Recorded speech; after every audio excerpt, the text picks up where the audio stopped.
46 with 240 on top, on the docker, only 25 right, only 25 right for takeoff. United 406, LA Tower, only 25 right, line of point. Number 1463, contact SoCal departure. SoCal, yeah. 1407, LA Tower, 12405, runway 25 left, clear to land. Okay, a good... What day is it? Saturday. Saturday. Wow. It's the weekend. It's already Saturday. My goodness, the end of the week.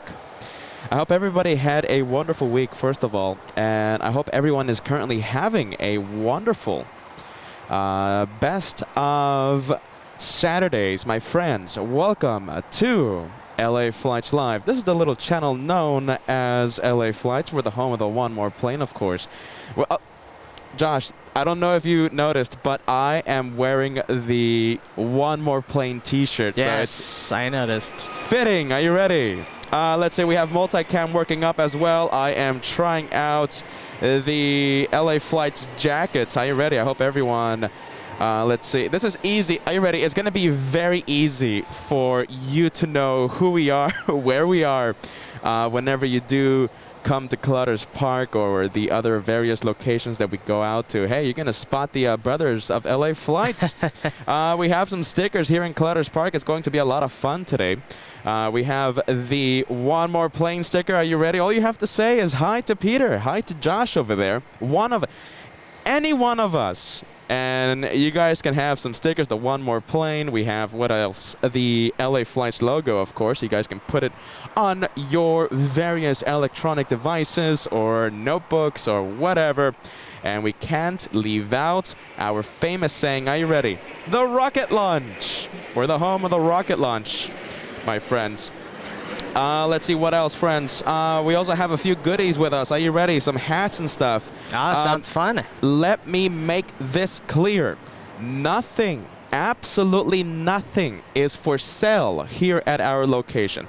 Nothing. If you want to buy this, you're going to have to go through our website, our merch website, and place the order there.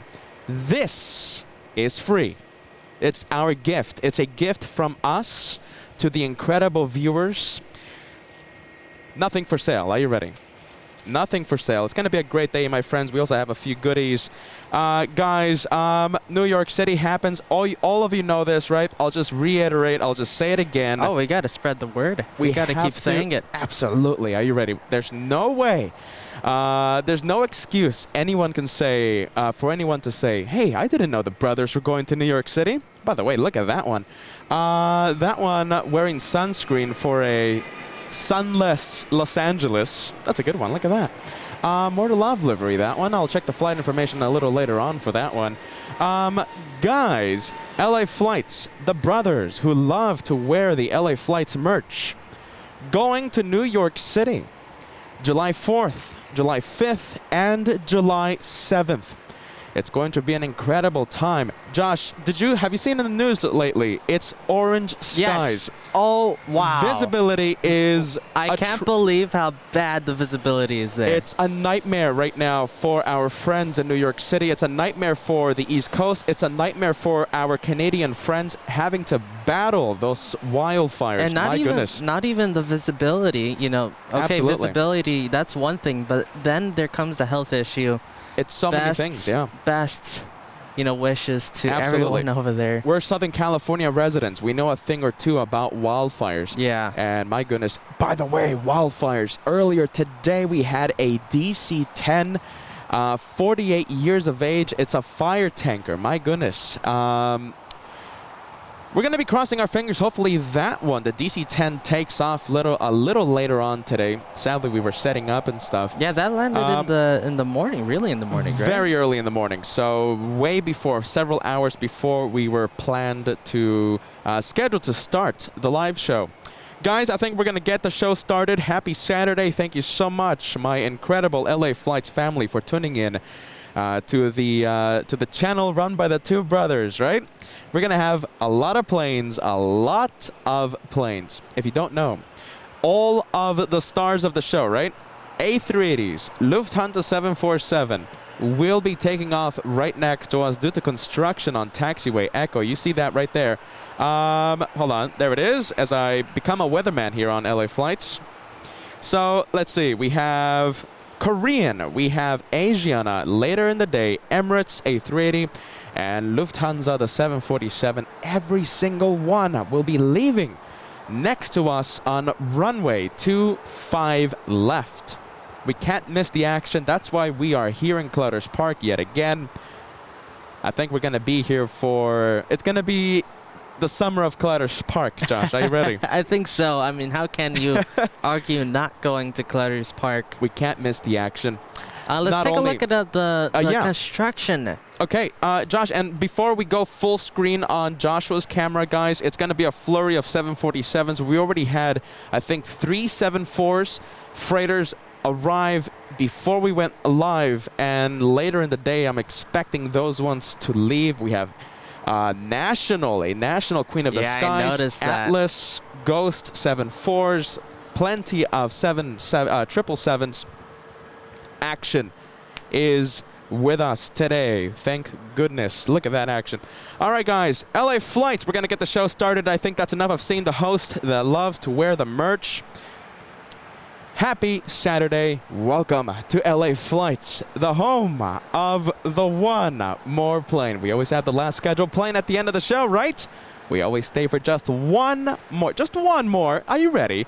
Just one more plane to end the show with. All right, everybody, let's get to the planes. Full screen, by the way. Look at that. That looks nice. Dolores Thomas, thank you so much.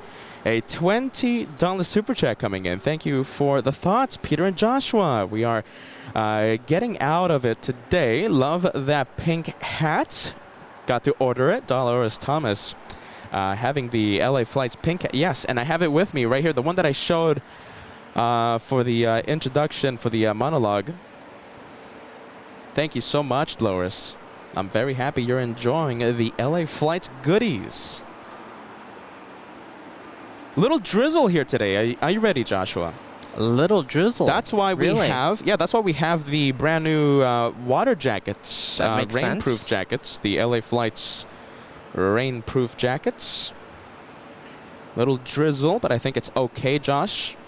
I don't think we're going to have to break out the tarp for today's show. Yeah, I don't think it's going to be a downpour like in Boston. Oh, my goodness. However, you know, okay, water, electronics, they don't mix, right? But my goodness, the incredible shots that a little bit of water on the runway gives us, it's spectacular. Live begins at 40 Truck, celebrating, wow, 20 months of channel membership. There you go, 20 months. 20 months, wow, only 4 to go until that platinum plane. Hello, Peter. Hello, Joshua. It's great to see you guys again. I hope we get some good action today. You won't be disappointed. Are you ready? We will not, everyone. We're not going to be disappointed. It's going to be a great day. A brilliant Saturday. And does this look like Hawaiian's heading south for departure? Yes, you know, I just noticed that. Hawaiian, wow. Normally a north side departure, Hawaiian 63 flying to Lihue. That's a good one. Yeah, that's nice to see. Let's see, Doug letting us know, chance of rain 30% for later tonight. But for tonight, right? But we should be okay. So like I said, I don't think we're going to have to bring out the tarps today.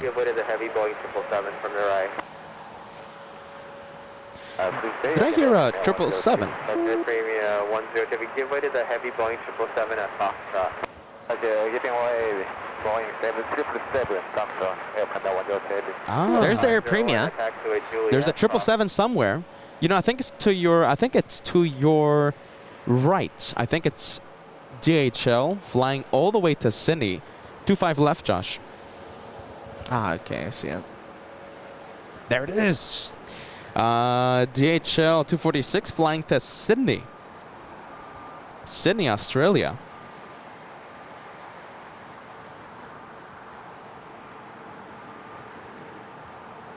National 747. Not every day that we get to see National. No, I'll take and that. on Wednesday we said we both agreed that that's one of the best liveries for cargo. For cargo 747. You know something? I wish we had the 50 years of national. Yeah, that that's a great one. incredible livery. That's a really nice special livery. But hey, any national, I'll take it any day of the week. We have random Ryan 57. How is everyone doing this Saturday? How are you guys doing? Please let us know, and we'll put your message on the screen. So let's see. We have Kevin 310, Kevin Anthony. Good morning, Peter, and good morning, Joshua. I just bought an extra large checked luggage that I should fit into for the flight to JFK next month. For those of you who don't know, it's not only the brothers of LA Flights heading to New York City. We're going to have a special guest. We are going to have a special guest commentator, someone sitting in the LA Flights jump seat. It's only Kevin Anthony, keeping us company, and Kevin getting ready to be inside the luggage. Are you ready? We're going to take Kevin inside that luggage. With all that equipment, Kevin's going to be keeping that. Yeah, someone has to keep it safe. Absolutely. We're always talking about, oh, we're scared of the baggage getting lost. So not anymore. Forget about the Apple AirTags, right? Just bring a Kevin. Bring a Kevin. Kevin. Bring a Kevin. Are you ready? Forget about the AirTags. Rain, coffee, and books. Happy Saturday plane spotting. Good morning to Peter, Joshua, moderators, and the entire LA Flights family. Cheers, man. Kim Artisan celebrating 17 incredible months with LA Flights. First class member. The last stream was great. Hoping for a repeat. Kim, are you ready? Action is with us. The good action is with us, so the show today should be a good one. Wednesday show, my goodness. We were live 7 hours, Joshua. Yeah, and you know what? Flew. It went, yeah, you're about to say it flew by. It flew by 7 hours. I mean, it was non-stop action. If you really think about it, Josh, non-stop heavies, 7.4s, of course, all the action happening on 2.5 left with the A380 Supers. It was really non-stop. Let's hear the ATC tower. Let's see. Let's hear this one being cleared for takeoff. JetBlue 1773, LA Tower, wind 2505, Fox Wing Triple 7, Boeing 777, departing the parallel, and Dreamliner, runway 25 left, clear to land. We have Gordon Harvey sending us a $5 super chat. Good morning. Looking forward to another great show. Thank you so much, Gordon. Happy weekend. Happy Saturday, my friend. We have Jean-Claude celebrating 4 months. Good evening from Germany. Thank you so much for your membership. As I try and search for it, there it is. Thank you so much. 4 months in first class. Good vibes. Susie Ryder, 55. Good morning, LA Flights and LA Flights family from Boise, Idaho. 1653, join hotel and hold short of runway 25 right at... All right, we're going to quiet down the ATC. Get ready. GE90's powering up on its takeoff roll. This one fully loaded. It's a long flight. 13, 14 hours to Sydney, Australia. We have DHL 246.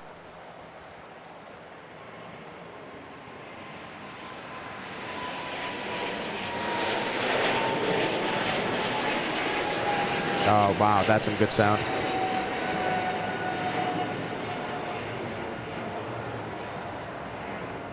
A lot of condensation as well. Yeah, that just makes it so much better. Oh, and doing a left bank after departure.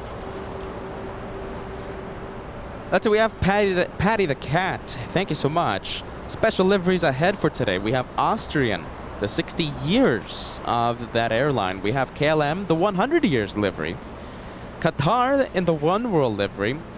Lufthansa, wow. Retro 747. We're going to get the Retro 74 Queen of the Skies. I already know that's going to be the highlight of today's episode. Yankee Tango? Yankee Tango, yes. I can't wait for that.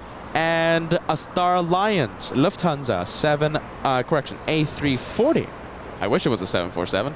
A340-300. Oh man, do you think that Lufthansa will do a back-to-back highlight of the day? I think so. It got it on Wednesday. Might get it again today.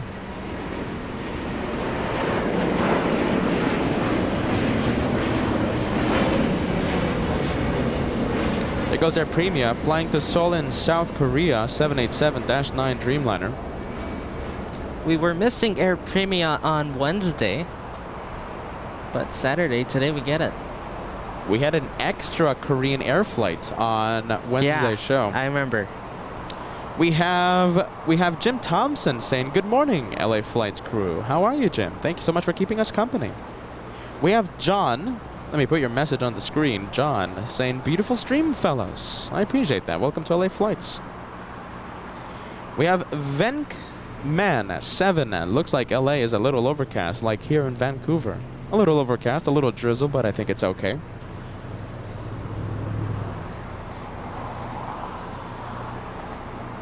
And we have 626 Hawkeye. Hello all, sorry I'm late. I was in a dead zone and just got the notification that we went live. Thank you so much, 626 Hawkeye, for keeping us company, friend.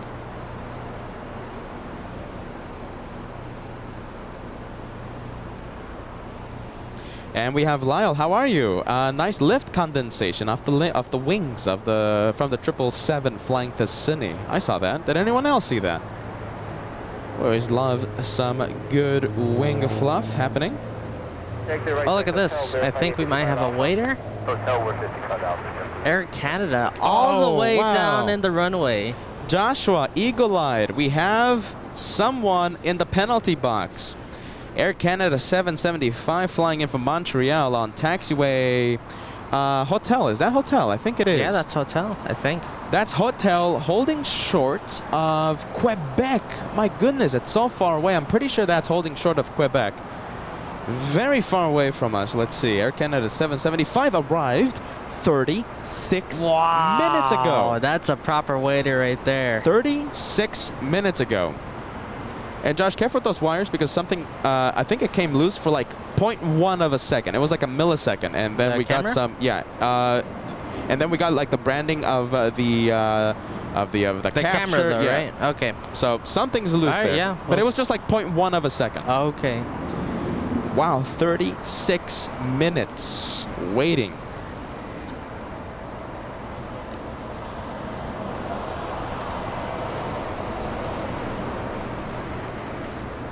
We have Jose Flores. Good morning, Peter and Joshua, LA Flights family. Last time we went spotting at Seattle International Airport, Alaska Airline Aviation. So yes, a lot of Alaska planes in Seattle. You got that right, Jose. They should call it Seattle Airlines instead of Alaska Airlines. You're not that far out, but they get a lot of international traffic. I mean, they get Emirates, they get the big Condors as well. They get a lot of planes there. We have Cathay Spotter. We have Yin tuning in. Good afternoon, LA Flights, Peter and Joshua. Happy Saturday. To you, to Lemons. Thank you so much, Ian. I appreciate that. We have the Pencil plane in front of us. This is the 757, the 300 variant of the 757s.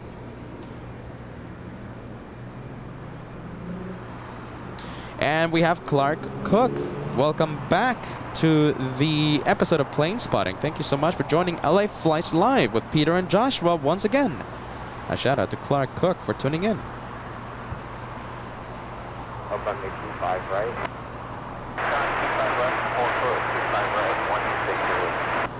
Classified, join hotel, verify gate 64 Bravo. Form 64 Bravo is what we have. I'm going to join hotel for Alaska 5. Occupied gate appears to be occupied still. Continue westbound on hotel and pull short of Quebec.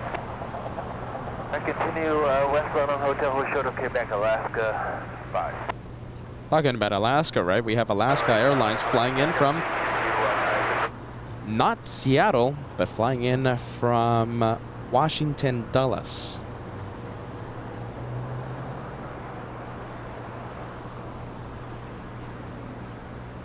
There goes the 757-300.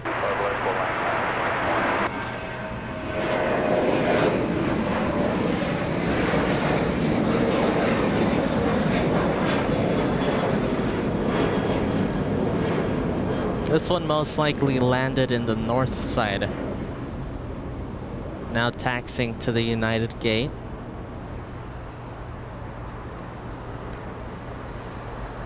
And there's the Alaska that came in from Dulles.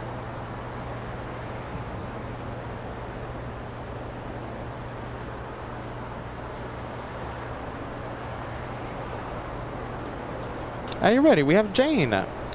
Jane, always loving the RB211s. Such a long-time viewer. Welcome back to LA Flights.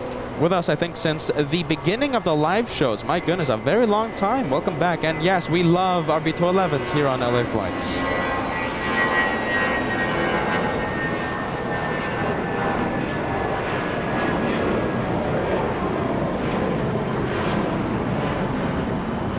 We have an A319 flying to Bozeman, Montana. United Airlines 2201.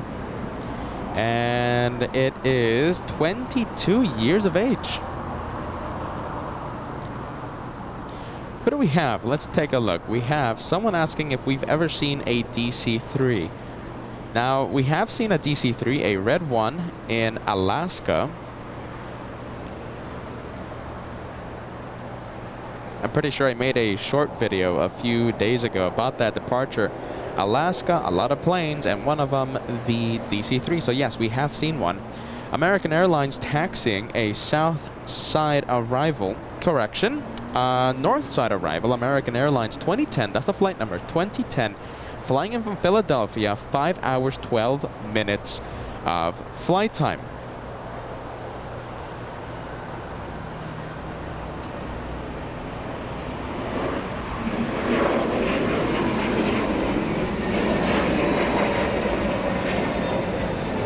Flying to Lihue, Hawaiian Airlines 63, that's an A321neo. Not 23 years of age like the other one. This one is the newer neo, 5 years of age for this one, not too shabby. I only saw 2,700 feet per minute, the rate of climb, so that means not a rocket. Adam in Orlando, Florida, I'm back. Not a member anymore, my goodness. It's 1 month membership, Adam. Are you ready?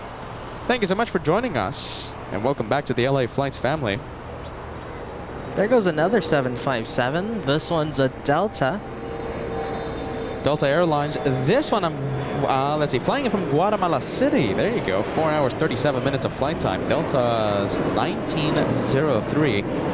Parking, should park at Tom Bradley International.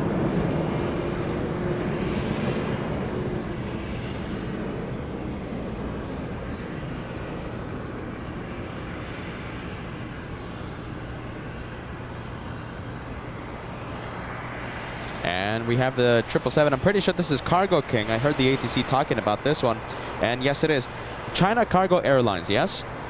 We call that one, well, the tower calls that one Cargo King. That's the call sign.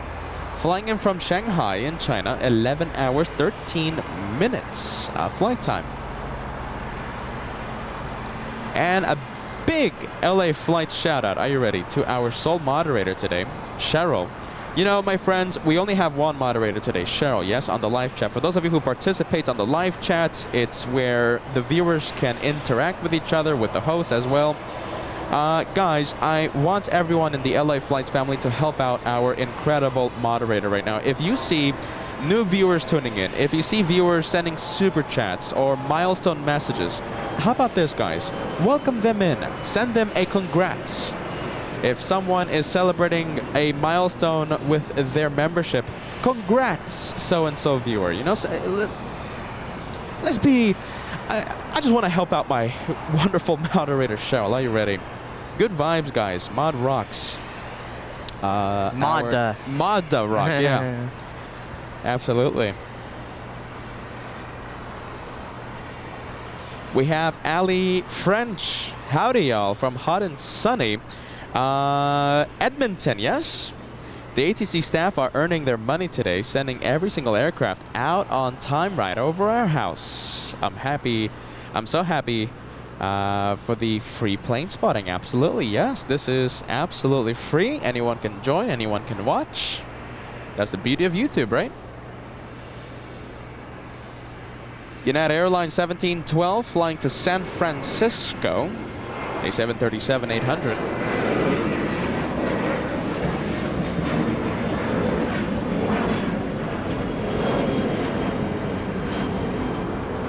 And that one, once again, flying to San Francisco. We have Headstrack. Are you ready? Celebrating 4 months of channel membership. Enjoy the Boston shows so much. I'm very happy you enjoyed Boston, friend. Headstrack, 4 months in, let's take a look. First class, very nice. Is this another one in the penalty box? Yeah, I was about to ask that. So we still have the Air Canada over here. That one's still waiting, but I'm not sure on Alaska. I don't know if that's waiting for some departures for it to cross the runway or if it's being a waiter.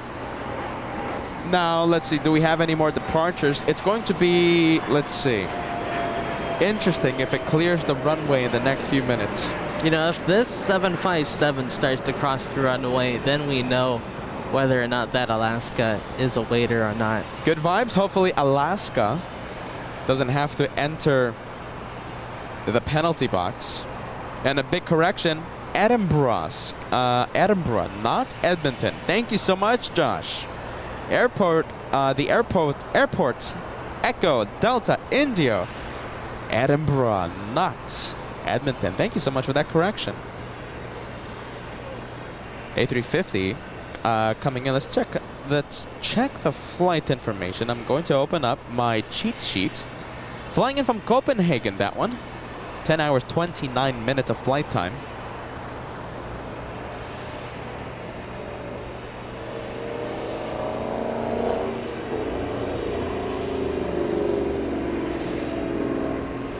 A lot of 747s there. A wall of freighters between us and the arriving Scandinavian.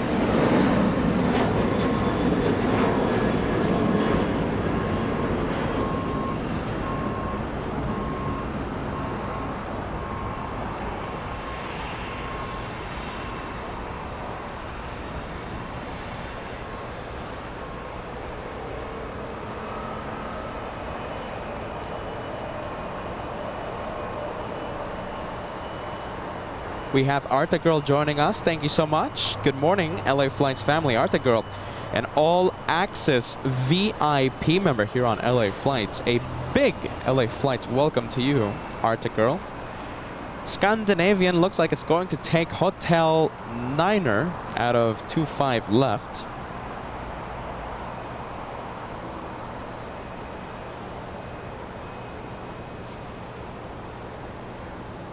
And let me just say thank you so much to Geraldine Walker. Congratulations, Headstrack.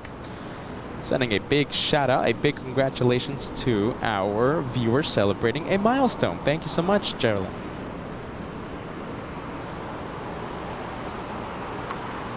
And Wilson, as we take a look at the Scandinavian Happy Plane Spotting Day, LA Flights, and all watching, I'm ready for a great day with the brothers. Thank you so much, Anne.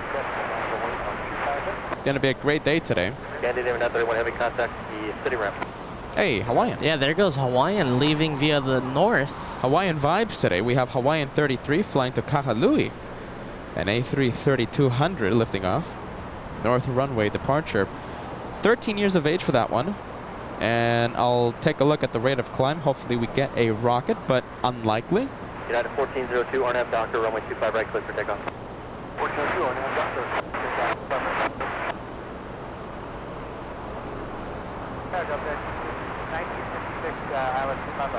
Delta 1966, LA Tower number 2, runway 25 left, total end. Number 2, total left, 25 left, Delta 1966. And we have Frank, thank you so much, letting us know once again. So yes, we had another viewer let us know, Patty the Cat, letting us know of the special liveries coming in today. Frank letting us know once again, Lufthansa, the Retro Queen of the Skies. What's the registry number for Yankee that one? Tango. Yankee Tango.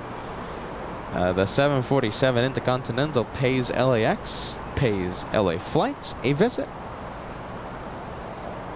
We have Connor Kelly, hello LA Flights from Puerto Vallarta, just landed here from LAX. Thank you so much, Connor. Enjoy that. Stay in Puerto Vallarta. We have this Delta, this one flying in from, I believe it was Guatemala City, right? Let me take a look. Yes, Guatemala City. Let's take a look. It is Delta's 1903 flying in from Guatemala City, 4 hours, 43 minutes of flight time. We have the 75 now.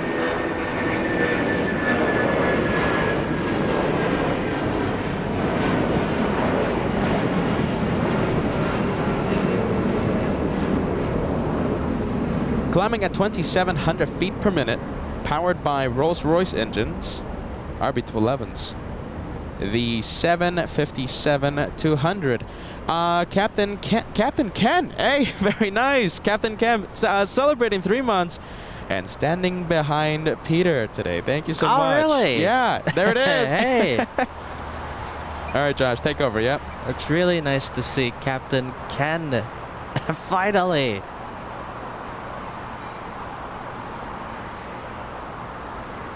Who knows, maybe we might get a on-camera appearance. Captain Ken has always wanted to come and say hi to the brothers. It's really nice to see him as well. Delta 1966 Hotel Juliet, cross runway 25 right, ground 0.75, yeah. Hotel Juliet, cross 25 right, contact ground 0.75, Delta 19. For LA Tower, it'll be a couple minutes. Hold short runway 25 right, wait for traffic off. If you don't know, Captain Ken, a Delta Airlines pilot, pilots the 757s. My favorite plane, the Atari Ferrari.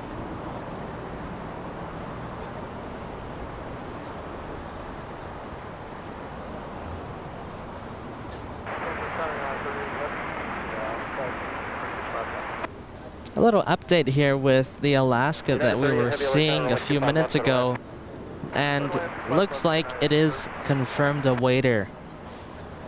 Waiting for a gate to open.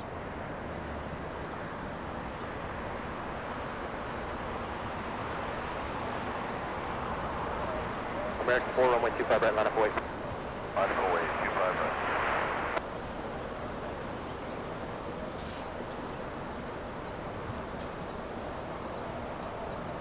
Let's go take one last look at Scandinavian heading to the gate.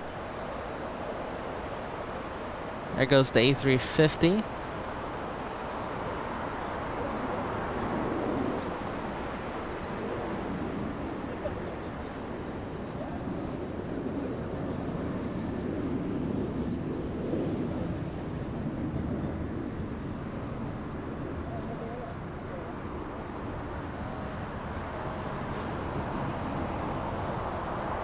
Delta Airlines 737 that landed here in the south.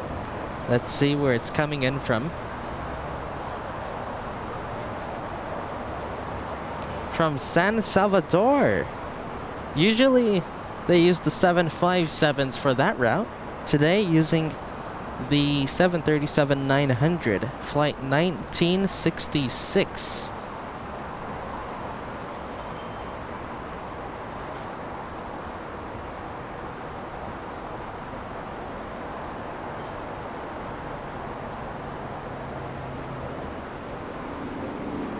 All right, let's go to the arrival that's coming in here on the south side.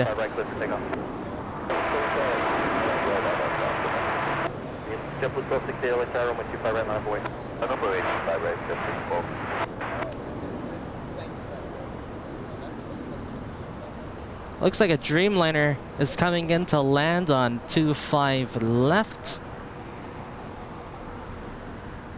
Wow, so I am chatting right now with Captain Ken. My goodness. Finally got to meet. Yes, finally. Captain Ken.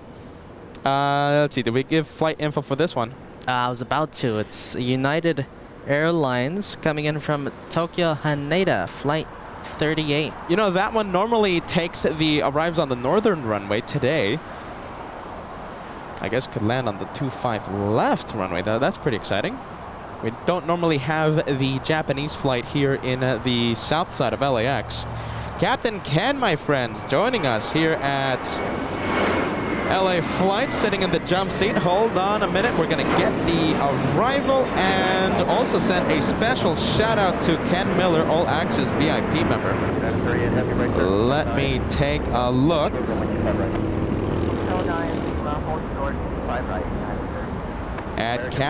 No, not Captain Ken. Ken Miller. Captain Ken. No, I said it again. A viewer, Ken Miller, celebrating the milestone. Not Captain Ken. Our Captain Ken. Captain. My goodness. Ken Miller, All Access VIP member. Thank you so much for sending that milestone. Long-time viewer, long-time member, Ken Miller. No captain in front of this Ken.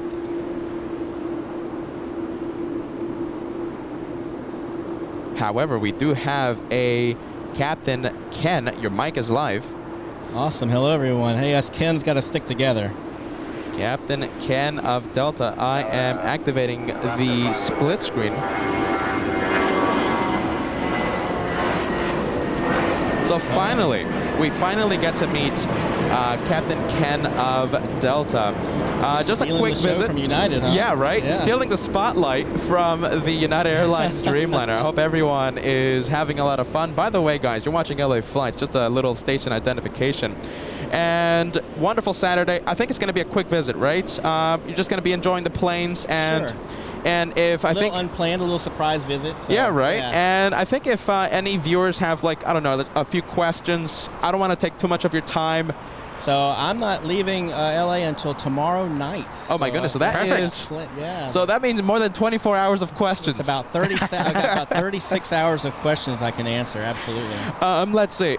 I think if I see some questions, I'll just throw them at you. But hey, this is Captain Ken joining us. Yeah, very nice. Excited Finally, to be here. Obviously, this all started out about maybe 2 months ago, maybe 3 months ago now, because I'm a 3-month member, right? So I saw you guys live streaming, and I was getting ready to depart back to New York, and so I sent you a quick message. It's been a while, and was able to give you guys the shout out, the famous ATC shout out on the famous ATC legendary shout-out. moment. Absolutely. And I did it again. I think like a couple weeks later, flying an NBA team back to Canada. We heard that. Yeah. We heard we tuned into the south side departure, and we heard that shout out. That was super fun. That's. Are you ready? We love that. I don't know how difficult that is because we don't want the tower don't to do it very much. I don't think so. I may have gone ahead and used up my. Absolutely. Hey, listen. I'll take one any day of the week. If you want to hold the iPad, these are some questions. If you want to, I don't even know if you have questions. All right. Well, let's see. Right off the bat, I see how long have I been a pilot, I guess. So I think I've had my first. Well, technically, my first flight was in 1998, just flying a little Cessna 150 out of a Navy flying club outside Memphis. But I think my flying career really started in 2005 with the Navy. So. Oh wow! Really? I didn't know that. Awesome. 2 years flying for the Navy, and then. Yeah, look at that. For maybe about 10 years. What aircraft did you fly? I flew the E-2C and the E-2D Hawkeye. Wow. Yeah. Carrier operations, yes? Operations. Wow, what that's was cool. your carrier? Something about us, we love the carriers. Oh, we Yes, geek we're out, big fans. We Gotcha. geek out about the carriers. What was your carrier? My main carrier, I've landed on a few, but the main one was the USS Truman. Wow, okay. Nice. Very nice. So I did a deployment on the Truman in 2010, and that was the majority of my carrier-outs. But Yeah.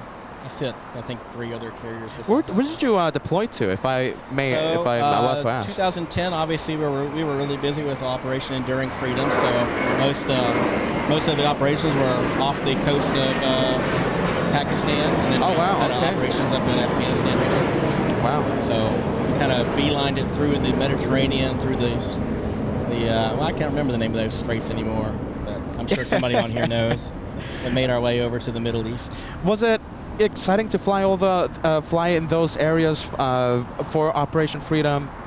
It was. You felt like you were really making an impact. There's nothing too exciting about flying the E-2. It's just kind of, we're burning some holes in the sky. But the fun part is the first 30 seconds at the beginning of the flight, and of course the last 5 to 10 minutes, coming back to land. So. Is it true what they say about carrier landings, that it is one of I've heard the most difficult thing to do in aviation, land on a carrier? It requires a lot of practice up front before you ever go see the boat for the first time. So yeah, it is a demanding type of flying. A lot of concentration, a lot of focus needed for that. Absolutely, especially at night. Especially at night. My goodness, how is that? I'm pretty sure you did nighttime landings on the carrier. Yeah, I would say actually the majority of my flying was probably doing nighttime operations, but a little bit more set up. You kind of set up a little bit further out from the boat and just kind of flying what most people would probably be used to, like a regular ILS. It's kind of the same presentation. So you've kind of got needles and you fly them all the way down, and about the last 15 seconds or so, you're looking outside and seeing a boat. So let's see. I won't take much of your time because you guys got a show to run. Yeah. No, listen. This is the show. All right. This is the show. Is the show. Okay. But I won't take too much of your time. I want you to enjoy the planes. Sure. Let's see. I don't think we have that many questions. My goodness. I think actually we do have a lot of questions. Guys, get into questions now that we can. Your flight this morning. It was on a 757. 757. Josh's Atari favorite Ferrari, plane. Yeah. Yes, my favorite plane. That's awesome. Okay. Yeah. How about? I'm sorry for interrupting you. Sure. A lot of questions. Is it really called the Atari Ferrari? Because viewers they hear me call it, yes, right? this is a big thing. So I got to be honest with you. I'd never heard it called the Atari Ferrari until I became a fan of your guys'. Look at that! So. Who told me? Hold on a minute. That was another 757 pilot from Delta. Do we remember the name of that? No. So we can call him up and ask him. Why did he tell me it's called the Atari Ferrari? It's really taken off, I guess. No pun intended.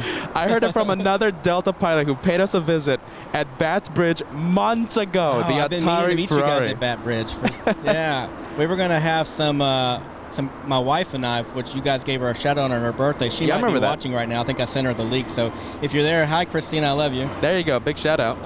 She was gonna have some coffee sent over for you guys, so we got to hook that up one day. Oh goodness. She in fact, when the first shout out that I gave you guys, I got home and I turned on the TV in the living room. I said, "Babe, sit down. You got to watch this." And replayed the live stream. Do we have another viewer? Do we have another she's subscriber? A big fan. Yeah, big fan. There you go. We'll get her to be a paid subscriber here before long. I don't know if she's officially joined YouTube yet. We'll hook that up. Subscribers, it's completely free. It's I think absolutely my free subscription was originally gifted by was it Jen in Hawaii?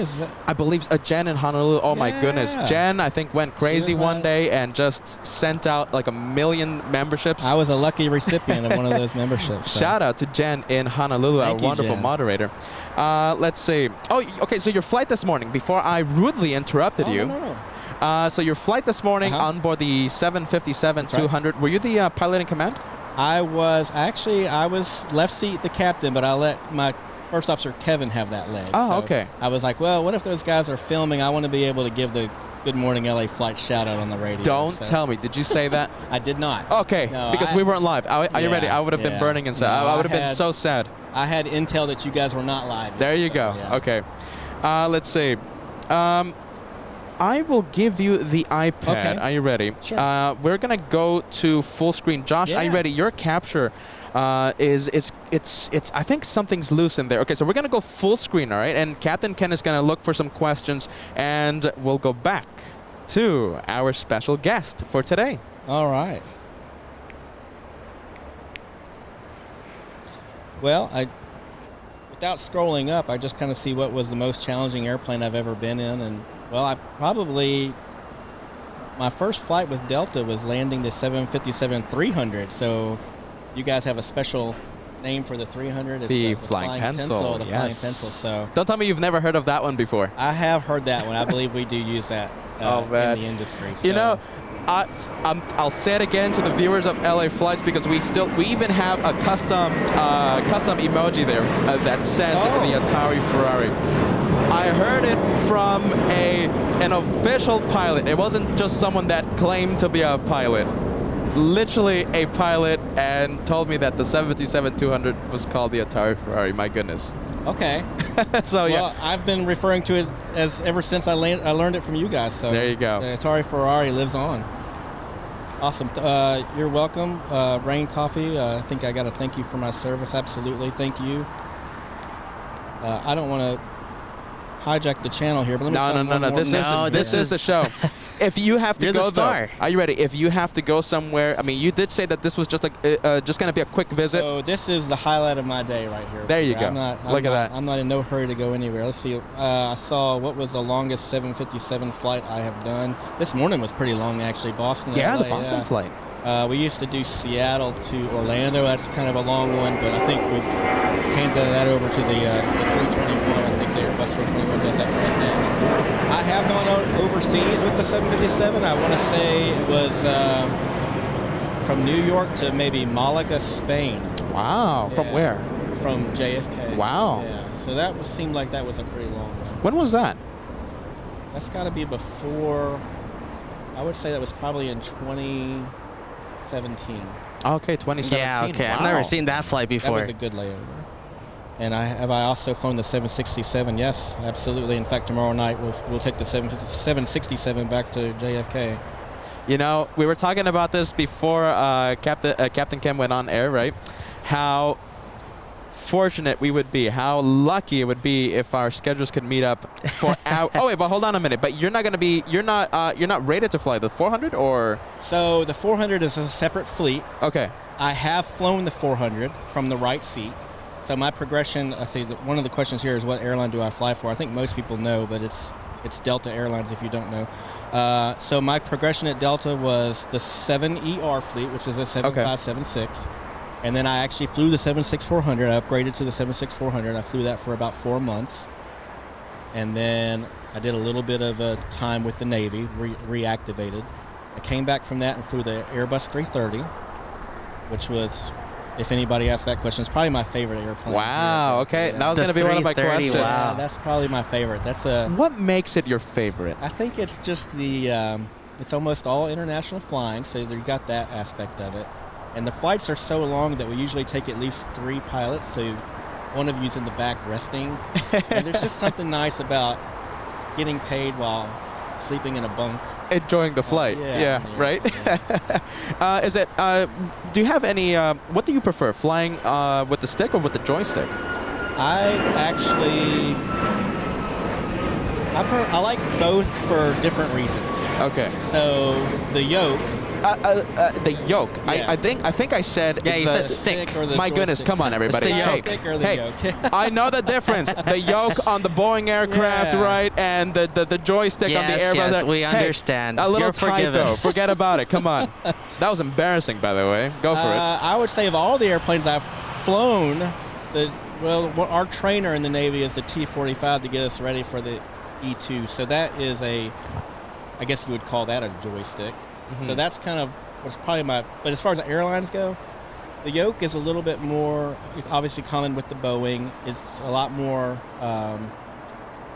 what's the word I'm looking for? It's not as automated, I guess, as the Airbus. So it relies a lot more on pilot input, whereas the Airbus does a lot of the flying for you, so to speak. So, but I like that type of flying too, because it's just a little bit more relaxed. The tray table that you set up right in front of you sure is nice to set stuff. Yeah, you don't on. have space on the 7.5 to put out a tray in front of you. We make it happen, but it's an accident waiting to happen almost every time we're balancing that tray on our leg. But we get pretty good at it. Have you ever had an accident? Something spill? No comment. No comment. No comments. So which one's your favorite, though? The yoke or the flying stick? So, again, going back to the 330 being my favorite airplane, I would probably say the side stick. Okay. You know, for all of it, the type of flying that we do on it, the tray table, the side stick is pretty. Once you get used to it, it's a really easy way to fly. And I think that's what all the we have the Airbus 220 also at Delta. Yeah. I believe they use the side stick, so it's kind of the way things are going. What are the aircraft that you're rated to fly, if you don't mind me asking? As far as airliners, I'm type rated on the 7.3, which I haven't flown as an airline pilot, but I do have a type rating in that. The 320 series of aircraft, the 330, the 7576, and I believe that's it. Okay, very nice. Yep. Are you planning to get any other certification for any other type of plane? I've got almost 20 years left here at Delta, so probably that's a lot of opportunities for more airplanes that show up here. I probably would fly the Airbus 350 at some point. Okay. So that would be another type rating. Are you planning on getting the other type rating for the A350, or is that just like a dream, like something that you? No, I think if it's something that I wanted to happen, I think I definitely could make it happen. It's just a matter of being at the company long enough to gain the seniority to hold that seat. Okay, so does it take? So it's basically just seniority then. It's all seniority. It's all based on date of hire. So let's say the longest employees at Delta, they get first pick, or they get to say, okay, I want to move to this aircraft, Correct. or okay. Yeah. So every once in a while, the company will put out they'll call it an advanced entitlement. I think that's the same at other airlines as well, but it's an opportunity for you to place your preferences for different. You can even go to a lower paying aircraft if you wanted to, but just put in whatever aircraft you want to be and what base you want to be based at, and it starts with the most senior guy in the company, and he gets what he wants, and it just goes down the list from there, and eventually you only get left with what's left over, but that's just the way seniority works. So, Okay, yeah. and so your next plane, it's going to be the A350. Once seniority hit. Probably, my next move would probably be to the 767-400. Wow, Or okay. the A330, just kind of whichever one grabs me up first. Okay. Yeah. And I'll be happy. I'm happy where I'm at. That's a rare bird up there, the 767-400. It's a smaller fleet for us. I think we only have 21 of them at Delta. And Currently flying, active. currently flying. Yeah, okay. Yeah. And I enjoyed the few months that I was on it in the right seat, so I certainly wouldn't mind going back to it. How long does it take to get that type rating for let's say a new aircraft like that? Well, depends on what aircraft you were on previous to that. So when I went from I'll just call it the conventional 767 to the 76400, it was just a short upgrade because it's just basically a differences course. So that only took me about a week. But typically, moving to a new airplane, it's about a month. Okay. Worth of training. So I don't know exactly the number of sims, but let's just say about 20 sims and a check ride, and then when you get to the airplane itself, and you'll do what's called initial operating experience. Okay. So you'll go out with basically an instructor pilot. We just kind of show you the ropes and make sure that you're safe to operate. Okay. And carrying passengers or? But yeah, almost every time. Yeah. I don't think we do any training flights that don't have passengers in the back, believe it or not. But by the time you get to this level, you've pretty much proven that you know how to fly. Yeah, absolutely. Yeah. Okay. And you're, like I said, you're with a very well-trained instructor pilot, so there's really no. Okay. There's no everything issues. great. Yeah. Let's say, okay. Something interesting. Are you ready? Okay. I've always something I always like to ask about, pilots that I meet. When did you get your first license, the PPL, private pilot license? So I never actually achieved my private pilot's really? Okay. license. Really? I got through a solo cross country before the money dried up. Oh. You know how the old adage goes: "What makes an airplane fly? It's the money." Absolutely. I never had the money, so that's why I never flew. I bought a camera instead. But I got to that far, and then I kind of just focused on my studies while I worked on getting back into the Navy through an ROTC scholarship, and then I let the Navy kind of take over. Wow. Okay. So the ROTC. I've when I went to ROTC, right, in high school, Okay.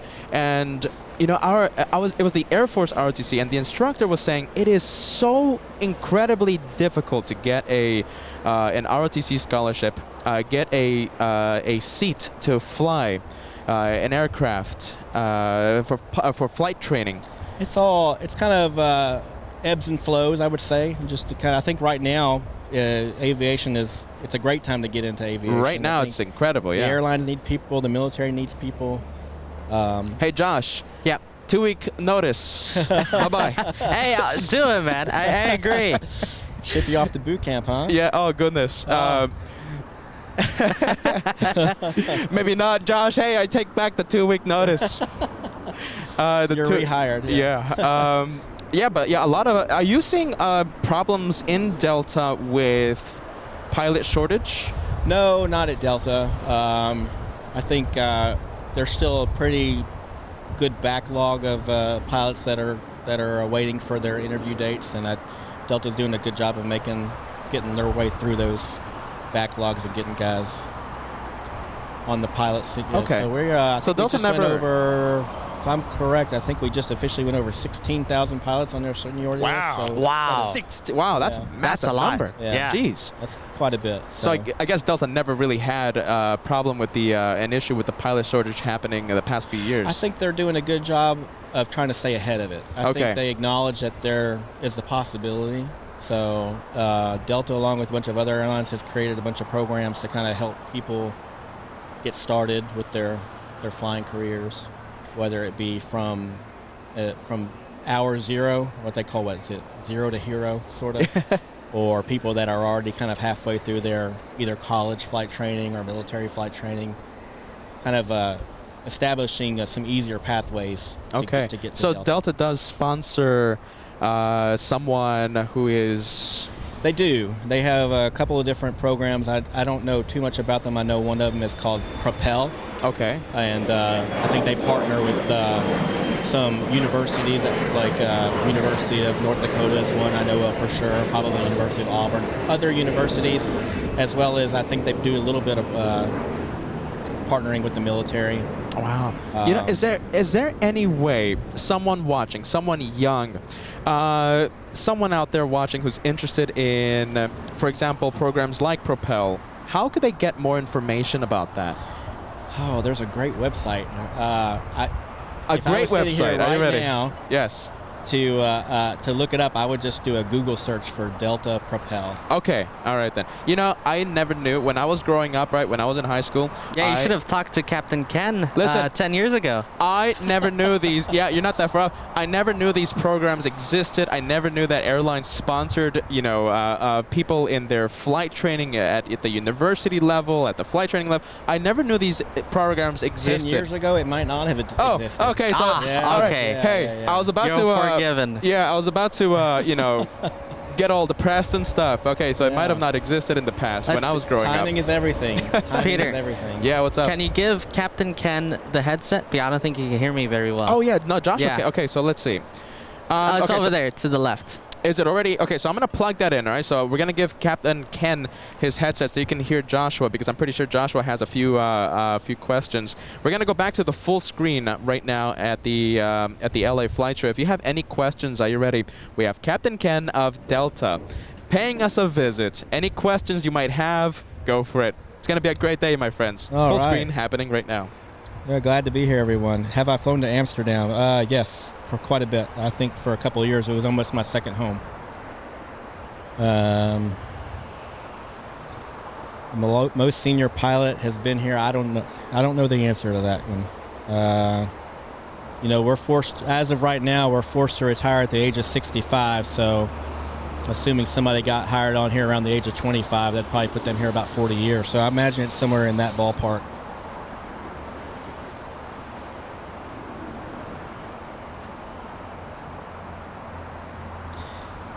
Missed the beginning, but as a pilot, do you ever have times of turbulence that can seem scary, as it does to some of us passengers? Let's see, Captain Ken. I wouldn't say it's as scary as it is for you guys, but I know that's what you always hear. yeah.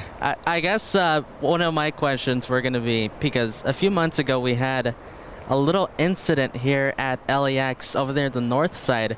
We had a bit of I wouldn't call it serious, but it looked serious to the camera. Okay. Like a big wake turbulence event. Uh-huh. So there was one A380 that departed. The two 380s? That's it. Yes. Yes. It went a little viral.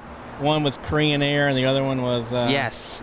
So my question was going to be, have you ever encountered that? And if you saw the video... That? And I would say yes. I don't think it's anything that we identify it for what it is pretty quickly. Yeah.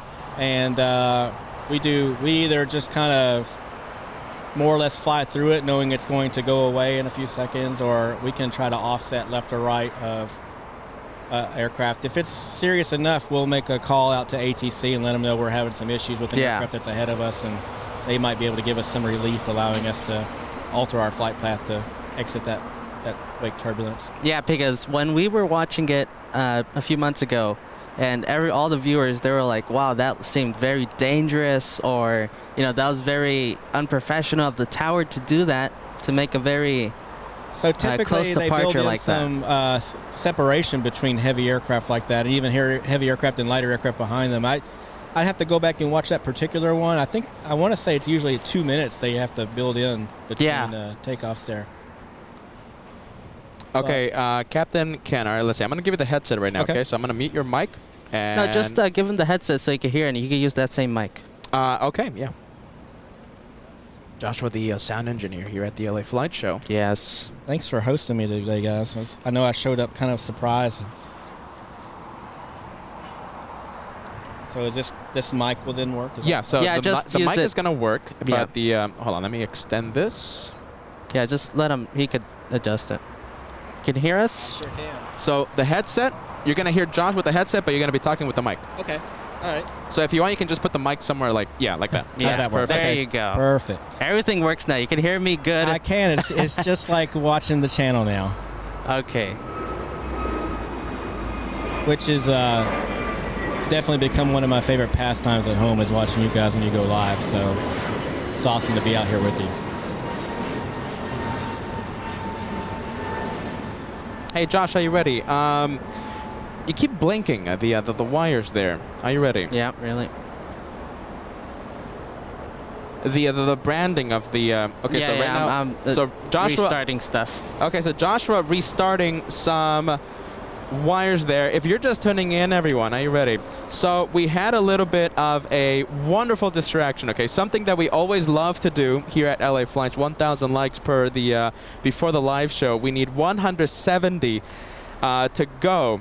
Now, I did not push the like button the entire show because it was such a great show. So we're going to do a little exception today. We're going to do like a lightning flash push to 1,000. We only have a few seconds. Go for it, everyone. 1,000 likes before the first hour of today's live show. Let's go full screen to the, let's see, to Joshua because I'm pretty sure he fixed the issue. I got my like in before I got over here, so There you go. it's in there. Thumbs up vibes, guys. Thank you so much. Ann Wilson sending the thumbs up vibes here at the LA Flights channel. I'm so sorry, guys. We have Tony K sending us a $5 tip. So today only exception push to 1,000, and it will still be considered under the first hour. How can we do that? Well, because we run the show. Tony We make K. the rules. We make the rules.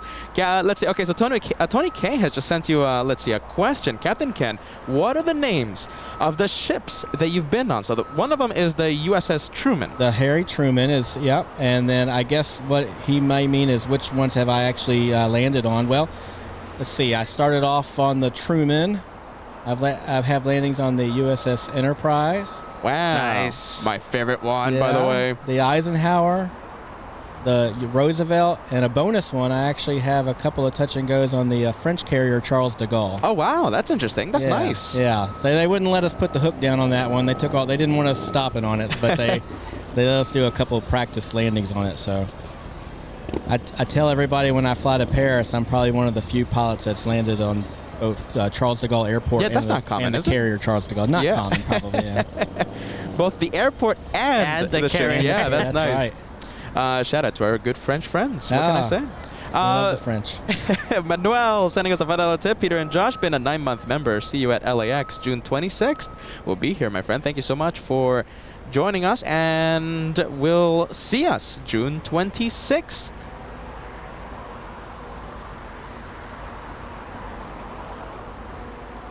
And that 1,000 like goal, by the way, crossed with today's exception. 1,000 likes before the first hour of the live show continues. Carnavalis in Panama sending a milestone message, 18 months of channel membership. Hello, Captain Ken. I must say, Delta is a good airline. I couldn't agree more. Thank you so much. A shout out to Delta Airlines. You know, we frequently talk about, Yes. you know, and let me Wednesday, just, you know, Wednesday we were talking a whole bunch of good stuff about Delta. and it's not that we're sponsored or anything. You know, we just love the airline because that's the airline of choice for us. You know, whenever we can afford it. You know, hey, let me just say that it is certainly worth every penny. Oh, if you could have seen the smile on my face when I got the call coming off active duty in the Navy to come interview at Delta, it was Okay, was so surreal. That's interesting. So that means you went from the Navy I did. straight to Delta, I sure major did. airline. Yeah, so I was able to gather about 2,000 hours flying in the Navy, and that was good enough to qualify for an interview at Delta, and came over there and had a good interview, and got started just about 2 months after I was off of active duty with the Navy. So, hello, Christina Ray. Where is she at? Christina Ray, does she have a question? Let's see, Christina Ray. Here it is. Hey, there you go. Oh, awesome. Yeah, she is a huge fan. She was an instant fan. I tell you what, as soon as I showed her that video, she couldn't wait to share it with all of her friends. I think we made a social media post kind of linking to it and everything, and we had a lot of fun with that for about a few good days after that initial appearance on LA flights. You know something? You know, I also saw. I've also seen you joke about how you are a celebrity here at the LA Flight. You know, it's absolutely it's true. It's definitely not a joke. true. It's not a joke with we. No, I feel the love. It's awesome. I thought it was going to be my 15 minutes of fame. I think we're probably going on 18 or 19 minutes now, but. No, it's been fun. So like right now, like nearing around 2,000 people watching right now, and over the entire day we'll have around 40 to 50, maybe even 60,000 people. I could tell you right now, almost Unreal. Everyone knows Captain Ken Unreal. of Delta. I know I sometimes get mixed up with Captain Kim, but that's okay. That's Not from me, by the way. That's not somebody. That's not somebody that I'd be too upset with being mistaken for. Big 747 pilot. That's pretty awesome. You know what we need, right? We need like a pilot roundtable. Yes, I know. We've been talking about that for so long. We need Captain Ken. Count we need me Captain in. Kim. Count me in. My goodness, stay tuned for a future project, which we will most likely never do because we have like a million things to do, and I'm pretty sure you have a million things to do. But yeah, certainly a nice idea. By the way, look at that. Super A380, Captain Ken and Mr. Joshua. Super A380, now that one is facing north side, right? Asiana, north side. correct? Yes. Awesome. Flying all the way to South Korea, and due to the construction there at the north taxiways, we'll have to do a UE and come to the south side for departure. Very interesting. So normally this one always head north, but for the due to the construction, leaves on the closest runway, 25 left. Hence the Clutters Park choice today. Yeah. Yes. Gotcha. It's going to be the summer of Clutters Park. Are you ready? Okay. Well, they do a good job getting us around that construction on the north side, so we love the folks here at LAX. We have Alexander celebrating 15 months of channel membership. First time LAX, let's see, Delta Airlines. There you go. Delta Seattle to LAX. September 12th. My goodness, that is a long time from now, Alexander. You're going to have to send me a reminder because most likely I will forget. Alexander, thank you so much and have a safe flight. Thank you for choosing Delta, Alexander. There you go. Yeah, Yes. absolutely. Okay, I have a question. There you go.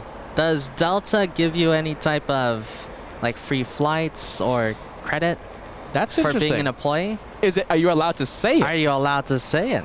I think it's fairly well known that airline employees get flight benefits. So I don't think I'm going to get in too much trouble for saying that, yeah, we get some pretty good deals on flights. Because we were talking with Captain Kim from Lufthansa, and he said that Lufthansa didn't give him anything. Yeah, the more strict well. German airlines Yeah, there. a little more strict. How the tables have turned. Now Delta with the good benefits. Are you ready? Yeah. Yeah, I'm not sure how they do it overseas, but I'm pretty sure most U.S.-based airlines kind of run everything the same. So, you know, the employee gets benefits, the employee's spouse, your children. They'll extend some benefits to your parents. Wow, the entire family. And for those of us that's that not are Lufthansa. For those of us that are unmarried, we can usually designate what they call a travel companion. So that they'll extend benefits to that one person that you select. Certainly yeah. a lot more friendlier here in the States regarding the benefits. No doubt. We have Troy celebrating 14 months of channel membership, watching from Fort Lauderdale today, enjoying the plane spotting and great commentary. Thank you, Troy. Look at that. Oh yeah, today is gonna go down as one of those very good days. One of those memorable days. Are you ready? Yes. And it's because of Captain Ken and all the incredible action that we have here in the South Side. I'll So tell you Captain what would Ken, be fun, guys, is if when you come out to JFK, if we can arrange some kind of a special behind-the-scenes sort of a yeah, look at deal. that. That will actually no be incredible. promises, no problem, just a pilot. Ah, you're getting me excited. Getting us excited. So what Captain Ken just said, he promised VIP access, 777 landing in the north Look at this #1 fan. My wife coming in with the $10 Yeah, #1 fan super sticker coming in. Thank you so much, Christina. Good vibes. Yeah, thank you so much. A celebrity, Captain Ken, here on LA Flights. A celebrity. Thank you, baby. We have Brian. Are you ready? Brian Henry. Shout out to Little Branson and Brian, always watching LA Flights.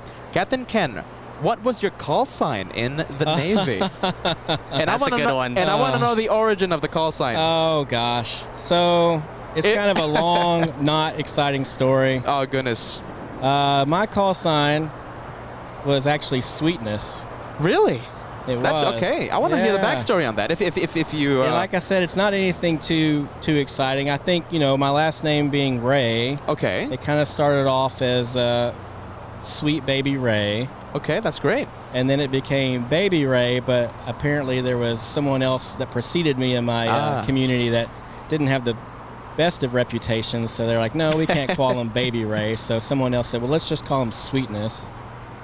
And so that's kind of stuck because, as most often happens in the Navy, if you show that you don't like a certain call sign, that's the best way to guarantee that that's going to be your call sign.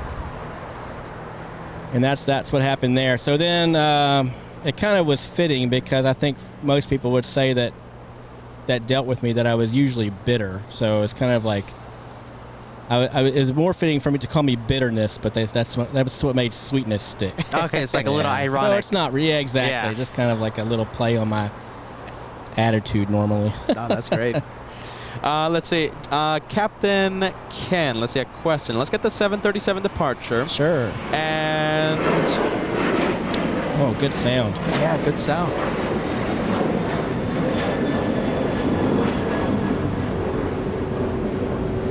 Let's see. We have Don asking, what would you say the most challenging U.S. airport to land?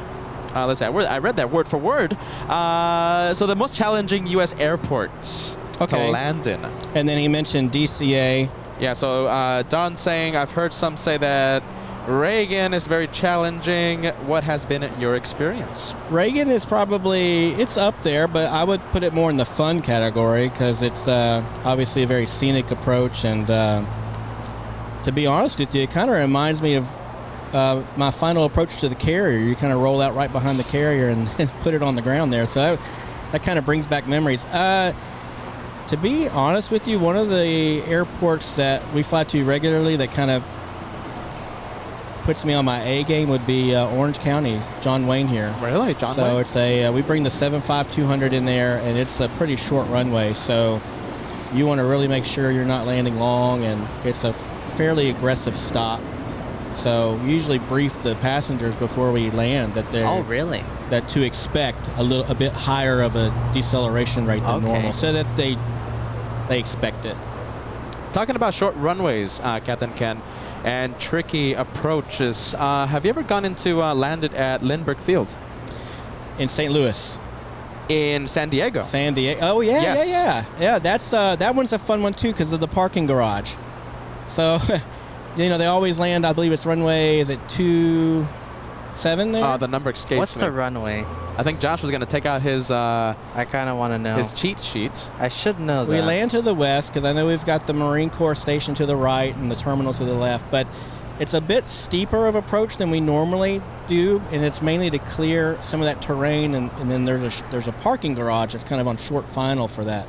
Yeah, it's 27. Yes. 27. Okay, so runway 27. Yeah, so to be honest with you, though, we fly the 767 in there, and I've seen some bigger aircraft from some other airlines in there, so it's not too challenging to get to. You just want to make sure that you're not dipping much below the glide slope there. So, you know, I've seen older plane spotting videos, and my goodness, I've seen 747 aircraft land at that airport. Yeah, I think the British brought a 747 in there on a regular basis. Yeah. It might have been British Airways, so one of those speed birds. Yeah, it might have also, I think might have been Virgin Atlantic. It's one of those English airlines. I'm pretty sure. Yeah, but I think it's Speedbird. Yeah, my goodness, that must have been a sight. It is. They park it not far from where we parked there at San Diego, and it definitely makes our 767 look pretty small. So. Okay, all right. A question that piques my interest. So we have a viewer, yes, Pedro in San Sebastian. I wonder how much you can say about this. I wonder if anything's classified. Pedro in San Sebastian, Spain.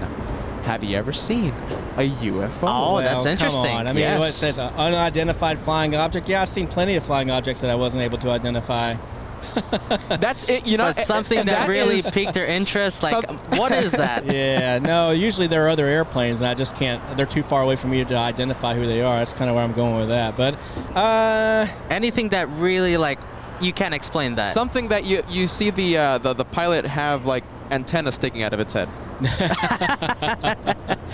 no, nothing like that. I will say that sometimes during our nighttime transcons back to the East Coast, sometimes late or I guess early in the morning before the sun comes up, if you look out into space, you might see what are probably satellites moving across Most likely, the absolutely. sky, especially with the vast number that we have up there now. But sometimes Or just a whole bunch of space junk. sometimes their flight path doesn't really make sense. Okay. There you go. All right, this is the juicy bit.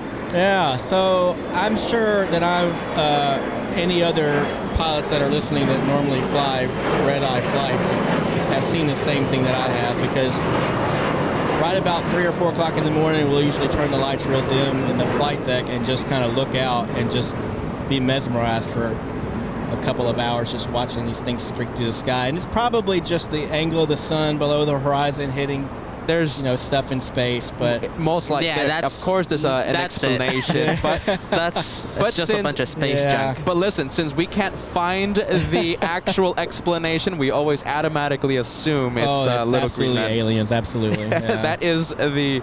No doubt about do it. you talk Until somebody about? gives me a better answer. Yeah, that's really- right? Yeah.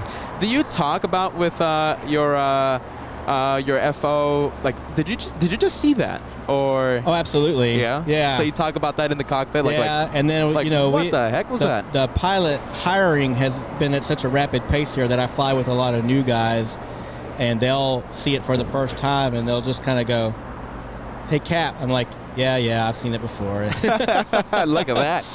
That's Yeah. interesting. I have one more question about the UFO experience. All right, one more question. We Okay. have a 747 departure right close to us. It's going to be very close to us. Captain Ken, get ready. It's going to get loud. Excellent. Atlas On the roll. Air, yeah. Perfect. Josh with the amazing camera work. Oh, thank you. I'm in awe. Wow, look at her go. Pretty quick, too. They normally lift off closer to taxiway Lima here. Where's she heading? I don't have the flight info. Gorgeous.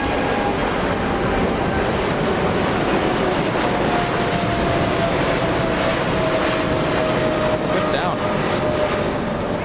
Incredible sound. Flying to Anchorage. There you go. Well, I'll be honest, it brings a small tear to my eye knowing that I'll probably never have a chance to fly. the Did you King of want the us to do Skies. that? Oh, sure. Absolutely, right? Absolutely. I think everybody dreams of flying the whale, as we call it. Oh, wow. I didn't know that. Okay, so the 7-4, the Whale. The whale. I'm going to talk to another pilot and He's going to say, I've never heard of that. I've never heard of the Whale.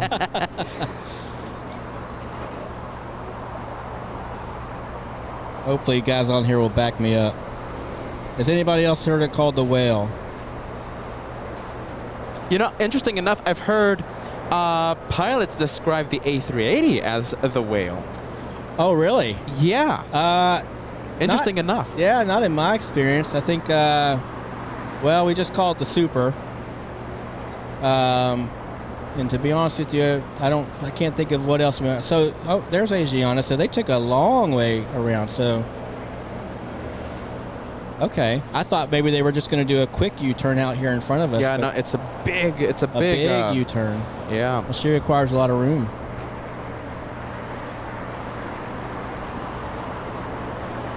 Hey, Josh, are you ready? You're, let's see. I think your wire's acting a little funky. Yeah, how? Let's see. A lot of, a few Oh, okay. black moments, a black screen moments. Okay, I'm gonna go over there, okay? All right, so the Super making the left turn on taxiway Bravo will taxi eastbound. and head all the way to run. Oh, hold on a minute. No, it's going to make a right on Bravo. Yes, that's true. It's going to go on Quebec, right? Yes, it's going to taxi northbound on southbound on Quebec, cross 25 right, 25 left, and make a left on Alpha. Interesting.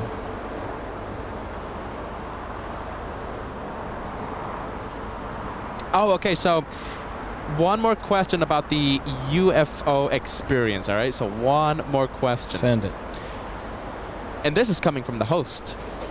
So have you heard any story that piques your interest from other pilots? So not your own experience, but anything. Hold on a minute. Let's see. There we go. So anything that you heard from fellow pilots that you said, wow, that's incredible. Oh my gosh. You know, I probably have, but nothing's coming to mind right now. Oh, goodness. Yeah, sorry about that. Are you ready? I think it's classified info. All right? It's classified info. That's what's happening. I think there's been some unclassified tapes lately, maybe released by the military, that might show some interesting phenomena. I don't follow it too closely myself, but I'm always on the lookout. And Peter, if I ever come across something that I just can't explain, you'll be the first person I contact. Okay. So. There you go. Yeah. Hey, so We'll get the inside info. we'll get the inside sure. scoop, the exclusive scoop. How about that? Absolutely. You heard it first here on LA Flights. There you go. That's the spirit. Let's see, Tony K, $5 tip coming in. Captain Ken, how big of an adjustment was it to go from carrier takeoffs to runway takeoffs? Surprisingly, a bigger adjustment than you might think.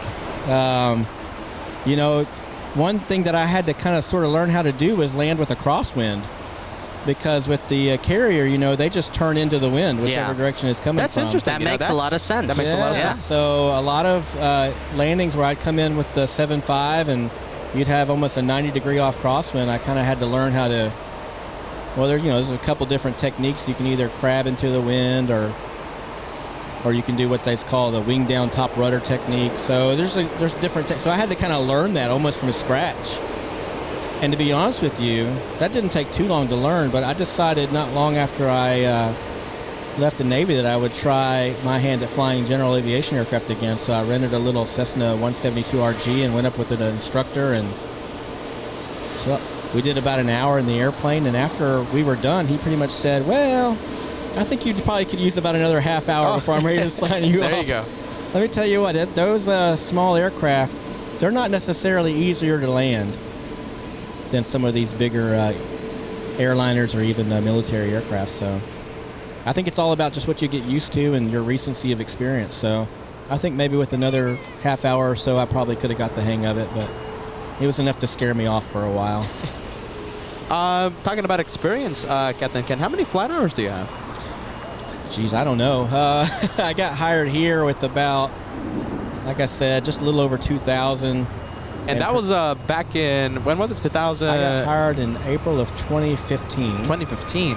So add on over 8 years of flying there, I'd have to estimate I'm probably getting close to 5,000 total. Wow, that's a long. 5,000. Yeah. That's a good number. That's 5,000 more than me.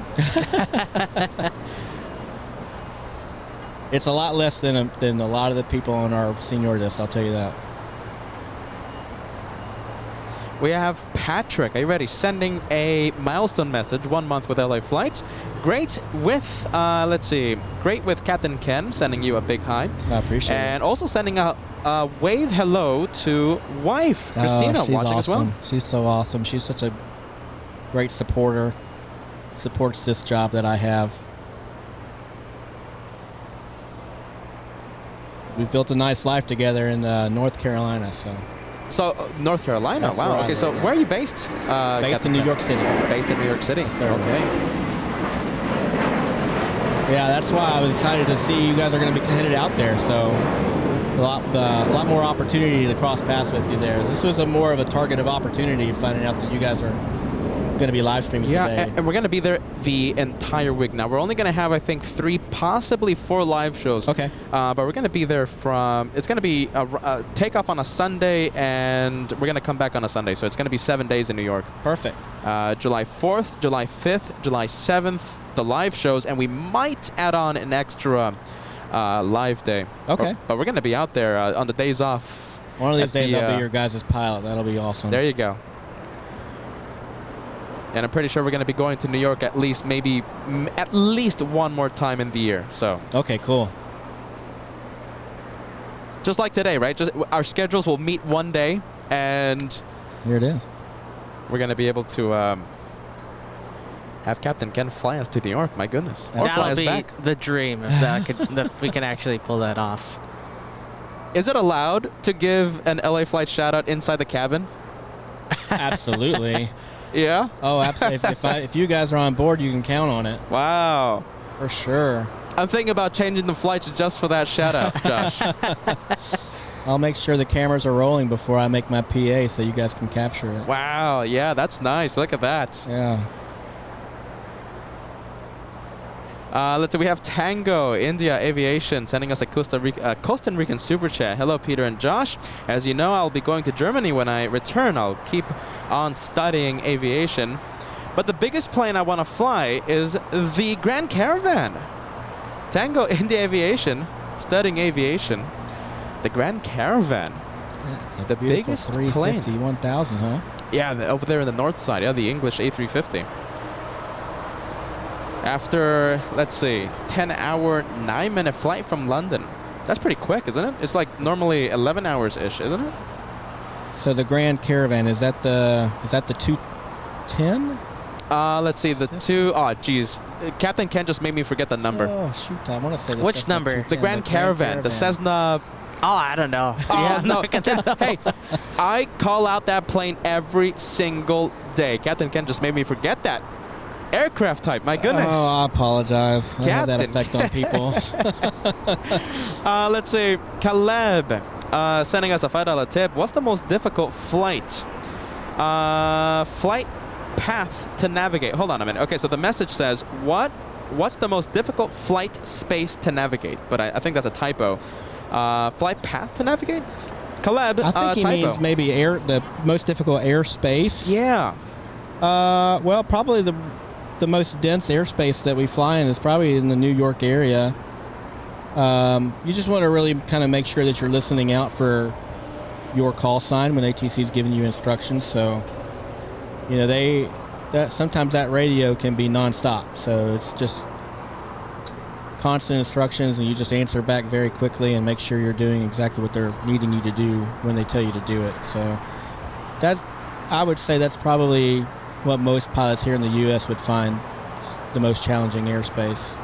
Is Los Angeles a little difficult? I mean, we have several airports, a lot of general aviation. I got to tell you, the Los Angeles approach, SoCal, the approach they call it, I think they do such a great job building their arrivals and their airways that there's a whole bunch of stuff that could be going on around you while you're coming into LAX, and you really wouldn't know it. It's really streamlined. It's very streamlined. I believe they've got VFR corridors built where just, you know, general aviation traffic can kind of move through the city without getting in the way of any of us on IFR flight plans, and they do a really good job. So I would say that it's pretty much stress-free flying in Los Angeles airspace. But compare that to New York. New York is a whole different ballgame. Yeah, because everything changes based off of, you know, they have 3 major airports in the area there. Obviously, LA has a densely populated airspace with airports, but you've only really got 2 or 3 that I would consider major airports, but nothing the size of JFK, LaGuardia, and Newark that we have back home other than LAX. So depending on what's going on at one of those airports, it affects the other 2. And you throw some weather in the mix, and it can get a little bit. You just want to make sure you're kind of on your A game for sure. And we have Lyle already. So Lyle, a fellow pilot, Cessna 208. 208, that's there correct. You go. Yeah. In fact, I believe the 210 is actually smaller. But are you ready? Captain Ken, look at this. A Super A380. Now this one, big boy, behemoth, king of the skies, will be leaving in front of us right now on its takeoff roll. There you go. You see it? I'd see yes. it. Yeah.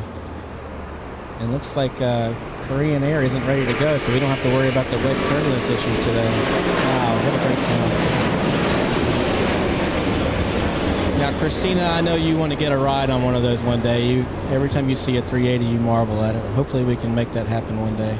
I've always wanted to go on the A380. We've only gone there once, and it's the best flying experience I've ever had. Were you on the top level or the bottom level? The word economy. Level. Is that the best level to be on? Yes, it is, because LA Flights is there. That's why. LA Flights in a very cramped, small economy seat. Absolutely the best place to be. Great. I'll remember that. So we'll make sure we book the bottom when we go overseas with that. Absolutely. What was it? Row 2000? No. The best one in the house. Steerage. Kai, thank you so much. Our wonderful moderator. Cheers to the Hawaiian. Thank you so much, friend. Cheers to the Hawaiian vibes. We have Chris Collins celebrating a 5-month membership with LA Flights. Thank you so much, Chris. Excellent. And look at that. There goes. Okay, so the wow, two A350s. Look at that. Okay, so we had the French arrive on the north runway. Right now, slowing down, and the English A350 making the right on taxiway Lima. We're going to see the French A350 in just a few minutes. Right now, still on the runway, should exit on Alpha Alpha. My favorite exit. I'm sure you've done go-arounds, right? One that I can remember. It was on the 330 going into JFK. And which variant of the A330? That particular one was, I believe, the 330-300. Do you need different certification for the Neo or the 2-3? No, it's one common type rating. So okay. Once you are signed off to fly that 330, you can fly. We have the three different variants at Delta, so 200, 300, and 900. So this day it was the A330-300. It was. I think we were coming back from Amsterdam, and they had some wind shear conditions at JFK. But they seem to have toned down enough for us to make an attempt at the approach. I wasn't at the controls on that particular flight, but we got down and had indications of wind shear, and we performed what we call the wind shear escape maneuver, which is a go-around. And we decided we weren't going to try anymore at JFK, and we headed over to Detroit, landed there. Imagine they probably brought a couple pilots over to eventually take that airplane over to New York. We were done at that point, so we were we have duty day limits. So yeah. So what happens to the passengers on that? So that's a very interesting question. Yeah, I believe so. That obviously once we're on our way to our alternate, Delta's well aware, and they probably are already started making arrangements. So because that's not a quick turnaround, is it? Well, I'm sure they put some gas in it, which probably didn't take too long. And then depending on how ready those standby pilots were, they could have gotten airborne fairly quickly. I would say probably no more than 30 minutes on the ground if everything is in place. Okay. And then over to New York for those passengers. So they probably would have been delayed a total of maybe 2 to 3 hours. Okay, and that's including the flight time? So 2 to 3 hours after they were originally scheduled to land in New York, I think they probably would have arrived. And it's been a couple of years now. This is before COVID, so it's been a little bit. But no, we have criteria that we at the company have to meet in order to continue our approach based on a couple of different altitude targets. And if we don't have those criteria meet, then we perform a go-around.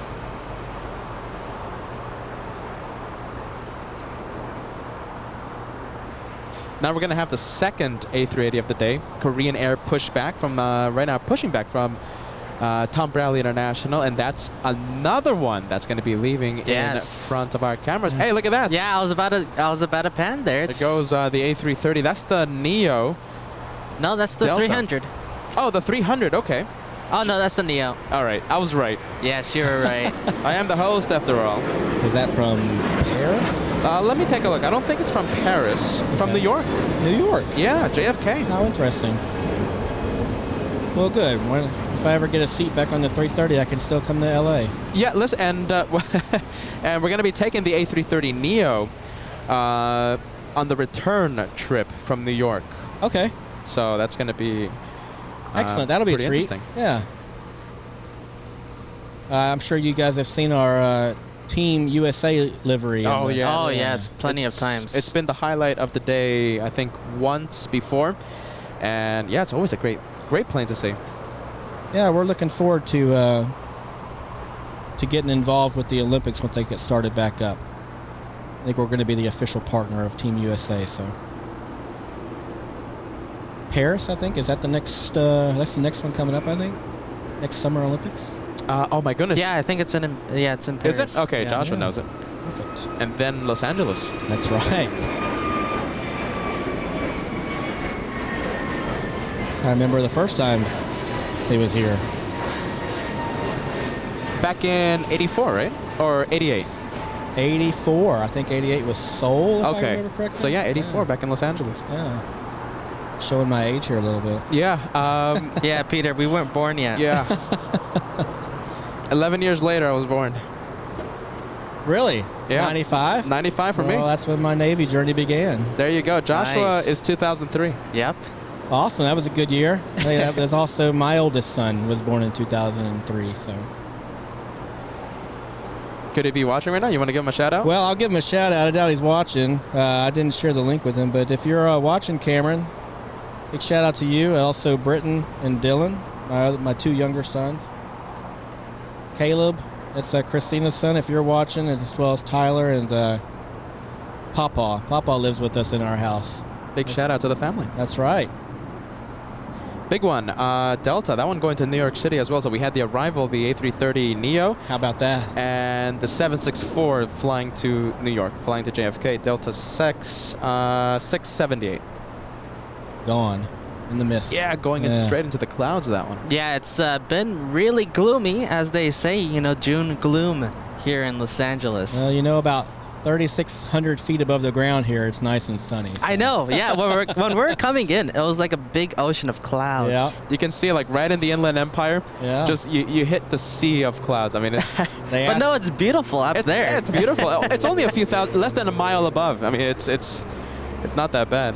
They asked me on my way down this morning to if I could give them the tops. So I remember 3,600 feet is where we went in. So above that, it's clear in a million. Beautiful blue skies. A lot more clear than over New York City right now. Yeah. Yeah, how bad is that?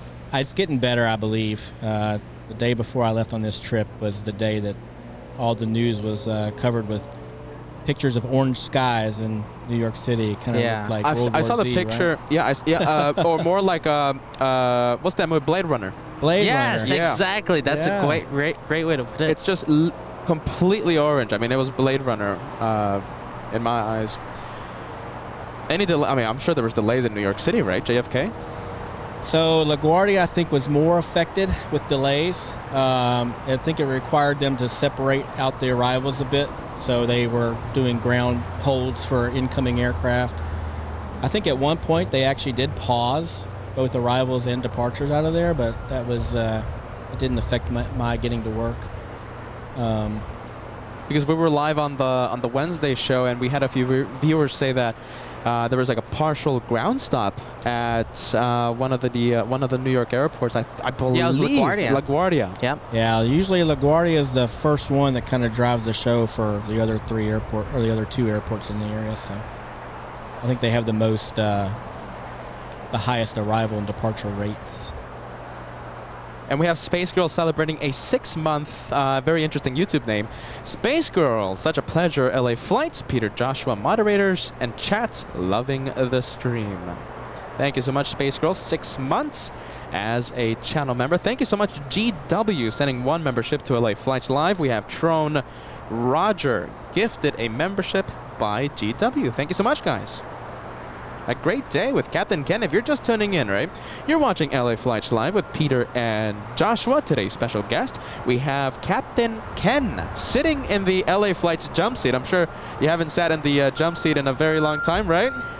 No, not since not since I was on the 330. We typically take 3 pods on that one. So one of you's got to ride the jump seat. So today you get to sit in the LA Flights jump seat. Yes. I'm honored, absolutely honored What to a be big here. surprise, too. I wasn't expecting this. I mean, you just... You know, we tried to make it happen a few times before today, and we just kind of kept missing each other. And what a shame, but hey, it happened today, and I saw your message before the live show. That's what surprised me the most, because, okay, Captain Ken is in town, but, you know, the hotel and, you know, far away. You know, sometimes they'll set us up right over here between the runways. I think it's one of your guys' recording locations every now and then. And I was thinking to myself, how awesome would it be to have that short layover while you guys are on top of the hotel or the park. I don't know exactly where you set up, but I would find you. Yeah. And that would be it's a parking garage. Gotcha. That would be an amazing layover. And then, of course, you know, the famous Bat Bridge. I was trying to figure out how I could get a lift to drop me off at the Bat Bridge. I don't know of an address that's over there. Yeah, you know, you just lift it. This is what I do. You just literally have to go on the map and just put the pin right at that location, right at the overpass, and it works. Okay, perfect. So you don't have to type in an address. Just put that pin at the location, and it works. Oh, great. Yeah, we got to contact the city of Los Angeles to get that renamed to Bat Yeah, you're not Bridge. that far off. What are you talking about? We got to rename that to Peter Bridge. That's right. Guys, let's see. Ann Wilson, Banana Supersticker coming in. We saw the banana plane just a few minutes. Any thoughts on Spirit, Captain Ken? Spirit wings? They sure are yellow. They sure are yellow. They charge you $10 to print out a boarding pass. Do they really? Yeah. What a steal. For the airline. For the airline. I haven't personally traveled on Spirit. Obviously, they're YouTube famous for their own reasons. But, you know, everybody that I've heard that works for them, at least on the pilot side, I think they like it there. I think they've got some pretty good that's a common misconception. So, okay, so Spirit Wings, right? They're an internet meme, low-cost airline. They charge you, $1 million for Somebody's a few. Gotta do it. Yeah, for a few ice cubes. But I've flown on Spirit Wings, right? And it's such a lovely experience. Yeah, it really I is. know. Okay, I need to give them a shot. It is. I mean, I flew them from Los Angeles to Chicago one day, and it's. I mean, what more can you ask for, really? It's low airfare, and my goodness, Probably complimentary ice. I think you can probably ask for that. on a good day, you can ask for that. I think that I think we'll give you ice for free on Delta. There you go. If that's something that's important to How about you. that Delta Sky Club, though? Talk about free ice. My goodness. That's a beautiful Sky Club. Yeah. For the short time that we were allowed to go up there after they opened it, and why I say we, I mean Delta employees. Delta employees can't go there? So not as of right now. I think they were trying to work out some crowd issues within it. They got a little crowded, so they were just trying to kind of help alleviate that by giving us a break from having access to there. So Okay, so to just get too busy if they allowed all the employees to go in? yeah, and we don't have much of a reason to go up there, to be honest with you, too often. Unless we're just kind of traveling on vacation or something. But not as... if we are choose to pay for a ticket like everybody else, then it's fine. then it's fine. It's allowed. Okay. Correct. We have J.A. Lopez. How are you? Peter and Joshua, I appreciate your love of planes, dedication, and humility. I'm so happy I joined the LA Flights family. I'm looking forward to your trip to JFK. Are you ready? I'm ready. Born ready. I am ready. New York is going to happen, and it's going to be insane in the most best ways. My goodness. J.A. Lopez, 13 months in channel membership. I wish you an incredible Saturday. We have Laura in San Francisco joining us. Happy Saturday. We have one membership being gifted by Laura at SFO. Thank you so much. And Caleb, yes, meant airspace. That one question about the flight space that we were wondering, what is that? But Captain Ken knew exactly what Caleb was talking about, airspace. Okay, so let's see. The question, I think there's a part 2, Captain Ken. Okay. So yes, I meant airspace. Anyways, what's the worst crosswind you've ever experienced? Ciao from Milan. Worst crosswind. I'll tell a little bit of an embarrassing story here. Wow, so okay. When I came over The to juicy stuff. That's what we want to hear. Yeah. We want the juicy stuff. My very first attempt at landing as a captain in the 757 was just about a year and a half ago, and it was on a flight from New Orleans back to Atlanta. And normally the winds in Atlanta are pretty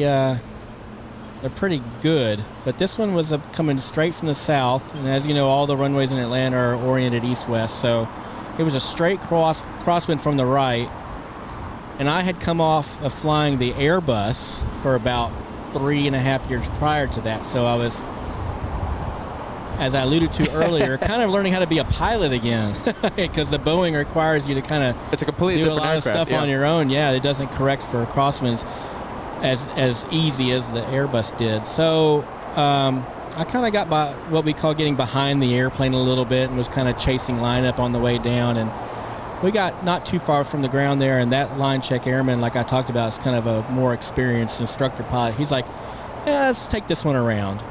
So, hey, there's another go-around story. Yeah, that's one I Another forgot go-around about. story. So I was sure about to enough, say that. I got to practice my go-around skills that we practiced during in the sim, a lot before heading out to the fleet there. So, yeah, we got back airborne, and he said, yeah, there's a little bit of challenging conditions here today. How about I take this landing too? So he went ahead and took that landing as well. But I'm proud to say that as that rotation went on, a lot of that 7.5, 7.6 flying came back to me, and by the end of it, I was right where I needed to be. So, That was really surprising when you said Atlanta. Wow. yeah, there's normally the winds there. You might get just a quartering headwind, but not usually a straight crosswind straight out of the north. And it was a stiff crosswind. I want to say it was in excess of 20 knots sustained. So, Wow. Yeah. yeah, so it was with some gust. I think there was a front moving through at the time or whatever. So it was challenging for everybody, but especially challenging for a new captain coming back to the Boeing after several years away from it. So, Talking about crosswind, right? Have you ever gone to landed at London? I've landed at Heathrow a number of times. Yes, Heathrow to be specific. Yes. That's Any a fun- challenging? No, the big thing with Heathrow and London in general is they really want to try to keep you from being too noisy there. So we do what's called a constant descent approach. So you want to make sure you're kind of descending the whole time, because if you level off, your engines kind of come up to hold altitude, and that sets off.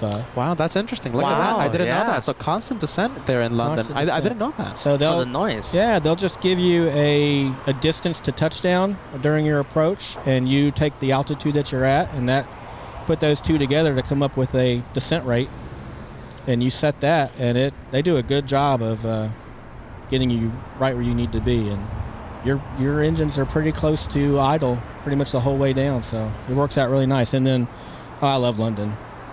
It's been a while since I've been there, but The city in general. yeah, the layover, the location.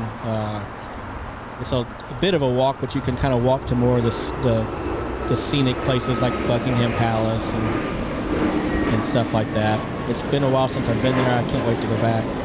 But you could still go, right? I can go. Our airplane right now, they actually have it operating into London Gatwick, so that would be a new airport for me should I get the chance to go there. It shows up in our what we call open time every now and then. I just usually don't have the time off to pick it up, but I imagine it probably here in the next few months I might have the opportunity to go check out Gatwick.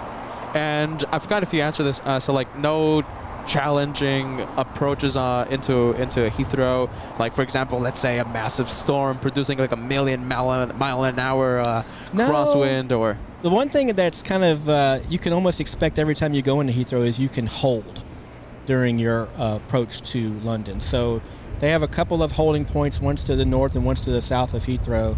And as you're coming across from the U.S., they'll usually tell you, they'll assign you an altitude and they'll tell you to hold at a certain point. And you kind of can start to count the airplanes in front of you and know how long it's going to be before you can continue your approach into London. You know, I'm a plane nerd, right? So Sure. at night, right? Struggling to sleep.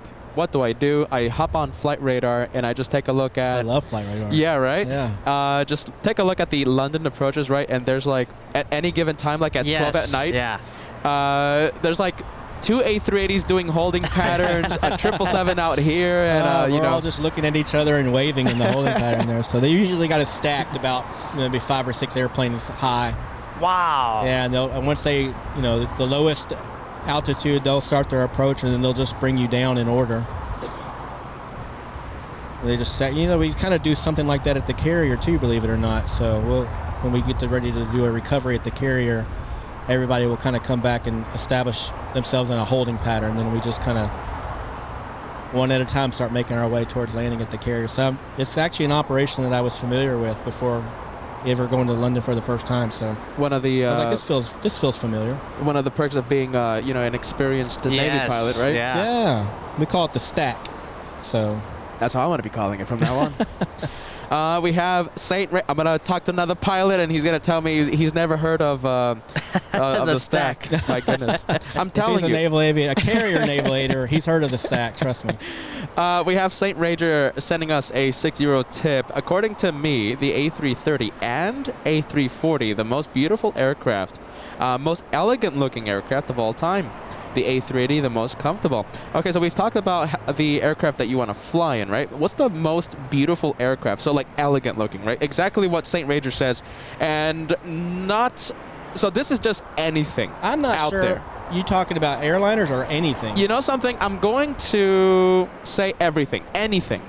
Oh gosh. Nah, that's a hard one. That is a hard one. So like the most beautiful aircraft, just striking to look at, just elegant. I don't know if this is a popular opinion or not, but I think the B1 Lancer is are you ready? Yes, airplane. yeah. And it's been around a while.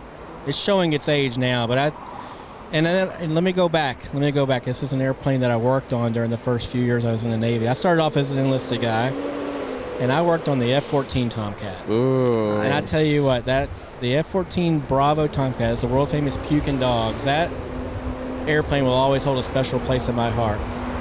And that was the airplane that I wanted to get back to go fly. Yeah.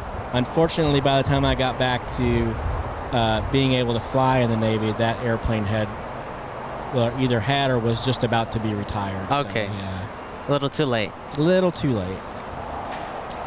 Let's see. I had a question. Okay, so what do you think about the B1, right? So you say it's showing its age. Now, inside the cockpit, certainly, right? But in the exterior, I mean, that thing looks... Yeah. Oh, yeah. It looks like... That thing looks like if it came out of the assembly line yesterday. Wasn't it? Yeah. Absolutely. Yeah. Now, inside the cockpit, that's another thing. Yeah. I don't get to see too many of them flying, but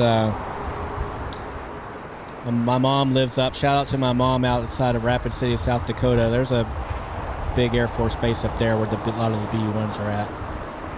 I used to live in Las Vegas, Nevada, right, for 10 years. And I remember being in high school. I'm sure, Joshua, you might be, or it might have been Ivan seeing the No, that wasn't me. Okay, so that was Ivan. So I wish it was me, but it wasn't. So shout out to my brother Ivan, who's in Apple Valley right now. So myself, Ivan, in high school, we always got to see during the red flag exercises. Yeah, I've been in one of those. You've been at red flags in Ellis? I've got a YouTube video I can share with you later on of one of my departures out in Ellis. Okay. In the E2D. It was that's easy great. To look up, yeah. But yeah, we always got to see the B1s, the B2s. Boy, my goodness, it's all the sorties coming out of Nellis. My goodness, it was a sight. My high school was like right next to Nellis, just like a few minutes away from Nellis. It was a full-on air show, like 2 or 3 times a day, every day. Yeah, I was the only plane nerd. I didn't have anyone to talk to. I just sat down in the bench and just enjoyed the plane spotting from a few minutes away. Am I mistaken, or did you say that you went to an aviation high school? Yes, I did. Okay. It was an aviation magna program, right? And at the senior year, they gave you a special rates for your PPL, but I didn't have, anything. So I couldn't go for it. Go for it. Yeah, right. But yeah, no, it was a lot of aviation's been with me for a long time. Same here. Wow, Super A380 Korean Air on taxiway Alpha. Joshua zooming out. This is when we need one of those shine the light moments, right? Yeah, right. We had a. I saw that. You saw that. I sure did. There you go. She was on Lufthansa. That's right. Carla, shout out to Carla, shining the light on Wednesday. So it's possible, and we see how good it looks. And that came out of nowhere, by the way. It was clear as day. I was very impressed. I was so surprised. I had no idea. She did not message me earlier. And all of a sudden, you know, Joshua and I were talking about, oh, you know, how cool would it be if we had a shine the light, right? And a few minutes later, hey, I'm going to be on Lufthansa. I'm going to be on Lufthansa. And we got to see that incredible moment. Let's see. Let me catch up to a few milestone messages. We have Michelle Melange, 17 incredible months. Good morning, all. Special welcome to Captain Ken, a member for the past 17 months. Thank here you so much. At LA Flights. Thank you, Michelle. And thank you to Captain Ken once again for giving your time. My pleasure. Just came back from what was it? What was the flight time for that Boston flight? I think the total block time was 6 hours and 10 minutes. I think we did about 5.5 in the air today. So. Wow.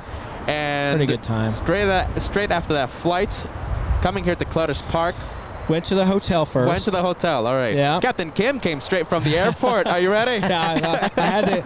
I don't fly in these clothes, so I had to put the uniform away. I was about to say, right? Yeah. No, but yeah, Captain Ken showing up here after a long flight, and instead of resting, taking much needed rest, paying LA Flights a visit. Oh, I'm on pure adrenaline right now. Are you kidding me? and we thank Captain Ken for his incredible time, his insight into aviation. We have Matthew Thompson celebrating 8 months of channel membership. Hello, Peter, Kat, Captain Ken recently have weekends off from work, so happy to see the live with everyone today. Good vibes to everyone.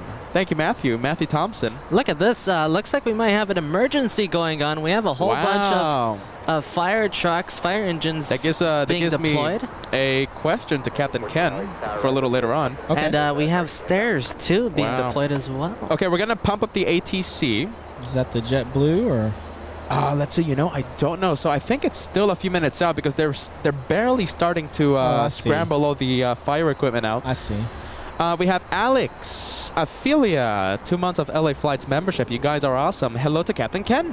Hello. I'm telling you, you are a celebrity here on the channel. How does it feel to be a celebrity? I'm feeling the love. Let's see. Thank you so much. We were excited from the very first show, like I said, and all the reaction in the chat after that first ATC shout out. So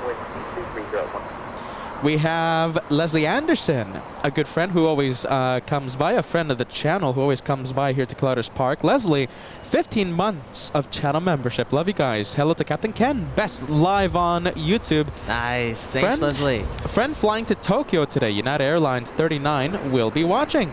I'll be flying to Japan in November. Flight is booked. Let's see. United Airlines 39. I wonder if that passenger has a window seat. We were just talking about a shine the light moment. I believe she did. So we will see what happens. Hopefully we get a light on board United Airlines 39. Oh, is that today? Okay. Yeah, flying to Tokyo today. Awesome. Let's see. There goes the fire equipment. Engine number 4 on your screen.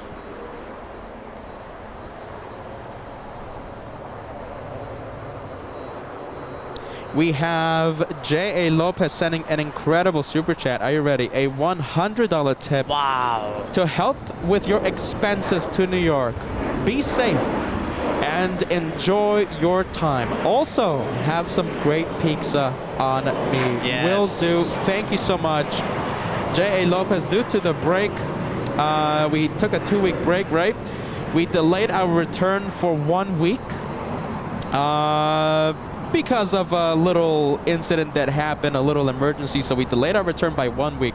It has been a long time since we have seen you here at the live show. J.A. Lopez. We're happy to see you guys back. Incredible viewers, incredible supporters of LA Flights. Mr. Lopez, it has been a long time. Tony K, $2 tip. Captain Ken, favorite all-time plane? So is this like the same answer as the most beautiful plane in your opinion? What do you think? Favorite Air Force plane? Well, I guess the B-1 is in the Air Force, right? So probably would be the same answer. But they have so many just absolutely gorgeous airplanes. So. And Tony talking about just favorite all airplane time. all together? Yeah. Oh my gosh. Let's see here.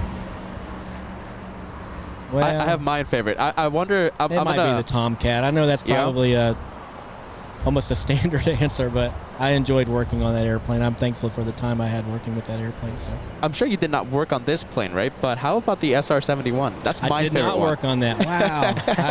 Wow. No, what a beautiful air. I mean, I've been up next to them. They're amazing. I've only been at the museums. I'm sad that I never got to see that one in operation.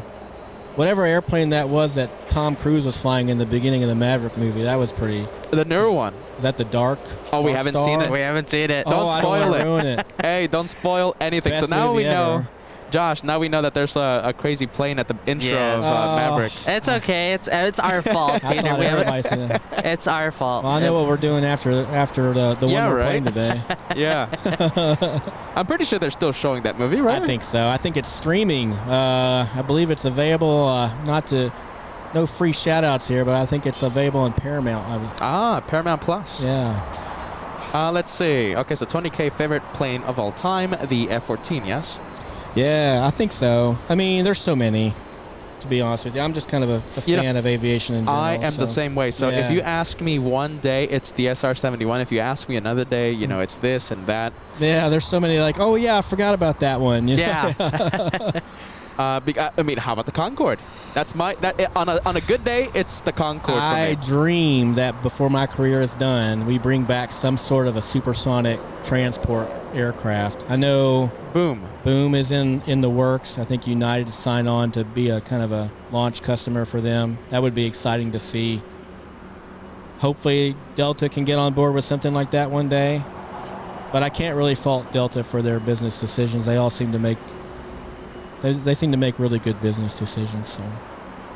I'm still Look at trying. this. Yeah, go for it. Little interruption here. This might be the emergency landing. We have that exec jet with the fire engine right behind. Wow, there it is. The exec jet. That's it. It's a little hard to see. Yeah, it's right there. Okay. On Alpha. That parked at the FBO ramp. Okay, so let's see. Wow, it left Van Nuys, right? And it was scheduled to arrive in, let's see, at Dallas. Diverted to LAX. Yeah, there's your answer. Yeah, it didn't quite make it, did it? Wow, okay, so it left Van Nuys and it was in a holding pattern over Van Nuys for quite some time and then proceeded to LAX. And looks like all the engines, fire engines are going back to base. Yeah, they're going. Okay, so we have Caleb. Most interesting ground experience you've had? That's a great question. I was thinking of asking that, but I forgot. Would that be like speaking with a ground controller? Let's see. Are you ready? I think just like tower communications in general. Yeah, interesting grounding. Okay, so yeah, that's how I'm going to take it. So exactly what Josh said.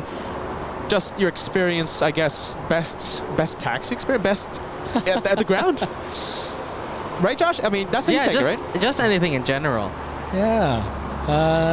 Like how how you see on YouTube, like sometimes there's like arguments or I think fights. One day I landed in LA and I was able to cross all the runways without stopping, and the gate was open, and I was able to go right into the gate. That's probably That's probably my best ground experience. That doesn't happen very often here. North runway, right? North runway arrival. Probably. I think this morning was a north runway arrival right off Alpha. Didn't even have to stop, crossing 24 left. And was that best experience today? Best experience today for sure. Yeah, there's been so many ground experiences. I'd have to go back and think of any that were memorable. I think it's always kind of fun during the international push, especially in New York City, to listen to the interaction between the ground controllers in New York and some of our international friends. I think you're talking about... whose English may not be up to par. Yeah. And sometimes the New York controllers can be pretty funny on the radio with those guys. So it's kind of always a source of chuckling in the flight deck listening to those guys in New York. They do a great job, and they have a lot of patience, and patience is required for sure. You know, something else that I see during sleepless nights, not only flight radars, London, approach path, all that good stuff. Kennedy Steve on YouTube. Kennedy Steve, that's right. And Boston has another one, is that correct? Boston, I don't know. I want to say Boston Rob?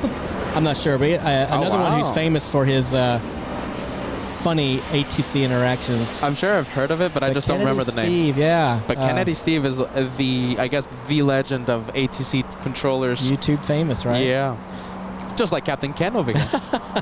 That's true. Captain Ken will be known online. I have to say that this is not something that I would naturally be comfortable with, but Peter and Josh, you guys do such a great job putting me at ease and make me feel just like part of the family here. It's been awesome. What we try to do is just literally give you the experience, and this is the same with us, right? Because I mean, I'm not a naturally born public speaker. I'm not that.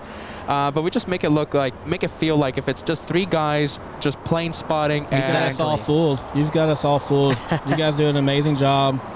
You're absolutely. I mean, you could just put you either sit down and watch you guys and do nothing else for the day, or even just set you guys in the background, and it's a soothing show to listen to. Yeah, but it's just friends. It's family. In the case of Joshua and myself, it's friends. Just plane spotting. It really is. That's the whole thing of the channel. You know, it's just with the a couple guys hanging out. With the exception that we're wearing big headsets over our heads, right? But it's just literally friends. Well, somehow I came across you guys one day, and I was like, one day when I fly out of LA, I'm going to see if anybody's live streaming and send them a chat, and that's how this all started. That's how it all started. That easy. Bradley Smith sending us a $10 super chat. Many thanks for sharing the planes with us. We hope to visit you soon. Captain Ken, thank you for sharing your knowledge. Many thanks, Bradley and Mason Smith. Let's see, a nice little Chattanooga. Nice little development here with aircraft traffic. We have a couple of 747s pushing back. Couple, you said? This Coletta Air over there. Wow. We also have a Ghost pushing back. An all-white 747. We're going to have a lot of action in the next few minutes. Awesome. Did you guys see the chat earlier about the tanker, the fire tanker aircraft that arrived this morning? I was right here. So I was right here setting up. Yes. Okay. And well, then you saw me land, because I landed on the south side right after he Really? landed. Yeah. So I was wondering if he was still here and if we were going to see him today, but that was It hasn't left. It parked somewhere to the west. Now, I don't know if it went to remote, but it's somewhere in the hangars. I'm thinking it went to like the FedEx maintenance facilities where they service all the MD-11s. Okay. So that's where I think it went. Gotcha. But yeah, okay, so here in the south side, we have a couple of 747s, and we're still waiting for the blue Korean A380. Oh, yeah. Where'd she go? Holding short of 2.5 I forgot about left. that one. I forgot about the King of the Skies. So we have King, and we have a couple of whales. And one more thank you to Bradley Smith. Thank you so much in Chattanooga. Let's see, we have a question from Donna. Okay, this one piqued my interest. Favorite airline snack? Airline snack? We've got some pretty good honey roasted almonds on board, I think, from time to time that are pretty good. We had that. I had that. You did? Yeah. On the flight from Boston. The pistachios are good. And well, I mean, it's got to be the Delta Biscoff cookies, right? Oh goodness, I'm not a big fan of the Biscoff cookies. Yeah, it's not too bad if you eat them with coffee. That's my go-to. I agree. That you gotta dip them in the coffee. Absolutely. I know Christina is a big fan of the Biscoffs. We gave them out as wedding gifts, believe it or not. Wow. Yeah. That's interesting. Look at that. Yeah.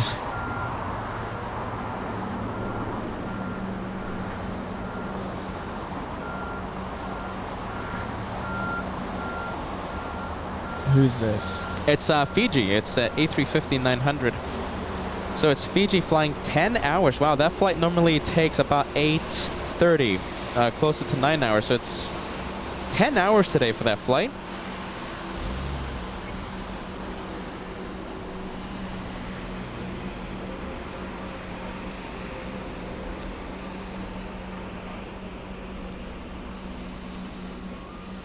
Dreamliner? A350. A350. 350. Okay. Uh-huh. Yeah. Oh, there it is. I was looking at the. Is there a Dreamliner taking off behind it? Oh, yes, there is. That's what I saw. Eagle Eye. Eagle There Eye, it yeah, is. Captain Ken with the Eagle Eye. With the assist, too. I didn't see it coming.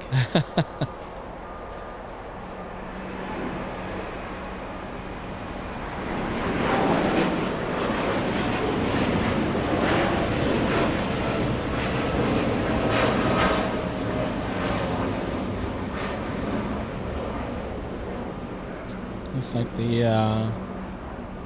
not to take your eyes off the 787, but our 380 is lining up on 25. Wow. Yes, that's true. 25 right, I believe. Yeah. All right, let's hear Oh, the left. ATC tower. Yes, 25 left. Let's hear the clear for takeoff. I think we already missed it.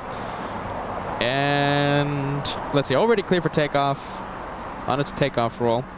And like I said, okay, so we have one King of the Skies, yes, the one that you're seeing right now, and we have two Queen of the Skies, two whales. Wales. Two 747s. I'm going to be saying that all the time now. Queen works too. They're interchangeable.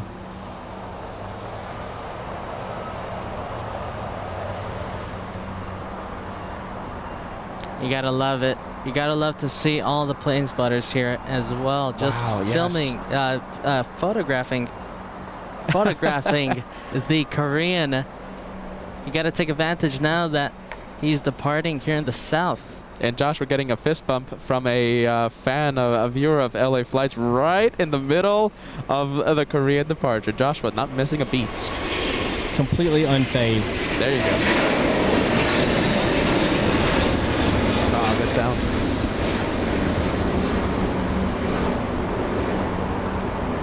Yeah, that's a beauty. That's a long flight, huh? To Seoul? Is that where it's headed? Yeah, flying to Seoul, so it's the race from South Korea. The race to South Korea. Well, to and from South Korea as Yeah. well. The morning arrivals as well. So right now, the race to South Korea. Asia's got a head start, yeah. Pretty good head start, yeah. Come on. We got to go for the Sky Team member here. Let's go There you Korean Air. Pedal to the metal. So we have Austrian, a special livery right in front of us. What's the longest wait time that you've had waiting for a gate to open up? So we've seen aircraft. So, you know, the Poles have the worst luck here at LAX. One time, Polish. Lot 21, I believe. Waiting for a gate. 3-hour wait time. Wow. No, Taxiway hotel there for 3 hours. Wow. I've never come close to that. But I would say, if I would say an hour, that's probably true. And probably on more than one occasion. But JFK? here, LAX. yeah. Wow. When we were still parking on the south side, I believe. So we were a little bit more gate constrained here on the south side than we are on the north side now. So not as much of a problem here now.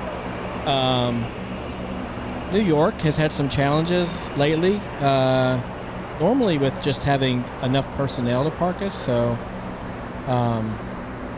but they're working on it. We can see that they're working on it. We feel it. So that's gotten better. But maybe an hour is probably the longest I've ever had. The longest? After Okay. landing, having to wait before I could get into a gate. You know, I've been really lucky with Delta. So Delta, I Good. think the most that I've waited. Josh, what do you think? On board Delta, I think 10 minutes. I mean, even if that. For I was talking to a fan. So the longest time that we've waited on Delta, let's say for a gate to open up, for us at the taxiway, at the ramp. The most, I already know that question, but it was in JFK, so I mean, you can't really count that because But- it's in JFK. But for Delta, Normally JFK sings. I mean, it hums. It does. They do a good job. But yeah, lately, it's not uncommon to have to wait for a few minutes after a gate. We waited like 30 minutes last time Okay. in February. I believe it. 25 minutes, I think. yeah, okay, 30 minutes. That's the most we've had that I can remember. Well, we don't like it any more than you all do. No, I mean, since we've been at JFK for a whole bunch of times at the TWA hotel, we know that being a waiter isn't very uncommon. Yeah. I think I've seen an Eton A330 at JFK wait for a gate like 3 hours. Wow, another 3-hour wait. Okay. Really? The Italians waiting for 3 hours? Yeah, I think it was an ETA. Back in a UN week. Listen, we do have a 777 coming in. We have a freighter, China Southern Cargo, flying in from Mexico City. A 3-hour, 15-minute flight. Your favorite international destination, Captain Ken? Favorite international destination? Have you ever flown to Mexico? As I give Captain Ken like a million questions right now. Right, keep sending them. Cancun, I've operated in and out of. What's the airport here on the western border of Mexico? Is that Puerto Vallarta? Could be, yeah, Puerto Vallarta. I believe I've operated out of there before. But I haven't been to Mexico City yet. That requires actually a special airport qual for us. Yeah, there you go. Wow. I haven't, because of the mountainous terrain surrounding that airport, I haven't had the opportunity to get that qual yet. You know, famously, Captain Kim of Lufthansa said that Mexico City, the approach into Mexico, the hardest approach that he's ever flown into. I've heard it can be, yeah. With enough preparation and a good, we call them basically a seeing eye pilot. They'll kind of go with you the first time as a captain that hasn't been there before. I think after you've seen it a couple of times, I've heard it's you kind of know what to expect. We were talking on the flight over today. My first officer, who flew with a regional airline previous to being here at Delta, they would operate into Aspen, Colorado. And he had a lot of stories about how complex that airport can get in and out of. And I think he said SkyWest is the only airline certified to go in there. Which one? Aspen, Colorado. The airline? SkyWest. SkyWest, okay. And then other than that, you've just got private aircraft going in and out of there. But as far as regular passenger service, I believe he said SkyWest was the only one. It requires a special mountain qualification, I guess, for those of you guys going there. So listen, we do have a 747, Josh and Captain Ken. 747 already lined up on runway 25 left. This will be another quad jet leaving in front of us. Let's see, I think it's line up and wait for that one. I'm sure you've heard that one a million times, right? Line up and wait. Oh yeah, absolutely. Caleb saying, let's see, asking Captain Ken, have you ever had to squawk 7700? If so, why? I have not. And because I've never had an emergency. Yeah, that's obviously the squawk code for if you're having an emergency on board the airplane. It's a quick way to let everybody know around you, including those on flight radar, that you've got something going on with your airplane. Once that notification goes out, I always click on it, and I'm always so does tracking the else. flight. Yeah. Me and everyone else, right? So what we kind of learned along the way was, as long as you're in contact with ATC and you can kind of let them know that you've got something going on, you don't necessarily have to put in the 7700 squawk. They have a way of kind of tagging you so that everybody knows. But so it's not necessary to it'd be more of a hey, I'm not talking to anybody right now, I've got something going on. It's a quick way of letting everybody know to kind of get out of your way. Okay, 747 getting a move on. Let's see, on his takeoff roll, let's take a look at the destination for this one. The Whale flying to Cincinnati. Really? Flying to Cincinnati, yeah, look at that. It's going to be roughly, my goodness, what, 3-hour, 30-minute flight? That sounds about right. Yeah, already doing the rotation. And very early. Must be light. We're going to be taking a look at the rate of climb. If it exceeds 3,000, it's a rocket. It's got to be.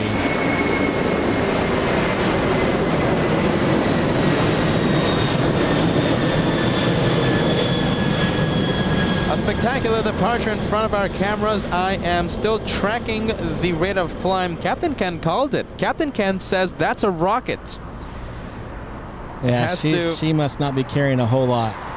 I'm still checking the numbers. Let's see. Flight radar telling me 2,500 feet per minute. Oh, Ah, no. That has to be a rocket. oh no. Joshua says rocket. Captain Ken says rocket, but flight radar says nope. And look at this. Very interesting. A back-to-back 747 departure. Back to back. This one is the Ghosts flying to Tokyo Narita. Wow, this one's going to be fully fueled. This one I bet fully loaded. That's just my guess. What a great time to be alive. Atlas 7101. Let's take it in. Still a whole bunch of 747s at the cargo terminal, by the way. So we still have a lot of 7-4 action happening all day long. Atlas flies to Tokyo. Josh, I expect this one to lift off between Alpha 8 and Lima. Well, she's still rolling. Still no liftoff yet. Still no rotation. There you go. Look at that. That's Alpha 8. Oh, still hasn't lifted off. I love that livery. Me too, right?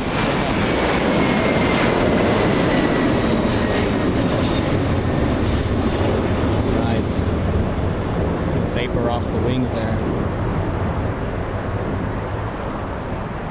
Captain great sight. Ken, Yeah. I think you said it right. It is a great time to be alive. You know, these planes won't be around forever. They won't. We got to take it in now that we can.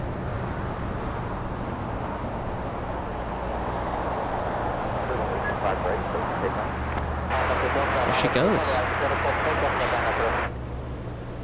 We don't get the famous RNAV to Del Rey on the south side, do we? No, we got a Docker, I believe. Docker, that's Yeah. correct. Yeah, I went off the south side 2 days ago.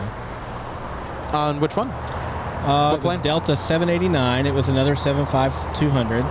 And you it taxied was all the way to the south? Yeah, so it was a 6:15 in the morning departure. Ah, that's why. yeah. Okay. The So- sound Yeah, issues lots here. of regulations. They were with the actually sound. landing east on the north side and departing west on the south side. Yeah. So, but I think not long after we took off, they opened up the north side for departures as well. Okay, so yeah, that's a good reason. The noise abatement. Yeah. Let's say the Dreamliner now on the roll. Japan Airlines 61 flying to Tokyo Narita. It's a race to Tokyo's Narita Airport. Who will win? Will the 74 freighter or will the passenger Japan Airlines Dreamliner win that race? Good question.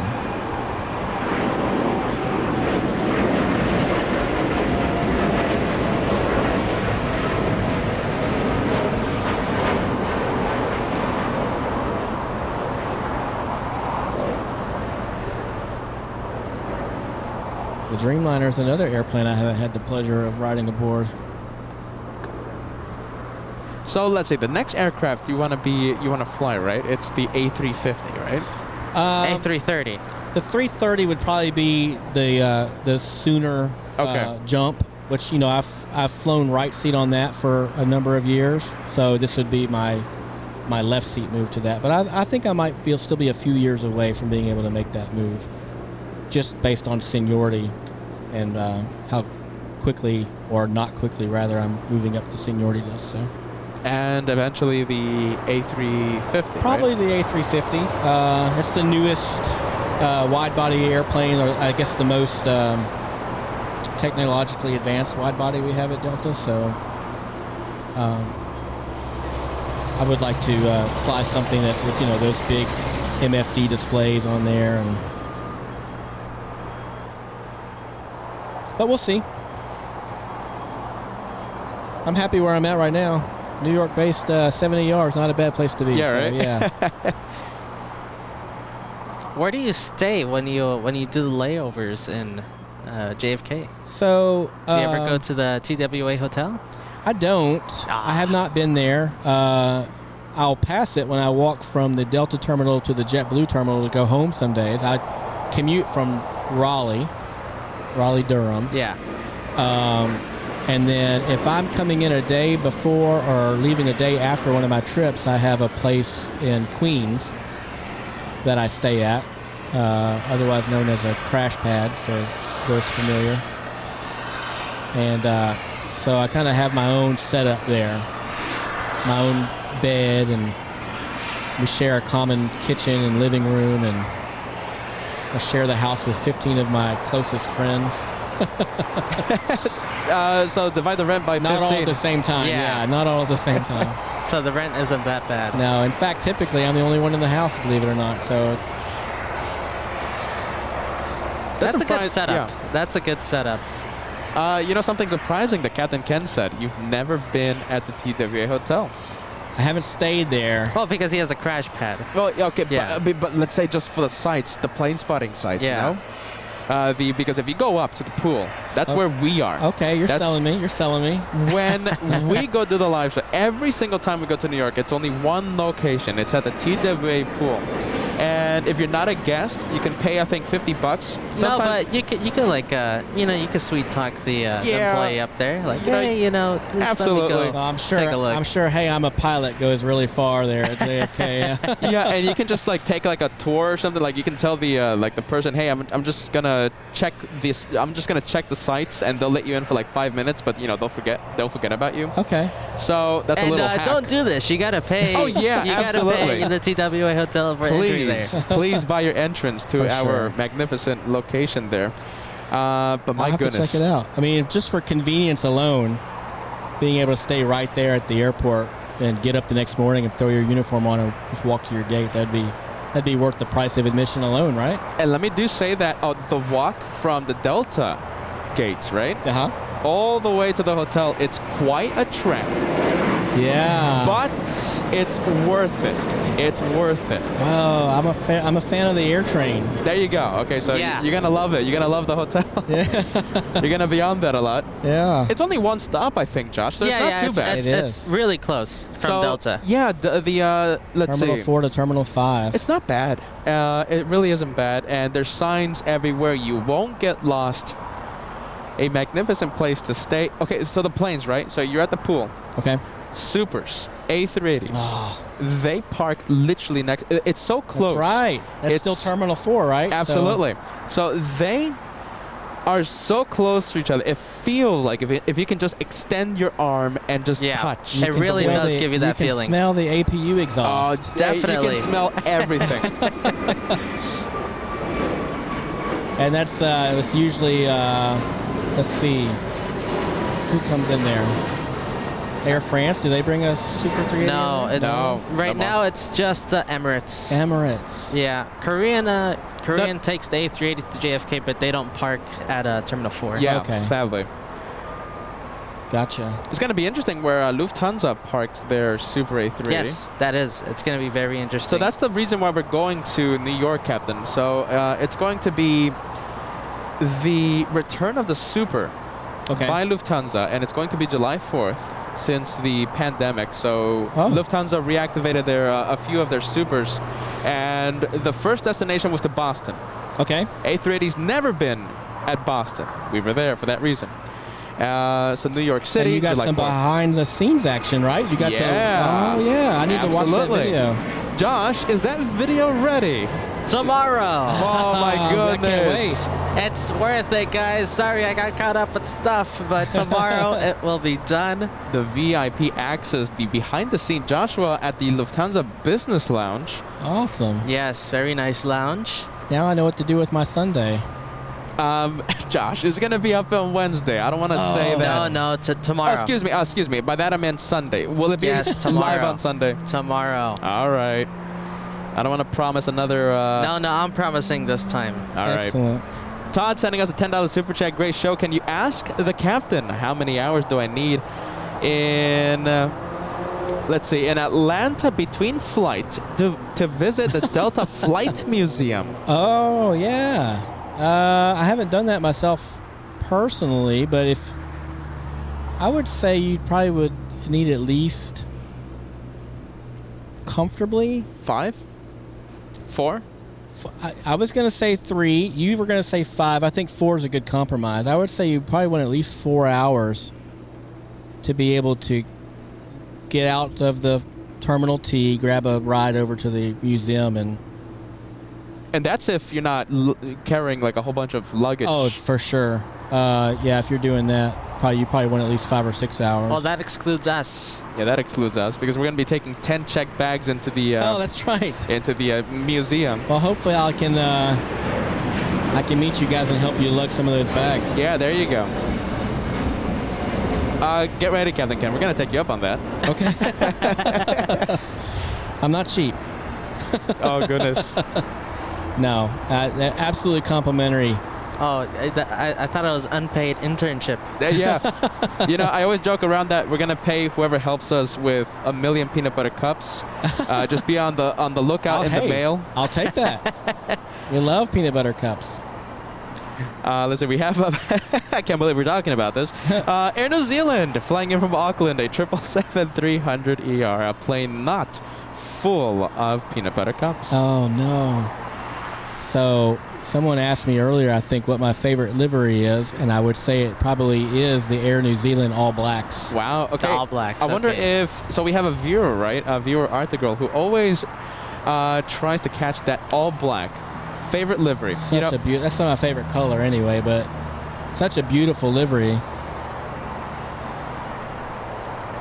During nighttime plane spotting, long That's time ago. That's underrated, how good it looks at nighttime. At nighttime with Joshua's nighttime camera, that all black livery is just, I'm going to say it again, I've been saying this a million times today, amazing. It looks amazing at nighttime. Oh, his shot of the moon. He gets great pictures of the moon. Yes, he does. does. I tried to. Yeah, Josh, when it's clear. When it's nice and clear. That. I think I had to pause the video and have everybody come in like, look at this. Have you seen the shot where we have the plane go next to the moon? I believe I did. Yeah, I think That's very iconic. And that moment is, are you talking about the Southwest? Yeah. 7-3. Okay. We've had a couple times, but that's one of the best ones. And that clip is in the trailer that goes out before the live show starts. That's right. And is that Dagus who was it? Yes. Yeah, you know, amazing job on that trailer. And a shout out to all the mods. The mods rock. There you go. Mods rock, everybody. Good shout out. Dagus, the creator of the trailers and also the end clip that we always put on. Dagus, shout out to you, man. And of course, our wonderful moderators. We have Danny Ortiz sending us a $10 super chat. Good afternoon, Peter and Joshua and Captain Ken. How are you guys doing today? Waiting for Cathay Pacific 882 arrival at 3:30 p.m. Let's see, hold on, at 4:30 p.m. Pacific time. Always an amazing show. Watching from gate 156 inside the terminal. Nice. We have Mac Murray, a 7 Canadian Superjet flying into LAX tomorrow, Southwest 1314. Sadly, we're not going to be live tomorrow. Thank you so much, Mac Murray. Have a safe flight into LAX. Let's see, I have a question. It's not a very, well, it is kind of a serious question. We asked the same question to Captain Kim when he was on. All right, so Captain, can I ask you? Okay. Would you wait 30 to 50 minutes yes, for an In-N-Out burger? The most I've waited, I think, was like 35 minutes. No, I think 45 minutes. Captain Ken said no, but because he wouldn't go to In-N-Out. Yeah, he's a vegan. For dietary reasons. No, that's not my reason. I can't say no because I have. You have? I have waited about 45 to 50 minutes for an In-N-Out burger. Okay. 50 minutes. Had I known that I was going to have to wait that long, I might have made a different decision. How long did you wait when you came to that realization? Like 20 minutes in? At that point, I was committed, you know? Yeah, so it's like, well, I'm not just going to walk away without an In-N-Out burger. So obviously it was I see Christina Wood. She loves In-N-Out. So yeah, I walked from the Hyatt Regency over there to the that's a good walk. Past the approach ends of the north side to the In-N-Out, and I quickly realized that I believe that's the busiest In-N-Out in the world. Yes. Yeah. Definitely. Yeah, I found that out the hard way. There's another one across the airport on the south side of the airport. It's like a quarter empty. It's like real. It's wow. I went there Thursday, and it was a 10-minute wait, and Oh, I got my something burgers. that would have and been it was nice to know. That's a local secret. Okay. That's a local secret. Well, I'll have to see. So we stay up this particular layover. I'm up in Hollywood, so I'll have to see if there's one within. Oh, that's pretty fun. It is a far, yeah. So it was about a 30-minute lift ride down here, which is pretty good. You know, I think all things considered for LA traffic. Okay, 30 minutes to Hollywood, you got lucky. Yeah, really you got lucky. Really lucky. Yeah. That's normally an hour or something. That's had a good driver. Shout out to Ollie with Lyft. He was a very entertaining driver. Thank you so much, Arthur Girl. Yay, Captain Ken and Blacks for the win. Talking about that livery. Arthur Girl, a big fan of the livery. Thank you so much, Arthur Girl. A top-of-the-line member here on LA Flights, all access VIP. We have 2 random AvGeeks. That's the name of the YouTube account. Look at the 747 pictures. Saw my first 747 at Echo Mike Alpha, the airports. Do you know the airport code? EMA? I do not. 2 random AvGeeks. Thank you so much. Unless it's part of a 4-digit. Is that possibly an international airport? Hold on a minute. Let me go and test my memory right now. I am not searching on my phone because I'm an experienced AvGeek. And I am searching. EMAA by chance, maybe? Let's see. Let's see. Hold on a minute. I just remembered. It's East Midlands in Derby, UK. Oh. So, very far away. There you go. I'm an Haven't been there. Yeah, and I'm an experienced AvGeek, so I did not search on the phone for that one. I was going to guess Manchester, but... No, Manchester is MAN. Okay. Yeah. That makes sense. Man, yeah. Man for Manchester.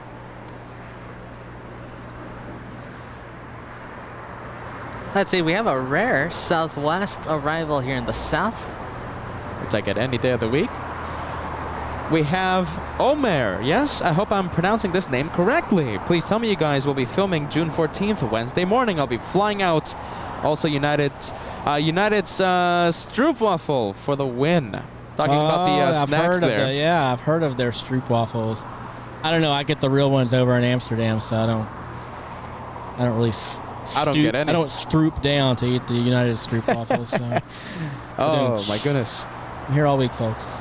Omer, thank you so much. $10. You know, long-time viewer. Please correct me if I'm wrong. A long-time viewer here at LA Flights. So nice to see you again. Wednesday, yes, we will. Right, Josh? June 14th. Yeah, we should. Okay, Should so we will be live that day. Hey, Captain Ken, are you ready? I hope you're having a lot of fun. You know, tell me when. You know, because the show's gonna go until I think Emirates leaves don't tell him at that. 5 We're p.m. gonna be here all day. I'm gonna be honest with you guys. I'll be here as long as you'll have me. So this is. Oh man! Wow, this is the most fun I've had on a Los Angeles layover. And I love answering everybody. I know I'm not getting to everybody's questions here, but as long as Peter's willing to keep moderating them here, I'll answer anything. I just don't want to. I don't want to step on your guys' normal commentary, which is always no. Listen, it's always top notch. So this is the show. Okay, so you're the co-host. You're the you're the one sitting in the jump seat. You're part of the show. If you see a question, go for it. Okay. And okay, so like we're gonna be live until 5 p.m. until that Emirates leaves, and it's going to be a south departure. Okay, so you're gonna feel what it really feels like to be having the one more plane soon. Easy day, easy day. 5 p.m. That's nothing. Like I said, I'm off all day tomorrow, so. So it looks like we're gonna have Captain Ken all day long. Wow. Let's see. Yeah, what Josh was referring to, right? So Captain Ken's gonna get first-hand experience of what it's like to be with a plane spotter that needs one more plane. The best plane spotters in the industry. Cheers, man. Thank you so much. 2 random AvGeeks saw the 747. Oh my goodness, the airport code ARN. Stockholm. Oh, there you go. Okay. Yeah, Sweden. 2 random AvGeeks. That's one of my favorite layovers. How about YXM? Do you know that one? So it's from Stockholm to YXM. YXM. As we put you on the spot. I don't. Not off the top of my head. So 2 random av geeks just, you know, sending the airport codes, right? Okay, so if you're a true av geek, Oh, the challenge. let's see. I don't even know how to pronounce that city. Bergeracs, IATA code. I guess I'm not a true av geek.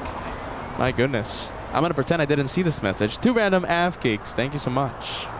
I think we always enjoy Indianapolis, right? Because it's kind, KIND. I think is the IATA code for it. So we think that's pretty neat.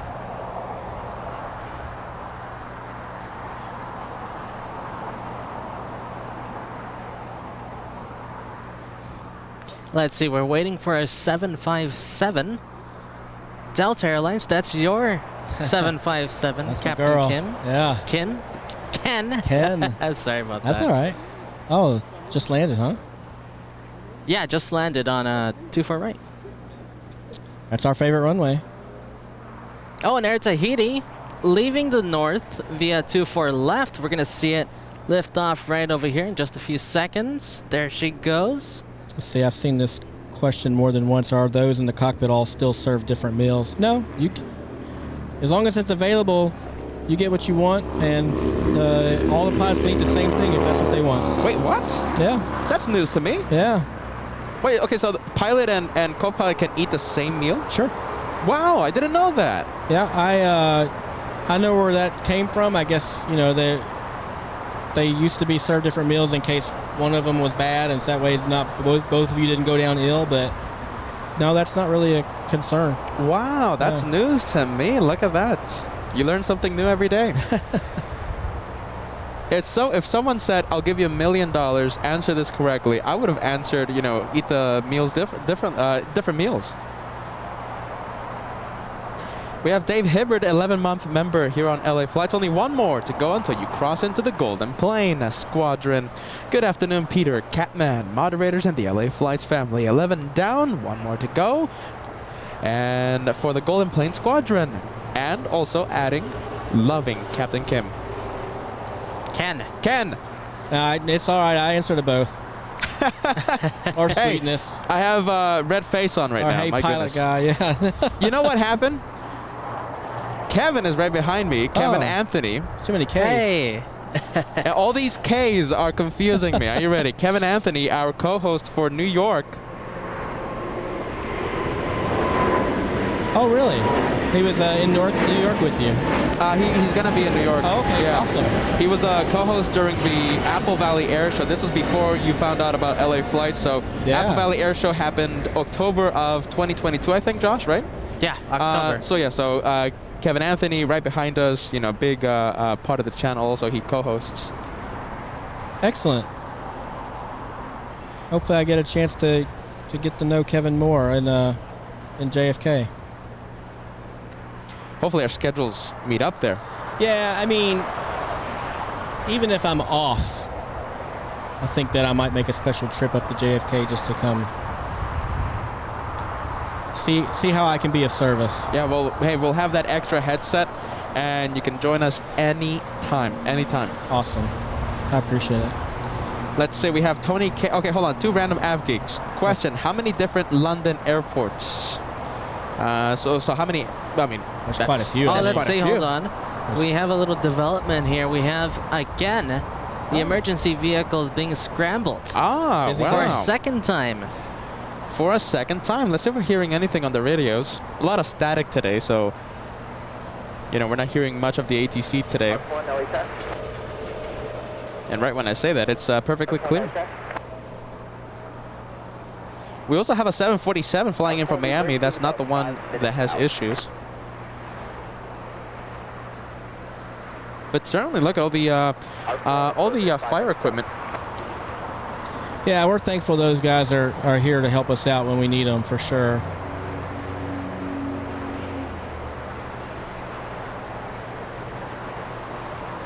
Hopefully we don't need them, but Oh, look at this. Is this the supervisor? Yeah, look at that. I'm pretty sure that's the supervisor. is that the red? Yeah. Okay.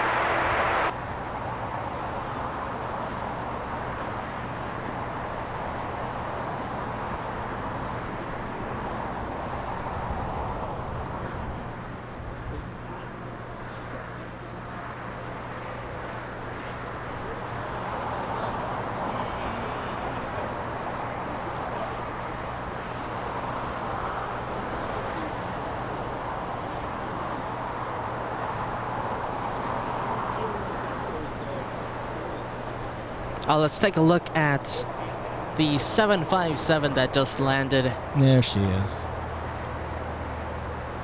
I love that plane.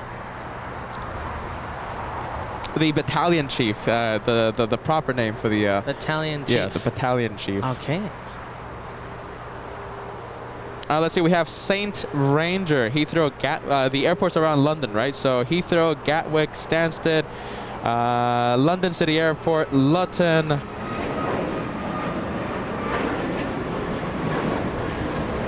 For the, what was it? I think 2 random av geeks asking about the airports around London. We have Darren, 757 tip coming in. Welcome to the show. Looking forward to flying Delta's Atari Ferrari to Miami in September. Oh, yeah. And thank you for joining us, Captain Ken. Absolutely. Thank you, Darren. We love flying to Miami. Favorite domestic airport? Where's your favorite one? Oh, good question. I'm thinking Miami. No, I mean I like layover in Miami. Miami's nice. Doesn't sound like the worst thing you can do. Not bad. I like Phoenix. We lay over in Scottsdale. Phoenix. I've been in Phoenix, and yeah. it's a wonderful city. Absolutely. Gosh, I just about like them all, to be honest with you. But let's say if you can pick just your favorite. Well, we don't get any on my fleet, but I call Nashville my home. And it's where I was raised and lived there for a little while before I moved to North Carolina. And if I could get layovers in Nashville, I'd pick it every time.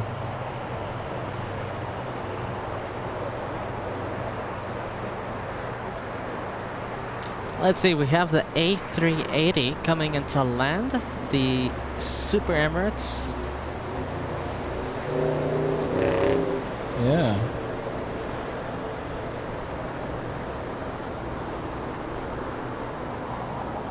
And is that from Dubai? Yes, from what a Dubai. long flight. Oh my goodness.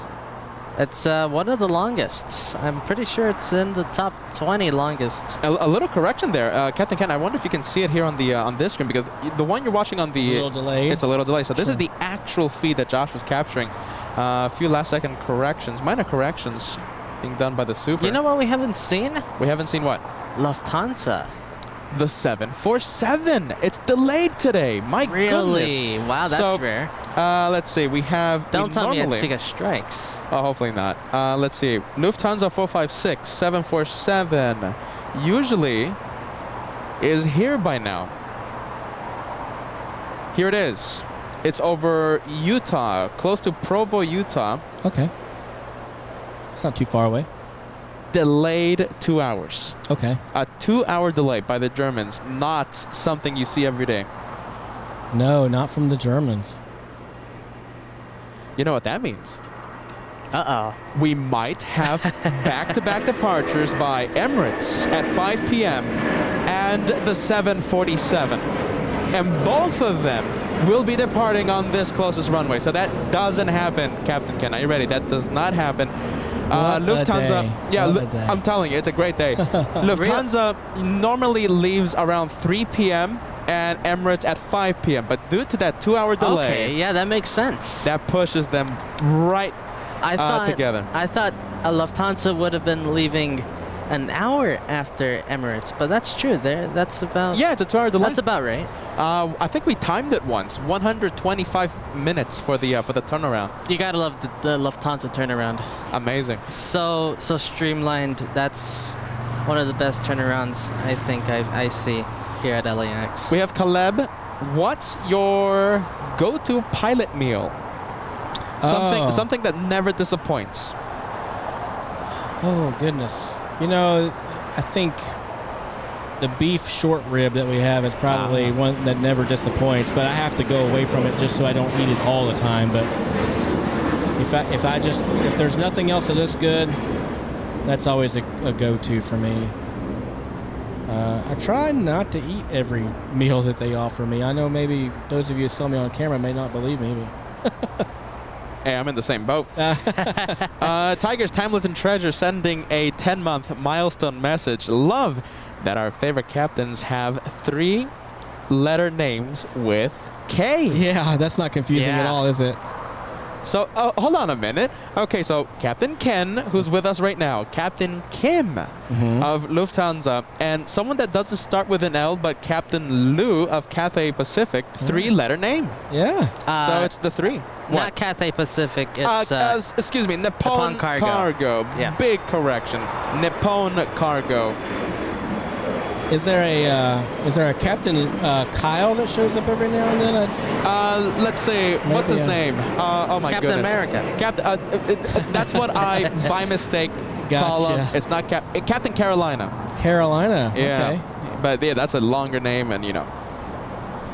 Yeah, I see every once in a while messages saying people hope I'm their pilot. Listen, before we push back from the gate, or even after we get back into the gate, feel free to come up front and poke your head in. Maybe it's me, maybe it's not, but just about every pilot I've ever worked with, we actually love that. Really? Really? Yeah, when people want to come up No and just kidding. ask a couple questions or just say hello or maybe even grab a picture. Yeah, we have no problem with that. Now, once we close the door to push back, Yeah, that's You don't different. want them knocking on the door. Please don't come forward. Yeah. I didn't know that. Yeah. That's really interesting. Yeah, absolutely. I always thought, you know, Yeah, I like always felt intimidated. Like, oh, you know, I don't want to bother them. You know, they're in the zone. they're in the zone after a long flight, No, I stressful mean, if flight. we need you just to hold on for a couple moments, you know, just say, give us a second. But, I mean, typically, there's really not anything so important going on that we can't pause what we're doing for Wow, a that's few very minutes. interesting. Look Yeah. at that. How about this? How about if, let's say, a young 5-year-old or Happened say yesterday. 27-year-old would want to sit in the controls when the plane is parked or something. How does that work? Is that even possible now? Absolutely. Really? It truly is. Yeah, and we have people that, you know, maybe it's their first time flying, or maybe they're just traveling on a special trip and they're just trying to document their entire vacation or whatever, and they just think, how cool would it be to grab a picture from the flight deck, and if you ask nicely and wanted to sit down in the seat, act like you're at the controls, yeah, we'll take your picture. Wow, look at that. For sure. If it's a kid, I might even let you wear the hat. How about that? What's the age requirement there, Captain? And if you're really special, we'll give you a pair of wings. Yeah, there you go. I got my wings. Thank you, Captain Ken. Yeah. You just stick that onto your all's gear or something, and Oh, why? I didn't get anything. yeah, it's for both of you. It's for both. I only have so many of those. Josh, as a team, we both got it. Okay. Hopefully, I can leave with a couple stickers at the end of this. Oh, so. hold on a minute. Let's see. Hey, hold on. You're gonna get spoiled. I've already got the New York edition shirt, so I'm good on the LA Flights New York edition shirt. Do you have a hat? I don't have a hat. I'll give you a hat. I have some in the car. Oh, perfect. Actually, I'll give you the hat right now. Okay. Okay. I should have put it on when we were. I have my Nashville SC hat. Go in SC. Got a match against Toronto this evening, so. What is that? Some college It's stuff? MLS. Oh, Major League Soccer. Okay. That's right. Hey, the only sport thing I see Formula is One, right? Formula Yeah, One. You got it. absolutely. That's how you know Captain Ken really watches LA Flights. That's how you know, guys. Hey. You know, hey, are you ready? Josh, When I hear go it, Red Bull. There you go. That's the spirit. No.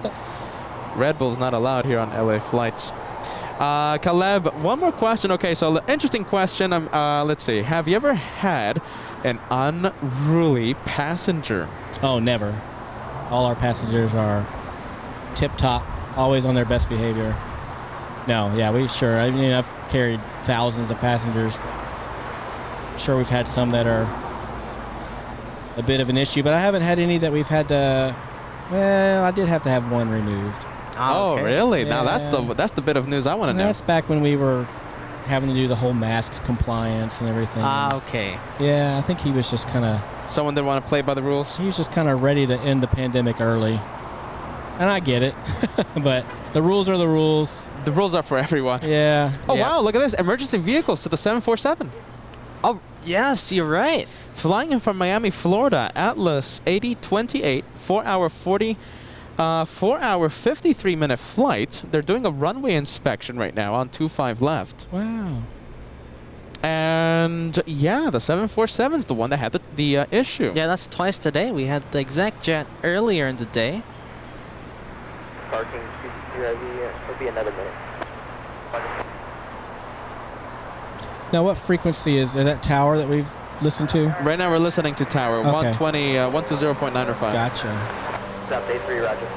Parking CCTV at Foxtrot, cross 55 left, cross 55 right, taxi Bravo full length. Not the only time today that we will have this Super A380 face the south side. So this is the arrival. Arrived about, what was it, 7 minutes ago, I believe. At 5 p.m., this will be the last plane for the episode. And we will have it taxi southbound and leave in front of us. And due to Lufthansa's delay, the 747 might be taking off right at the same time that the behemoth of the skies takes off. So that that's would going to be very interesting. unbelievable. Can't wait for that. The 5 p.m. hour is going to be incredible. We have Alexis in Honolulu. Aloha, Peter, Joshua, and Captain Ken. Thank you for a great show. Thank you, Alexis. Good vibes. Welcome to the show. Aloha. Ever gone to Hawaii, Captain Ken, on the Delta flight? I have, and I'll be there next week. Nice. Yeah. Let me see here if I can find out when I'm scheduled to be in Honolulu. Yeah.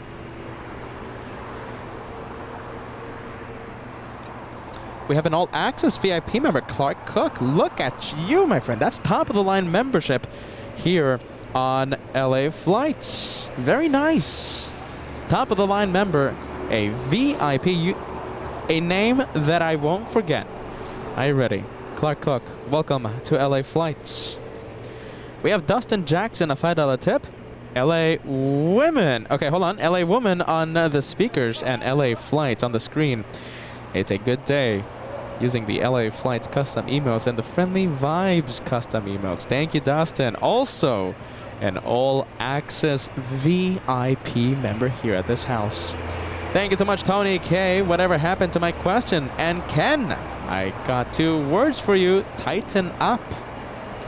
Tighten up, baby. What's the reference about? That's the Tennessee Titans. There you go. Okay. Oh, Absolutely. Go Preds, go NSC, go Titans. Go Nashville Sounds. Honolulu. I'll get there on Friday, the 16th. What aircraft? That'll be with the 767-300. Oh, wow. Yeah. Okay. And then we'll leave on Saturday. That's a overnight flight from Honolulu straight back to JFK. So that'll be a 10-hour flight. yeah, that's a long one. Yeah. Okay, so Tony K, this is the question that was lost. Ken, Captain Ken, goodness. Ken's fine. If you had to choose between the DC-3, the Ford Tri-Motor, or the Constellation to pilot, which one would you choose in a fantasy scenario? Oh my gosh. That Ford Tri-Motor is so iconic looking. Obviously the DC-3 is... And how about the Constellation? I mean, talking about is that iconic the Super planes. Connie? Yeah. Yeah, that's Can I choose all 3? That's the right answer. That's the right. That's the AvGeek answer. Let's see. Caleb asking, how does scheduling flights work when you're a pilot? I'm pretty sure every airline's different, right? So probably a little different, but I think the major airlines are typically about the same. They every month the company will publish a flight schedule for the entire month, and they'll publish that to the pilot group, and you're able to look ahead and see what flights, what days, what destinations, all that kind of stuff, and you can bid on which flights or rotations that you want on your schedule. Is it based on seniority? It's absolutely, everything's based on seniority, Okay. absolutely. So when they run the award process, that's done automatically or via computer, and it'll start with the number 1 guy and then with the 15,000th and something guy. And usually the lower you are on the seniority list, the less of what you want you get. But Okay, so in that list of 1 to 15,000, if you don't mind me asking. Oh, where am I? Where do you land at? Overall in the company, I'm actually a little above 50%, believe it or not, after 8 years. Okay. So yeah, I'm about 7,500-ish. So pretty much right at 50%. And within my own category, though, which is 7ERA, which is left seat of the 7576, I'm about 75%. So I'm not quite getting any of the trips that I'd like to have, which, I desire kind of the international stuff, but I get all the LA and San Francisco I could ever want. So I mean, you're going to Hawaii this Friday. yeah, so that Captain one, Ken, that was a lucky pickup. Somebody had that trip. Oh, They just, okay. for whatever reason, really? they decided they wanted to give it up. They made it available, and I saw it, and I had room on my schedule to fit it in, so I just put in a request to pick up that trip. And Oh, wow. Okay, so I Nice, thought, you scooped it up. yeah, So yeah, that was luck then. good pickup. Let's see, Mac Murray sending us a 7 Canadian Super Chat. Thank you so much, my friend. And a question to Captain Ken. Do you ever fly the Winnipeg to Minneapolis flight or the Minneapolis to LA flight? I'm on both on Friday. Well, Captain Ken's going to be in Hawaii this Friday. But I have flown both of those legs. Funny story with the Winnipeg to Minneapolis. I actually was carrying the New York Rangers on that flight. So Wow. Oh, wow. they had just finished a game against the Jets, and they were going to play the Wild the next night. So I took them to Minneapolis. We got to Minneapolis, and there wasn't a gate agent to meet us, and I was stuck on the airplane with the New York Rangers for about 45 minutes. 45 minutes. So that goes to show even passengers or VIP Yeah. sports people, That's right. everyone has to wait. My goodness. Everybody. And then Minneapolis to LA, yeah, I've done that a few times. I'm not doing that on the day you're questioning, but What's the aircraft on that on the flight? I 757? think it used to be the 757 used to almost, be, okay. almost exclusively. Now that we got those 321 Neos showing up, those have taken over a lot of the flying Yeah. that we Because used to I'm do with the 75. I was about to say, like, I've never seen recently at least, I've never seen a Delta 75 do the Minneapolis flight. But long time ago, yeah, that's a whole different ballgame. Yeah, long time ago, being A few years ago. 3 or 4 years. Yeah, For Joshua, that's a sizable percentage of his life. that's true. Yeah. Yeah. Big American 777 arriving in the north side of LAX. That one flying in from London, I believe. Let me take a look. Yes, it is. American 137 flying in from London, Heathrow. Let's see, we have a cargo Cargo on King. its takeoff roll. Oh, wait, hold on. This isn't Cargo King. Wait, hold on. It is. Cargo King. Yes, China Cargo. China Cargo. There you go. China Cargo flying to Shanghai. A 777.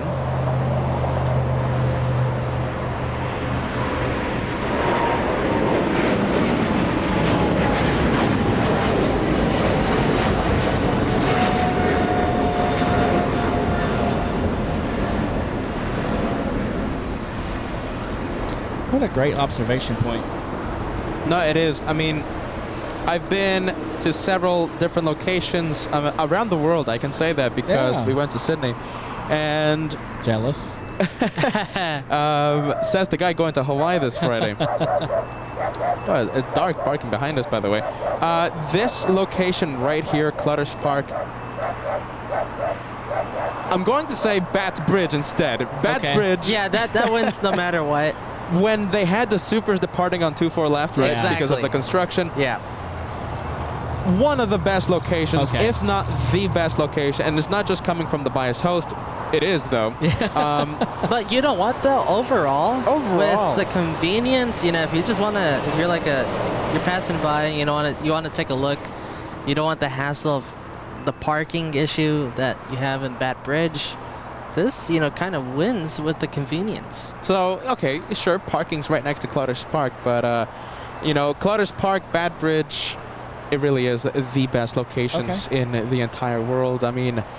Do you get more attention from curious law enforcement personnel over there? We or- used to, but not anymore. No? They know Not of you. anymore, yeah. Yeah. I mean, when we were Oh, starting good. out, almost 2 years ago, completely different story. But now everyone knows who we are Oh, and that's stuff. awesome. And they know that there's like a million other, plane spotters taking video. And, now it's like a big thing here at LAX. But when we Awesome. were starting out 2 years ago, I mean, it was literally a handful of individuals that did this. Videoing remote locations. Photography Yeah, and all that photography. stuff. Oh, nobody does it better. Thanks, but Thank you so much, Al, in the UK. 14 months of channel membership. Let's see. Hold on a minute. Let's see. First class member for the past 14 months. Enjoy those planes. From Al. Thank you so much, friend. I feel like a baby at only 3 months. I've got a long way to go. Yeah, we got a few viewers here celebrating 20 months. Oh my goodness. 20 months. Where Now, were you? Who is the most? What is the most senior? Oh my goodness. It's a wonderful viewer. It's a all access VIP member.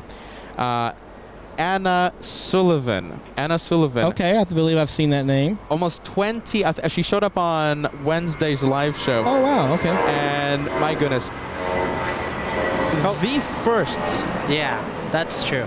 Top of the line membership. Long time ago. So a big shout out to Anna Sullivan. We have Jen in Honolulu, the one that gifted you the That's right. membership. Thank you, Jen from Honolulu. Serious question for Captain. A serious question. Oh, Joshua, okay. are you ready? Serious hat. Serious As question. serious as mine was. Pineapple on the pizza? Oh, absolutely. Yes or no? Yeah, that's a Really? yeah. I love Captain that. Ken, I mean, it's not my go-to, but I certainly won't turn it down. Captain Ken, thank you so much for joining us. I do wish you a wonderful day. Give me the headset. Was that the wrong answer? It was here at this house. Oh, sorry. Jen, and I'm sure Jen loves the pineapple, right? I mean, she's from Honolulu. No, not me. My goodness, come on. My favorites. If I had to pick one ingredient, and maybe not, mushrooms is probably my favorite ingredient, but favorite topping. Is that another wrong answer? Okay. No, that's good. That's okay. Mushrooms is good. Okay, good. You know, I allow it. Okay. But mushrooms and pineapple together, probably not. Yeah. You know, I was getting hungry when you were talking about the short ribs that you have on the Delta flight. I'm not hungry anymore. In-N-Out didn't do it for you? The wait time kills it. No, that's true. Caleb, thank you so much once again. What's the oldest plane you've flown on? Is that for me? Yeah. Oh my goodness. It's gonna be either one of the 7.5s probably, or. Do you keep track of that? Like when you go on a plane, do you check the stats of the plane, the age of the plane? You know what? Flight Radar is great for that. You can look at your actual flight. You can play it back. It tells you all this amazing stuff about your airplane. I can go back and see what flights that airplane's done for, many days back, and I think at least the next day or two planned flights for it. I've flown on some airplanes here that I guess were probably brought on maybe in the early to mid 90s.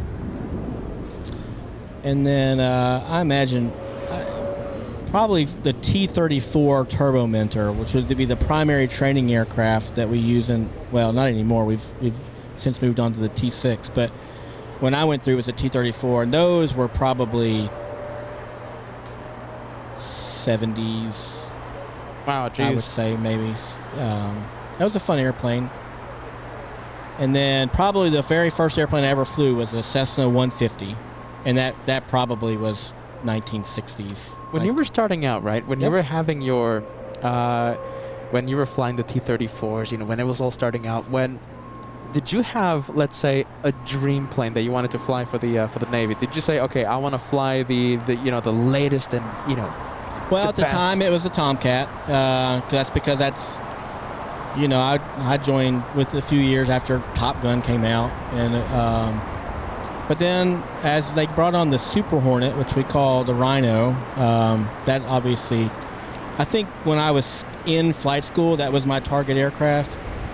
It didn't quite work out just for various reasons, but they still offered me the chance to fly the E2, and that airplane operated from the carrier, and that excited me. So I was like, well, I'll take it. I want to do that. So I chose that and flew that for about 7 years until it was time for me to come do this. So look at that, little Cathay Pacific 74 turning towards us. Cathay Pacific, the 747. All right, I'm going to pump up the sound. Take a listen. Are you ready? Listen. Listen to these engines. I'm pumping up the sound right now. Oh, goodness.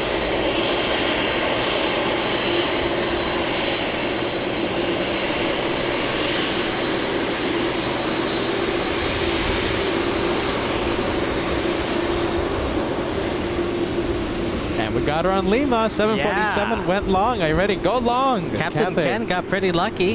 That doesn't happen often. No? Usually the 7.4s, they exit on Alpha 8, so it's not often that we get them on Lima. Whenever we do, of course, we pump up the sound, incredible sound. Well, we just zoom in. now they started performing their after landing checklist. And I'll tell you how, as they were making the turn there, the spoilers were still deployed. Their white strobes are still on. Typically, those should be off by now. And you can see the flaps and the spoilers are coming up on it now. So they're running their after landing checklist. I know somebody earlier was asking kind of for me to almost narrate what the pilots were doing. Yeah, that was cool. Yeah.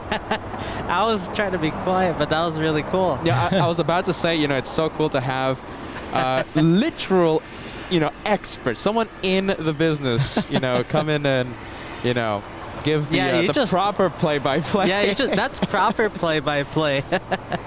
So yeah, that white strobe is turned off now, so they've only got the red beacon going. So is that Atlas pushing back? Let's take a look. That's it already interesting. pushed back. I think it's on Alpha. There it is. They're doing their rudder check, doing their flight controls check. All we need is that national to start pushing back. If that national takes off. Oh no, but okay, so we have Lufthansa, right, Captain Ken? We have the 747 in the retro livery. So that's going to be a really nice plane to look at. I was about to say the national, right? Because it's I'm not going to say completely rare here at LAX, but you don't see national here at LAX often. First time for me. So I was going to say, that one's going to get the highlight of the day, but I'm pretty sure Lufthansa will get the title for today. Yeah, with the retro livery. Let's see, Tony K, thank you so much. Are you ready? Let's see, Ken. It's like if Tony knows you, Captain. Have you ever me and been? Tony go way back. Yeah. Let's see. Have you ever been to the Beechcraft Museum? I haven't, but is that in Tulsa? I don't even know where that is. Tony K. The Beechcraft Museum. No, it sounds like a good time though. I've been to both the Smithsonian museums. I've been to the Air Force Museum in Dayton, Ohio. The Naval Aviation Museum in Pensacola. And I think, the Pima Air Museum in Tucson. Hey, have you been at the Boeing Museum up in Seattle? No. No? It's a really good, great place to be at. I should go. SR-71 is there, the Concorde. Wow. The first 747 that took flight is there. A lot of good planes. Yeah, now when we're landing north at SeaTac, of course you fly right over Boeing Field, and usually you can't help but look down and look at all the aircraft that are parked there. Right? Sure, yeah. The largest building in the world, or what's the Boeing Field is known for something. I think that Boeing factory is known for. The assembly plant. It's like the largest square footage. Yeah, something like that. Yeah. You get the best facts here on LA Flights Live. Very accurate. Very accurate. Thank you so much, Mark. Are you ready? Okay. The question is, interesting. All right. Okay. I'm gonna be curious to see how you're gonna answer this. What's an industry secret that all the passengers should know about? Industry secret. Gosh, I don't know any secrets. Thank you so much, Mark, for the... Yeah, maybe, I don't know, maybe just a little bit more specific, Mark? Maybe help me out there?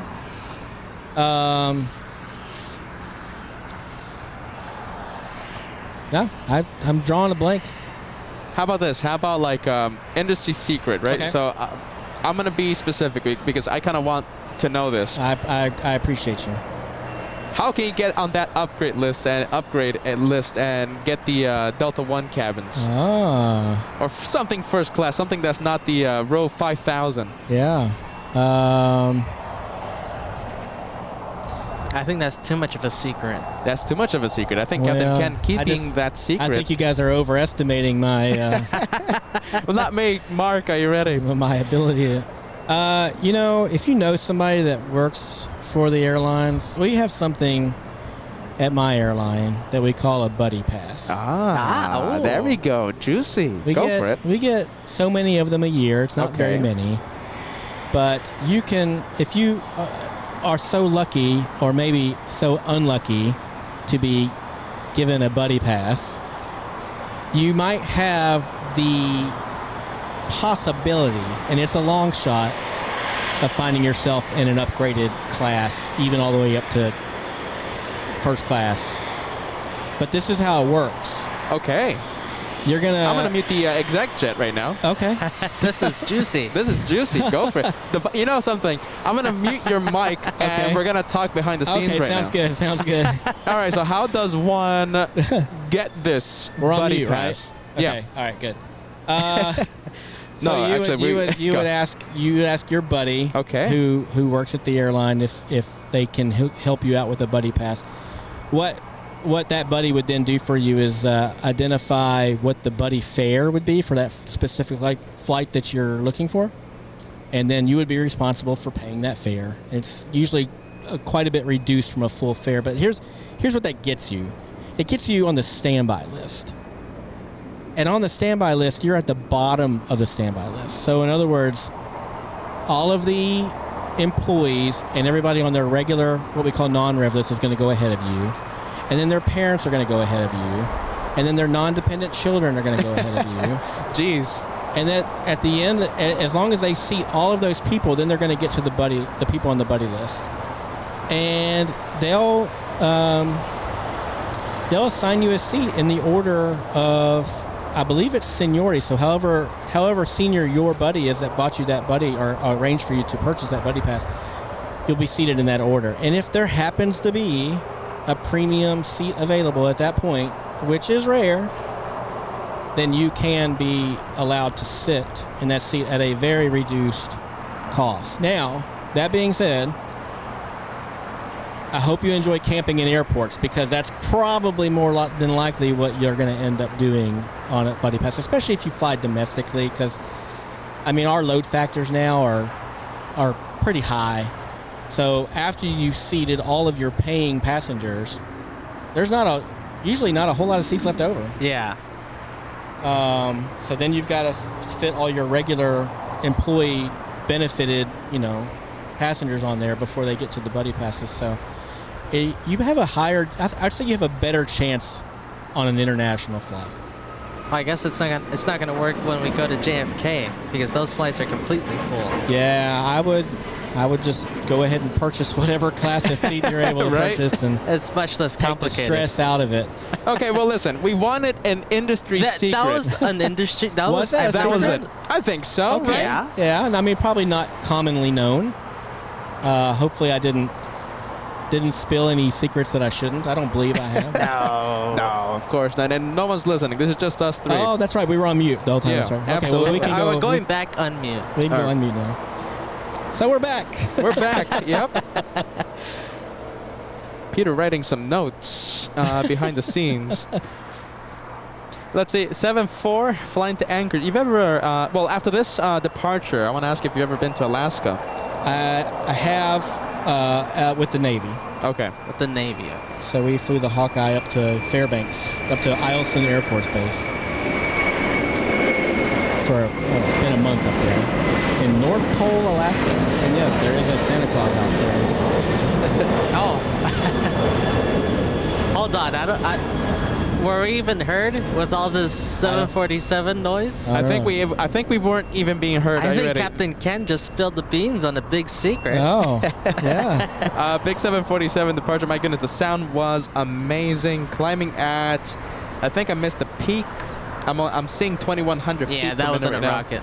Okay, so you went to Alaska, but with the Air Force. The Navy. Mm-hmm. Oh, Air Force. I was thinking about.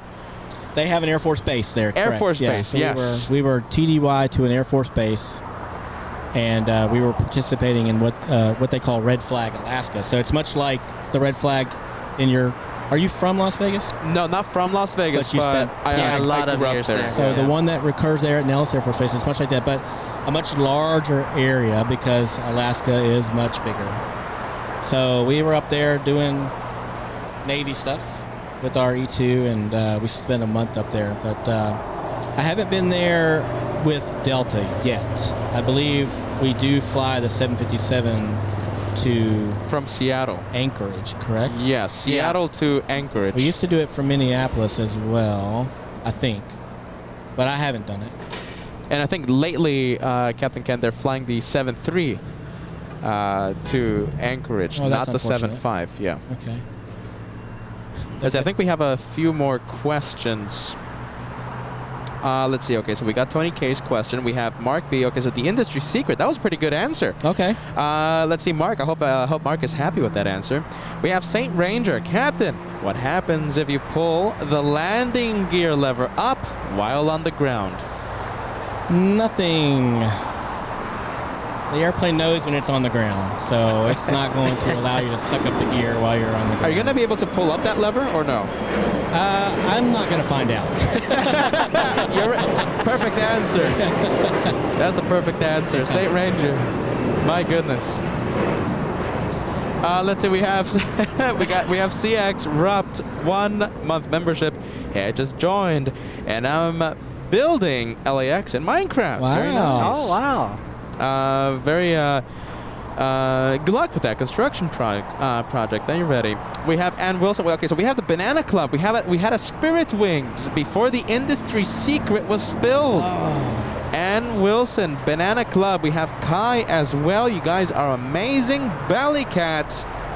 You guys are incredible. You guys spilled an industry secret earlier. Apparently, Spirit is a good experience. So It's a good. That's a secret. I didn't know that. Don't let that get out.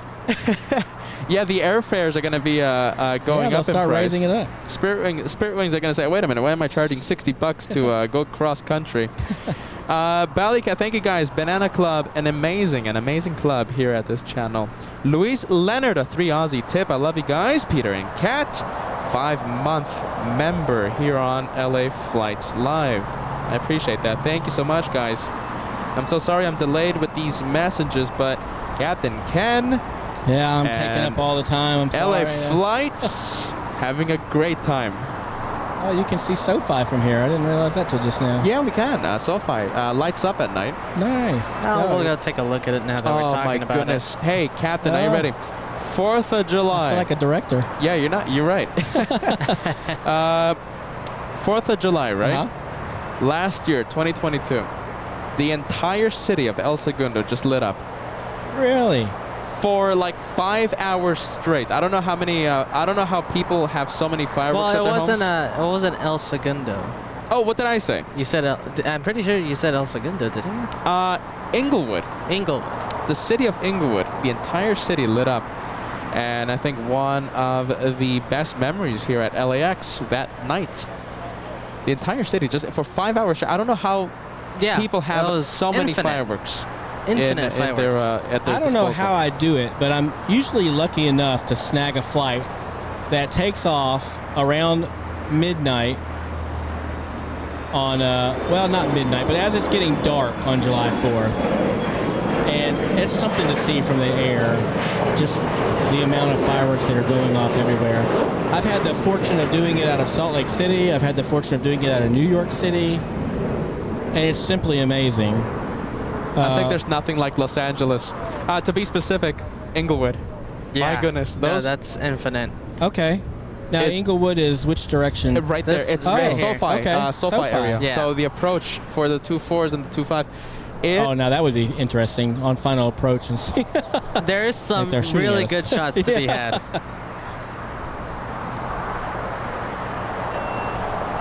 Well, I don't know what I'm doing yet July 4th, but I'll find out here in probably about another 3 or 4 days, I guess. Yeah, that's true, right? We're going to be out of town for that. Yeah, we're not going to be here. Well, you won't be in a bad place. You like New York City will. Now, you know, not to toot my hometown's horn here or anything, but Nashville does one of the best July 4th fireworks shows in the country. Wait, where? Really? Nashville, Tennessee. Ah. Yeah, they're known for it.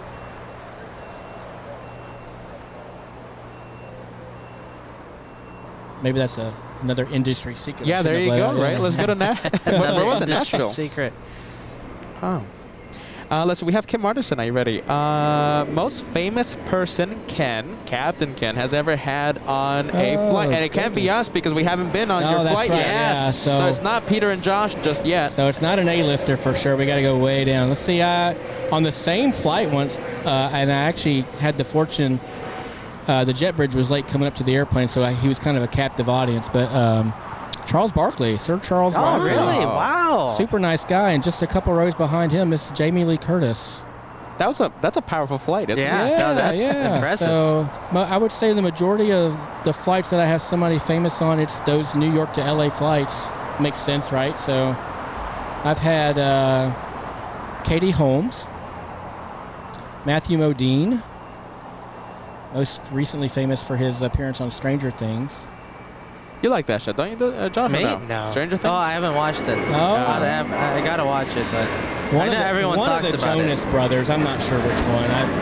One of them. Rudy Giuliani. Wow.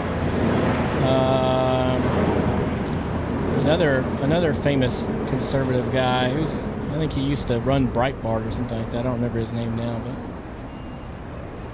Does Delta have like a policy in place to make the celebrities' flight more relaxing? And by that I mean telling the employees don't go bother them for a picture or something, or for an autograph. I haven't seen anything written, but I believe it's just kind of known, don't.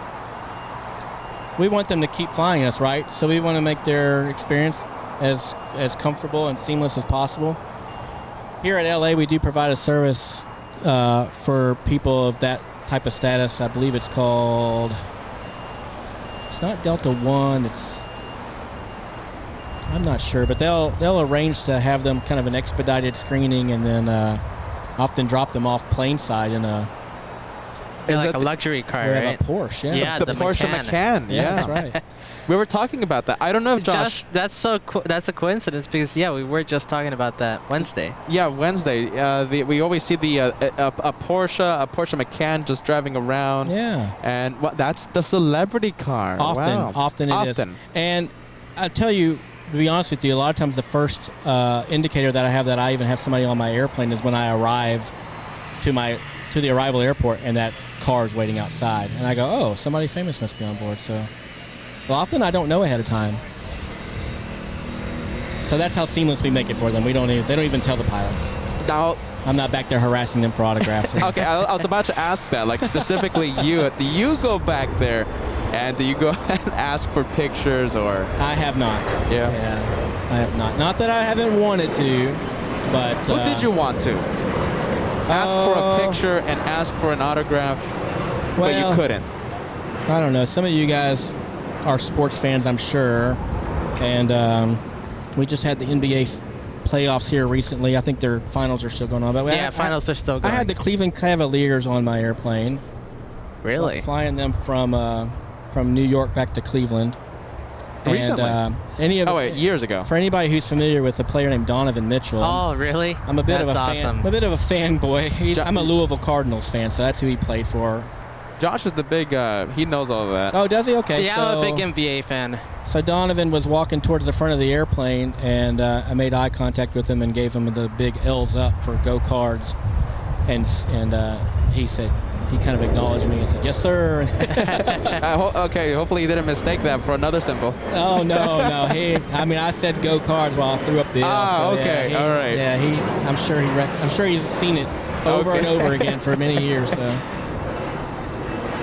Listen, we have Saudi. Wow, that is one of the longest flights in the entire world. I think that is the 16th longest flight in the entire world. A 777, and I believe that one is the longest 777-300ER flight in the entire world. Oh, wow. A 16-hour flight from Jeddah. It's a big flight. There's some passengers ready to get off that airplane. I know, right? Yeah. So, unless you're in first class. I was about to ask this, Joshua. Okay, so I was about to ask this, Josh. Joshua says if you fly... Okay, yeah, that's... So it has to be, I think, like a minimum of 10 hours. That's what I think, 10 hours. Before you start upgrade, you pay extra for the business class or first class. So Josh says minimum of 10 hours, and you got to go business because it's just a nightmare being in economy for more than 10 hours. What do you think is the minimum flight hours where you have to... Christina, I don't know if you're still listening or not. I'm sure you can chime in. I think anything over about an hour, she thinks it's worth probably upgrading to first class. So, for me personally, you know, anything that's like probably transcon, which is about a 4 to 6 hour flight, probably worth thinking about upgrading. You know, it gets a little claustrophobic in the back sometimes for me. I tend to like to have the window seat, but just like yeah, us too. Yeah. Yeah, and so typically that means if I do need to get out of my seat, there's 2 people that I have to ask nicely if they'll allow me out or not, and I don't really like doing that. And hopefully they're not sleeping. Yeah, and usually they are. So you know, it's every single time that you have to go to the bathroom, there's someone sleeping, absolutely. specifically sleeping. So the last flight I've done in the back from I think it was Atlanta to LA, it was just that situation, and by the time I got to LA, I think I was doing the happy dance thing. You know, I have to say that I am the best traveler, the best passenger that ever lived. Somewhere. Because I never recline my seat. I famously never recline my seat. Same. Because I don't want to. Look at that! You don't recline your seat either. Captain, I thought it was just us two. I do not. I never met anyone else besides Joshua and myself, Captain Ken. So you never recline your seat, Ben. I never do it. 100%. Almost as a rule. Almost as a rule. I have it as a rule as well. Don't use the bathroom. Now, if I had to use the bathroom, I'll go ahead and use it. I have good bladder control. What can I say? Most people, I think, understand. You know, they may not want to get up, but they understand. So I am the best traveler, best passenger that ever lived. The 15-hour flight to Sydney. Yeah. Never reclined the seat. Wow. You know, never had to ask anyone to, you know, excuse me. You know, I'm gonna go. Who was that with? Josh. What airline? Oh, Qantas. I thought you were saying a special guest. Yeah, Qantas. Yeah, for sure. What a combination. Qantas with Josh. Yeah. Yeah, you guys love Qantas. Absolutely. Yeah, it's one of our favorite airlines. One of our favorite airlines in the entire world. Well, Christina wants to go to Sydney, so I mean, we'll take Delta for obvious reasons, but the Delta you gotta A350. get those discounts, huh? A little cheaper.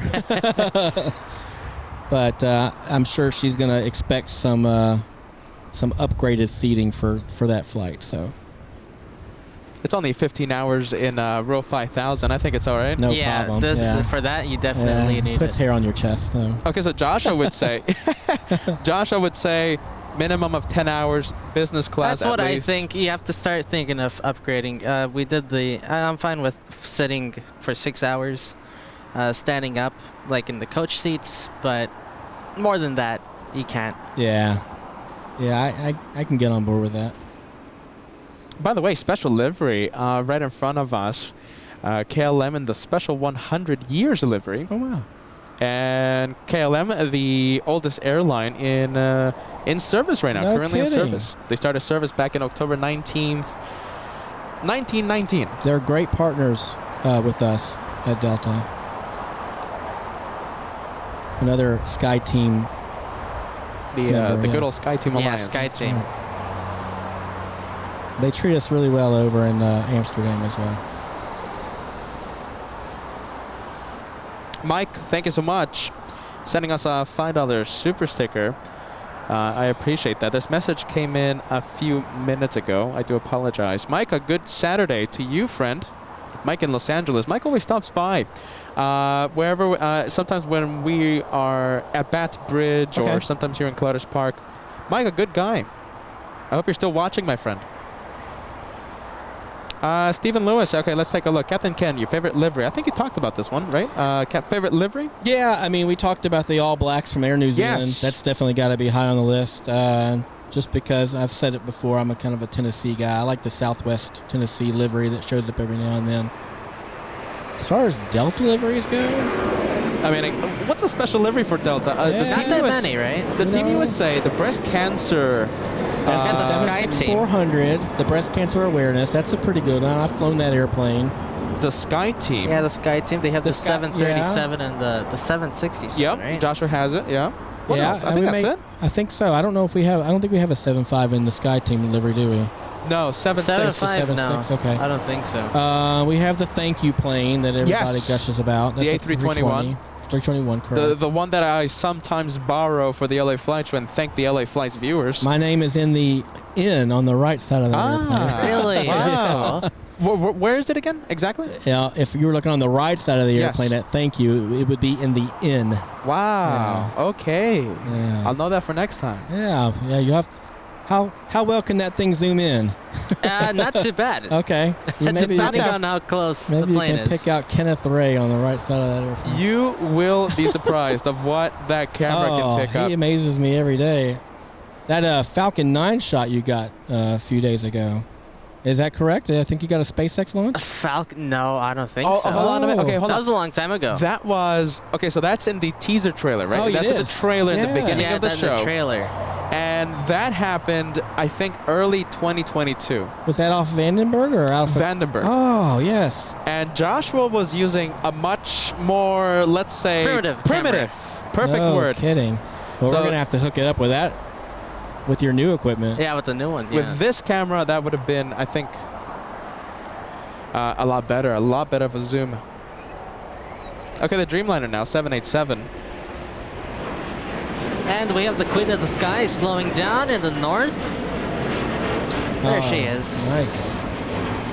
Queen of the Skies, that is the whale, yes? The whale. The whale, yeah. You know what I call the whale? I call the A220s the whale with the Pratt & Whitney 1000 series engines. Oh, with the... with that howl That's that they right. give out. That's yeah. right. So that I say it's the whale. So it's Right. going to be confusing. Are you ready? Another from now industry on? circuit. We call it the cannabis, Oh wow. because it's Okay. made in, it's a Canadair airplane. Okay. But Airbus bought it, so Yes. we combine the two. It's the cannabis. Ah. So, I think somebody was asking earlier what I thought my best-looking airplane was, and I think we kind of switched over to military. But as far as airliners go, I've got to say that 220 is high on the list. I think that's a Agreed. really Yeah. sharp-looking airplane. In fact, I assumed that would be my first captain position On the A220. on the 220, Ah. and it just so happened that the bid that I got awarded my first captain slot, the ER went fairly junior, and it got me. So, kind of skipped a few steps. And Josh are going for a Dreamliner now, 787. This one most likely flying to Newark, Really? Tokyo, Haneda. Oh, I stand corrected. close. That's 2 flights to Tokyo. That is. By In United. less than 2 hours, right? Yeah, 3-ish hours. Okay. Man, time flies when you're having fun. 787-10. I think you've been here for almost 3 hours Yeah, now. Wow. a long time. Almost 3 hours. We have, let's see, we have 2 more hours to go on the show. Oh, wow.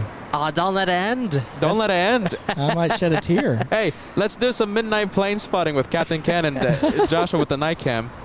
Let's see. Thank you Wish so you much. guys were doing it tomorrow night. See my departure out of here. But Oh, wow. that's all right. Let's see. We have, oh my goodness, this name. How about this, Captain Ken? Do you know how to pronounce this name? Sending us a super chat. I would have to say Skinevex. We'll go with that one. Yeah, that's much better than I would have pronounced it. Skinevex. The Lufthansa Boeing 747-8 retro livery, 30 minutes away. Ah, we've been waiting for that one. So that is more than, okay, so I was expecting to see that one at 3 p.m. So Okay. it's 3:10 now, so it's even more delayed. Okay. Wow, that's a not common. Retro livery. Yeah, have you seen that one? No. Wow. Oh, okay. it's really good. It's, Maybe a new favorite livery?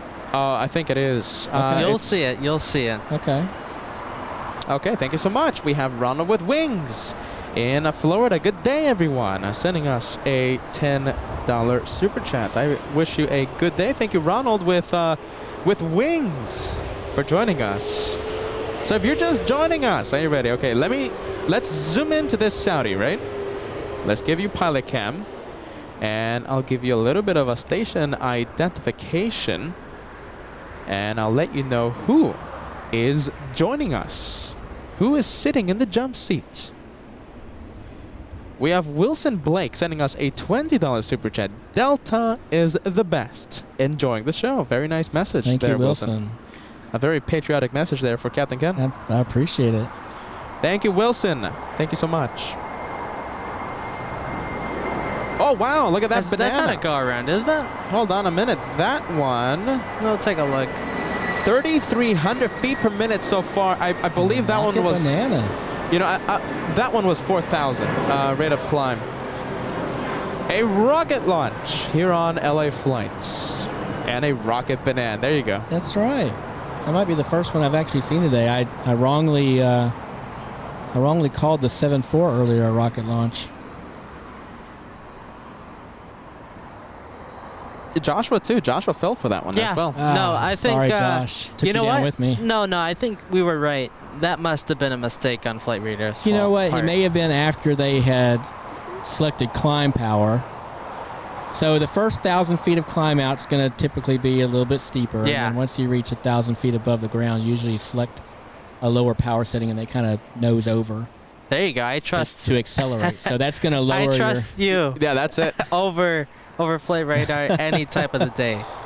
Gina, thank you so much. 10 months of channel membership. I just realized that I got gifted during the arrival of my plane in Boston. Thank you, Peter. Thank you, Joshua, for a good job showing the Lufthansa Super in all of its glory. Thank you, Gina. I appreciate that. Gifted a membership by the incredible LA Flights family. Thank you so much, Gina. 10 months. And a banana super sticker from Ann Wilson. Also, Ballycats Banana Club showing up. I think one of the coolest clubs here on LA Flash Live. Metin to Fred as well, sending the banana super sticker in honor of our, I think one of our favorite planes, Banana Plane. Okay. Favorite planes for the comedic factor. Let's see, the Banana Plane. Very nice plane. Thank you guys. Banana Club.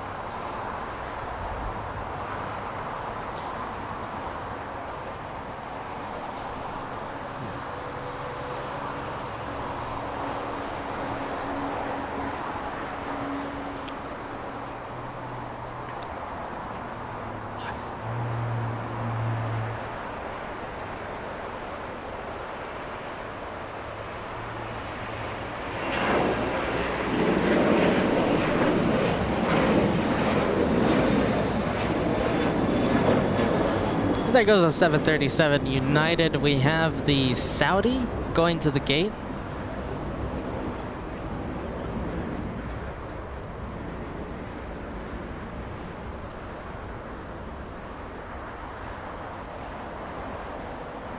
All right, so there's the 777 heading to the gate. We also have another 777 coming in to land on runway 25 left.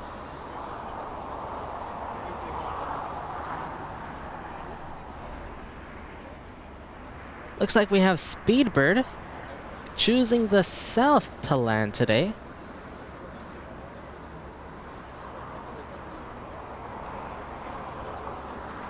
Let's see right now. Peter giving Captain Ken some LA Flights goodies right now. They're a little radio silent. They will be going back on mic in just a little. There's the touchdown for the Speedbird.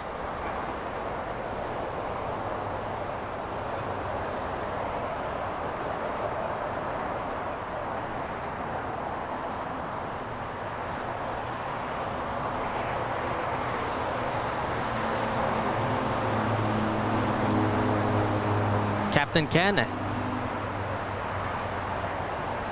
Yeah, go ahead. Looking pretty good in the new hat. Thank you.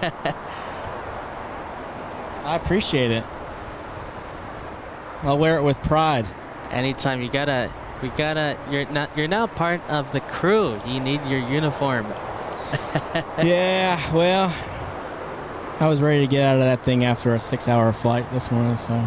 What's that hat? Oh, you're talking about this uniform? I thought you meant my airline uniform. Oh, no, the LA Flights uniform. Oh, yeah, I'd see it. I almost packed the LA Flights New York edition shirt that I ordered from you guys a couple months ago, but I had just worn it the day before this trip, so it didn't make it to the wash in time to come with me. So. Cathay Pacific, we have, I'm sure, several viewers that love Cathay Pacific. Danny Ortiz at, let's see, at LAX, a shout out to you. Cathay Pacific arriving, flying in from Hong Kong. That one is, let's take a look, 13-hour flight. Not too bad. All right. And the big 777 on Juliet, crossing 25 right after a 10-hour flight. That's the 300ER. Okay, so let's see. I have, let's see, supplied Captain Ken with his LA Flights uniform. Are you ready? That's right. Let's see. This is who is sitting in the jump seat here at LA Flights. We have Captain Ken. Shield your eyes. Shield your eyes. So Captain Ken Hello. joining us. And my friends, just want to send a big thank you to Captain Ken. My goodness, after the flight from Boston, all right, this morning, That's right. joining us for an entire day of plane spotting. I mean, it's not easy, my friends. Are you ready? It's not easy, but Captain Ken is out here giving us his insight. Yeah, it worked out. You might not have been able to see me land, but I got to the hotel on time to figure out how to get here. Pretty much close to the start of your all show today. Pretty close. I mean, it wasn't that so- bad. So, from all the way in Hollywood, you caught a break, 30-minute drive I from did, Hollywood. yeah. That normally is a lot more. Like an hour, 30 minutes. Yeah, he was a pro. So, Captain Ken joining us. He's still with us. He's going to be with us until the end of today's show. Send your questions, send your comments. He's been answering all the questions, of course. Thanks for putting up with me today. Oh, this is highlight of the week, guys. All right, so let's go back full screen. And we have Europe in front of us. We have the Germans and we have the Brits.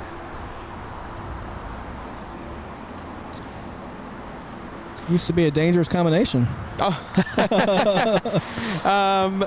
couple times there. A couple times there. And Wilson, Banana Club, guys. Friendly vibes. Captain Ken, a Cargolux pilot. Would say, hold on a minute. Captain Ken, a Cargolux pilot, says It takes 8 to 12 years to become a captain. How long did it take you? Mm-hmm. Well, I would have to, let me do some little quick math here in my head. I got hired in April of 2015 and I got awarded in April of 2021. So that's 6 years. 6 years I got awarded it, and then I completed training on it just under 7 years. So I guess technically it was just under 7 years for me. But listen to this. Movement has been happening so fast at my particular airline. The last bid that we put out, we have pilots that were awarded the captain's seat on my airplane with less than 1 year. wow, less than 1 year. Wow. Less than 1 year at Delta. Is that because That's of the very fast. Is that because of the pilot shortage or what? Well, I wouldn't say it's necessarily a pilot shortage, but you've got a lot of pilots that are retiring. You had a lot of pilots that took an early retirement, and that kind of helped out during the whole COVID times. And all that just kind of came together to make a perfect storm, if you will. And when everything kind of came rushing back, there's just some really rocket launch movement going on. Yeah, talk about Are you ready? Yeah, there you go. Talk about So- expedite. My goodness. Yeah, when I got awarded it, I was shocked. I was like, how in the world? Because I think historically, for a long time, at least in my airline, guys were waiting 15 plus years for their upgrade. 15 plus Wow. years. Movement was pretty slow. And man, has it taken off. It's a great time to be a pilot It's right a now. great time to be a pilot. And I think it's going to stay this way for a while, any of you that are considering that as a career path. And now that even airlines are sponsoring those in flight training and university, it's even Oh yeah, better. Like I said, take your pick. I mean, obviously, I'm more familiar with the military route, but you've got some really good universities out there. I got to give a shout out to my hometown school, Middle Tennessee State University in Murfreesboro. I know they've got a very robust aviation program as well. On the screen right now, we have the Americans, we have the Germans, and we have the Brits. Oh my goodness! Oh my goodness. We 70, was it Where's now? the French? Yeah. We just celebrated June 6th, right? So Yeah. yeah, we just need the French and the Canadians. We have Darren sending some love to the Koreans. Are you ready? The Dash 8747. Thank you so much, Darren, for the Queen of the Skies. We love Korean Air. Good looking And, looking. of course, the symbol, nothing to do with the drink. Yes, definitely not. We have Tamar sending us a $5 super chat. Hello, Captain Ken. I'm an aspiring flight attendant Awesome. at Delta. My dream is to work, let's see, as a FA, first officer. A flight attendant. Flight attendant. Oh, Uh-huh. okay, goodness. As a flight attendant, okay. Uh-huh. Well, I think they're hiring. As far as I know, put in your application. And Captain Ken is not a flight attendant, so he does not. I love my flight attendants. Absolutely. They do a great job for us. A crucial part of the flight. Absolutely. As is everyone. I mean, everyone is just. Yeah, it's like it's Yeah. a whale. It's a whale. It's a well-oiled machine, really. Everyone. Honestly, the flight, the conduct of the flight goes as the relationship between the captain and the lead FA goes. So you got to establish that good working relationship right off the bat. Let's say we have the Germans, the Koreans, the Italians. We're missing the Italians. Oh, there's Italians. Where? next Blue to the Ita. next to the Air New Oh, Zealand. you know what? It has its beacon on. Oh no, that's Korean. Do you see it? Italian. I do. Yeah. That's a big tail. What is that? A350. Oh, Who's waiting over here?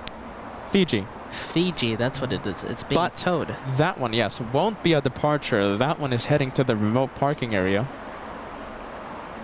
Almost at 2,000 likes, everyone. I think we can hit the 2,000 mark before Lufthansa arrives. Lufthansa arrives in just a few minutes. A big delay for for the German 747-8. Come on, everybody, 2,000 likes. Let's go for it. Before that 747 arrives. We might have back-to-back departures. All right, we might have Emirates and Lufthansa. We might even have the A350 depart at the same time. It's going to be an incredible time here at the south side of LAX at the 5 p.m. hour. Can't wait for that. oh, I can. I'm having too much fun. Let's just slow time down a bit here.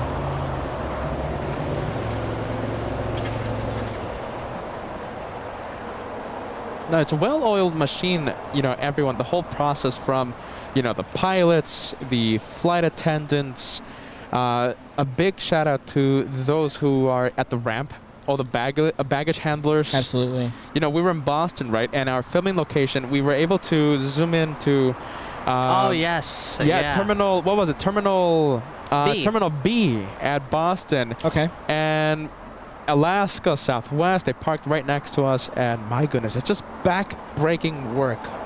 Yeah, we got to see all the Cape Air airplanes too. That Yes. was awesome to watch. That was. Cape Airs are awesome. You know something, Josh? I'm going to say this. I'm going to put this in. I love talking with someone that knows LA flights, knows what we're doing. You know, it's not just someone that says, you know, oh, I watch, but, you know, Captain Ken really does watch He's a LA fan. flights. Yeah. I'm a fan. And I absolutely. love that. It humbles me. It really Oh. does, my friend. No, it truly is humbling to be here and an honor to actually meet you guys.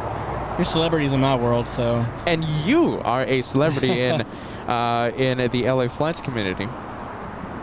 Yeah, I say I like this. You know, all pilots. You know, they're sort of my celebrity. They're like, wow, they're like the rock stars Absolutely. of the aviation We're industries. filming them. Yeah, they were filming them. It's thanks to them that we have the content Yeah. to share.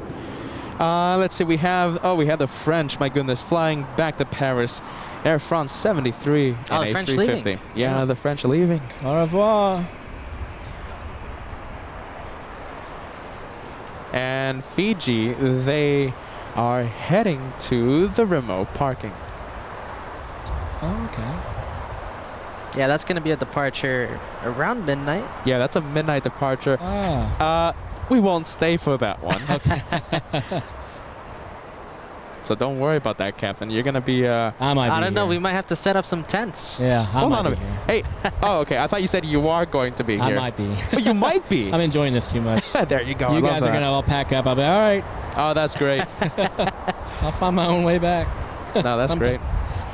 You're going to have to get a thicker jacket, though. It's getting a little It chilly. is a little chilly. Yeah, it does get a little cold. Especially when the wind starts to kick in. Let's see, we have that special livery Allegiant that we saw on Wednesday. Is this the Insomnia one? Yeah, the what's the It's the music called? Yeah, it's a big music The festival electronic thing. music. It's the something or rather. It's that music thing. Insomnia. Do you know about Insomnia? So it's like a music was that festival. going on like 2 or 3 weeks ago in Las Vegas? Yes, it was. Yeah. You know Yes, what? in I May. saw we took off out of here, going to New York. It was a red-eye flight, and you could start to see the lights coming out. Really? It was at the Wow. racetrack, right? Yeah, the NASCAR. exactly. Yeah. So I was like, what in the world is going on? By the time we got over it, it was like one of the most spectacular things I'd ever seen. Wow, And I was really? like, what? So I just, when I got home, I did a search for what was going on in Vegas last night, and That's it. yeah, it That was. Big party in Vegas. It looked like a lot of fun. I don't know if I could hang with that crowd, but. So, way there off the north side of the airport, do you see, is that a banner being towed way up there? I Do see you it. See Oh that? man, that's gonna be so far away. Where? It's oh yeah, I you see see it, Josh? It's like to your I 1 know. o'clock. That's been flying the entire day. I think one of my flight attendants on the way in was going to go see Mariah Carey play here in town this evening, and so I wonder if that's maybe. Look at that zoom, by the way. My Look at goodness. that. What did that say? Something it about read something? prices, right? Prices. Pieces. Pieces. Is it focused? Yeah, it is, Josh. You know, it is. It's so far away. It That's is. really far. What is that? Cessna 172? I think it is. Yeah, maybe. Yeah, it's gonna be hard. Yeah, something prices. Well, we have to test the limits of the equipment every now and then, right? Yeah, right? Yeah. Testing out See what we the can do. hyper zoom here on LA Flights. Somebody on final. We have Dorian, a $5 tip coming in. Can I be a 37? So most likely you're talking about a 737 pilot. Great camera work with the 747 landing and the Dash 8 takeoff. I flew the 767 Delta to Sao Paulo in Brazil. Done that. Yep, that's a great destination as well. On the Delta. I've flown it, I believe, on both the 76300, the 76400, and the 330. Out of New York. Various, I think mostly New York, maybe once out of, I'm not sure if we're doing it now, but I think I did it once out of Orlando. Wow, Orlando to Brazil. Orlando Wow. to Sao Paulo. And of course, that's pre-pandemic. That's Yes. Yeah, I know we're flying there again now, but not on my fleet. We have Fire Talker. Thank you so much. Thank you, Captain Ken, for visiting us today. Will you please comment on using short runways like Burbank and Midway in Chicago? Well, I haven't been to either one of those specifically, but I was talking earlier about We were talking about this John earlier. Wayne, Orange County. That's a pretty short one for us. So we have, we prepare for it by making sure that we don't land long. So we want to make sure that we kind of put the airplane down right at the ideal touchdown zone. And then we usually select a little bit of a higher brake setting. So, And I think you talked about earlier that you do, over the PA, tell the passengers to expect. we do. In our company pages, we call them. It's kind of like some notes that Delta puts together for Like each guidelines. specific airport. Yeah. Uh-huh. There's a little bullet point in there that says, consider making a PA to the passengers, advising them of the short takeoff and our short landing, and the higher than normal braking action. So I usually do. But a lot of those passengers that go in and out of there are familiar with that airport. So I'll usually say, for those of you that aren't familiar, expect a little bit of more attention in your seatbelt as we come to a stop there. In the earlier message, it wasn't talking about a 737. A viewer saying, "Oh, can I be a 737 pilot?" I was like, what does that mean? Yeah. It was talking about the age. Can I be a pilot at age 37? Absolutely. Yeah. So I've heard. So I've talked to, let's say, for example, the ROTC instructor that Sure. I had. He told me when I was in high school that the maximum age that you would start to get training, go to a flight school for your, let's say, career in commercial aviation was about 35, the maximum age. It's somewhere in there, and you're talking about the military route specifically. There is an age limit, I believe, that they want you to be able to complete your flight training by. I want to say it's 30. Okay. That's the military route. Okay, so that's the military route. Now, there may be it may be waiverable based on different things, but just because you don't become a pilot through the military route doesn't mean that there aren't a plethora of other avenues for you to So become a pilot. let's say you go through flight school. You can go in at any, like let's say 35, 40, Sure. and start your training from zero and expect to be in a, top tier airline. Yeah, there's a lot of well-established programs that have syllabuses and such that once you pay whatever money that they're looking for, and I don't know what that would be off the top of my head. I imagine it varies from school to school, but it's it's a lot 99. You'd have a day. Yes. Is it a lot 99? Oh yeah. It's you'd have a day one that you'd show up at this school, and if you've got the time to dedicate yourself completely to this training, they can get you done pretty quick. I think it's the first thing I think that you would attain would be your PPL or your private pilot's license, and then from there I think you go on to instrument, maybe multi.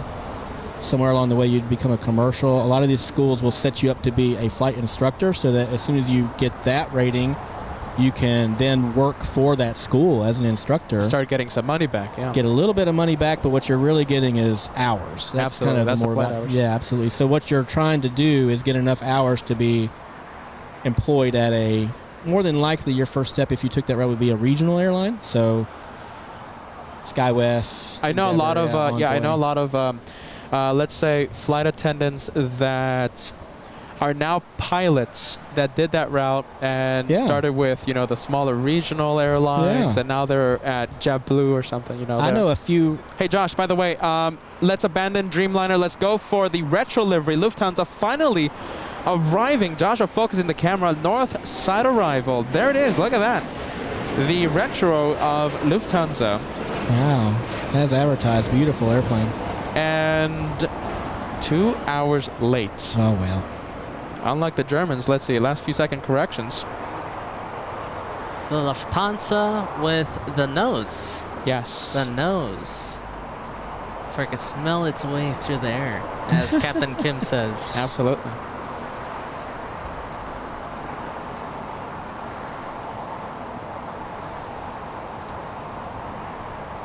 Some well-timed adjustments. You know something, Captain Ken, I think for the next arrival, why don't we do this? Can you give us like a play? Well, Joshua will zoom in and you can give us like a play-by-play of what the pilot in command is doing at that moment. I don't know if you want or... Well, yeah, I mean, I suppose. I mean, they typically... Obviously, he was making adjustments according to where he was seeing himself in relation to on glide slope and on lineup with the runway, right? So, and he's looking at his airspeed, he's looking at where he is on the glide slope, and he's making adjustments with the yoke and with the throttles accordingly. Typically, we don't have to touch the rudder pedals too much in the air unless we're doing a crosswind correction. So it's really just your corrections with the yoke and with the thrust levers.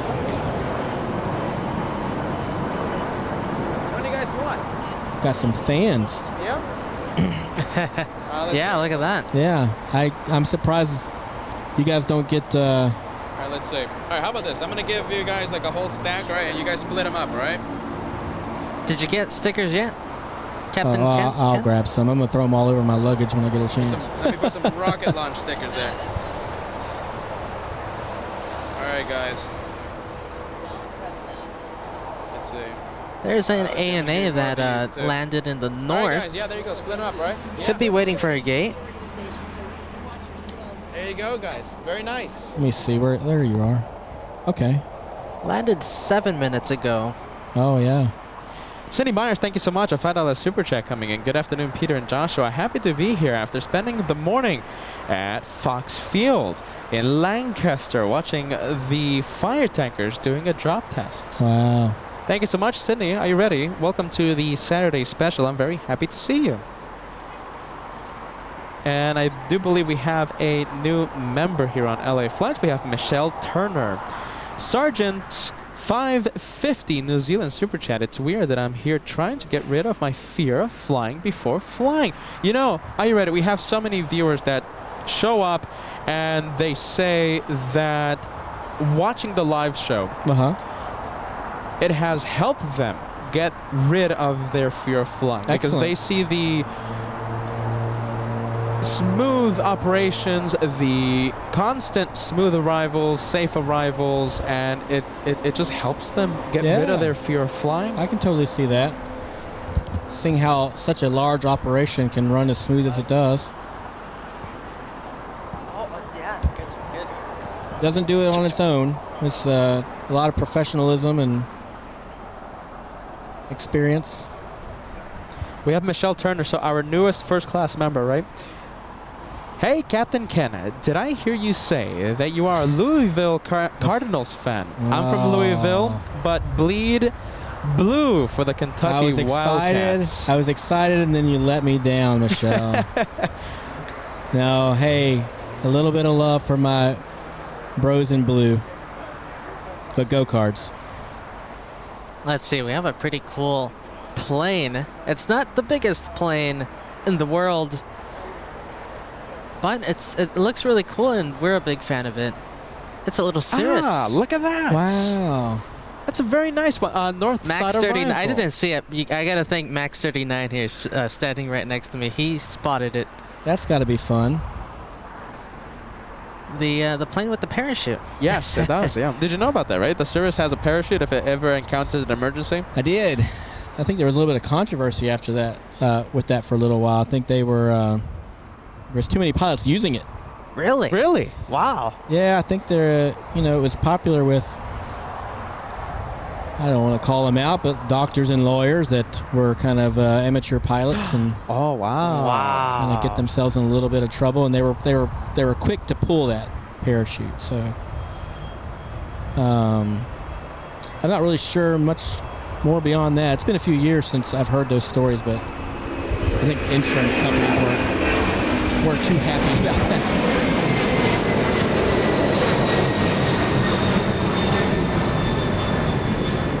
It's good sound. It was CF6 engines powering the 7.6. I'm sure you're all accustomed to. Sounds different from where I'm sitting, but yeah, sounds even better from here.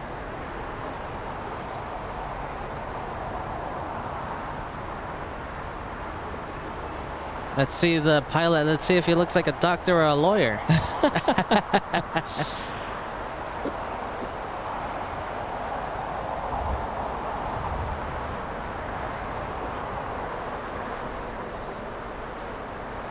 Well, I wouldn't consider myself an amateur doctor or lawyer, so. That's true. But you're not going to the hospital and saying, No. hey, Let me try this yeah. open heart surgery. Can't be that hard.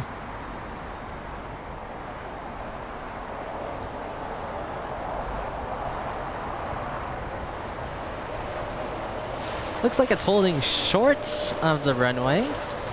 Most likely we have a departure going on right now. Over where?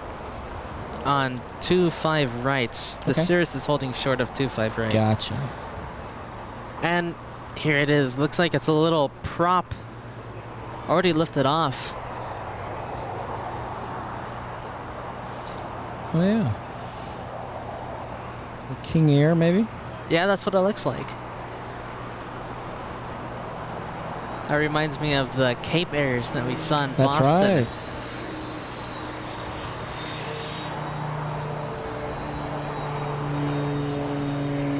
That's a beauty. Let's go to the Cirrus now, crossing the runway here. What a fun looking airplane. It is. It's like a little sports car for the air. It's even red, like a Ferrari. Can we zoom into that? So did we ever reach a conclusion? Was that a doctor or a lawyer? I couldn't see. I couldn't see. A little too much glare on the window. There it goes. Look at that. Such a happy plane. Very cool. And what does that say on the... Oh, what did it say? Let's see. I'm trying to see. Verijet? Could be the manufacturer of the engine. Gonna have to look them up. Yeah. We have Kitten Duo gifting 1 membership to LA Flights. Thank you so much. Kitten Duo. You got Air New Zealand and the retro Lufthansa going beak to beak there. There's so many things to see. We Look have at this, though. We have a 747 coming into land. so many things to see right now. Retro Lufthansa about to make the left on Lima, but Once we this have one to touches touch down. down, we'll go to the Lufthansa.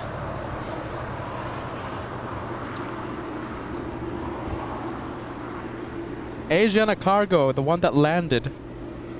Oh, ITA also on its takeoff roll. ITA, the A350 flying back to Rome. Well, ciao, Ita. We have Ronald with Wing sending a banana super sticker. Thank you so much, Ronald, for a banana plane. Yes, I'm pretty sure I missed it. Or perhaps an earlier banana plane. Thank you, Ronald. Good vibes, my friend. All right, finally, let's go to the Yankee Tango livery, the retro livery.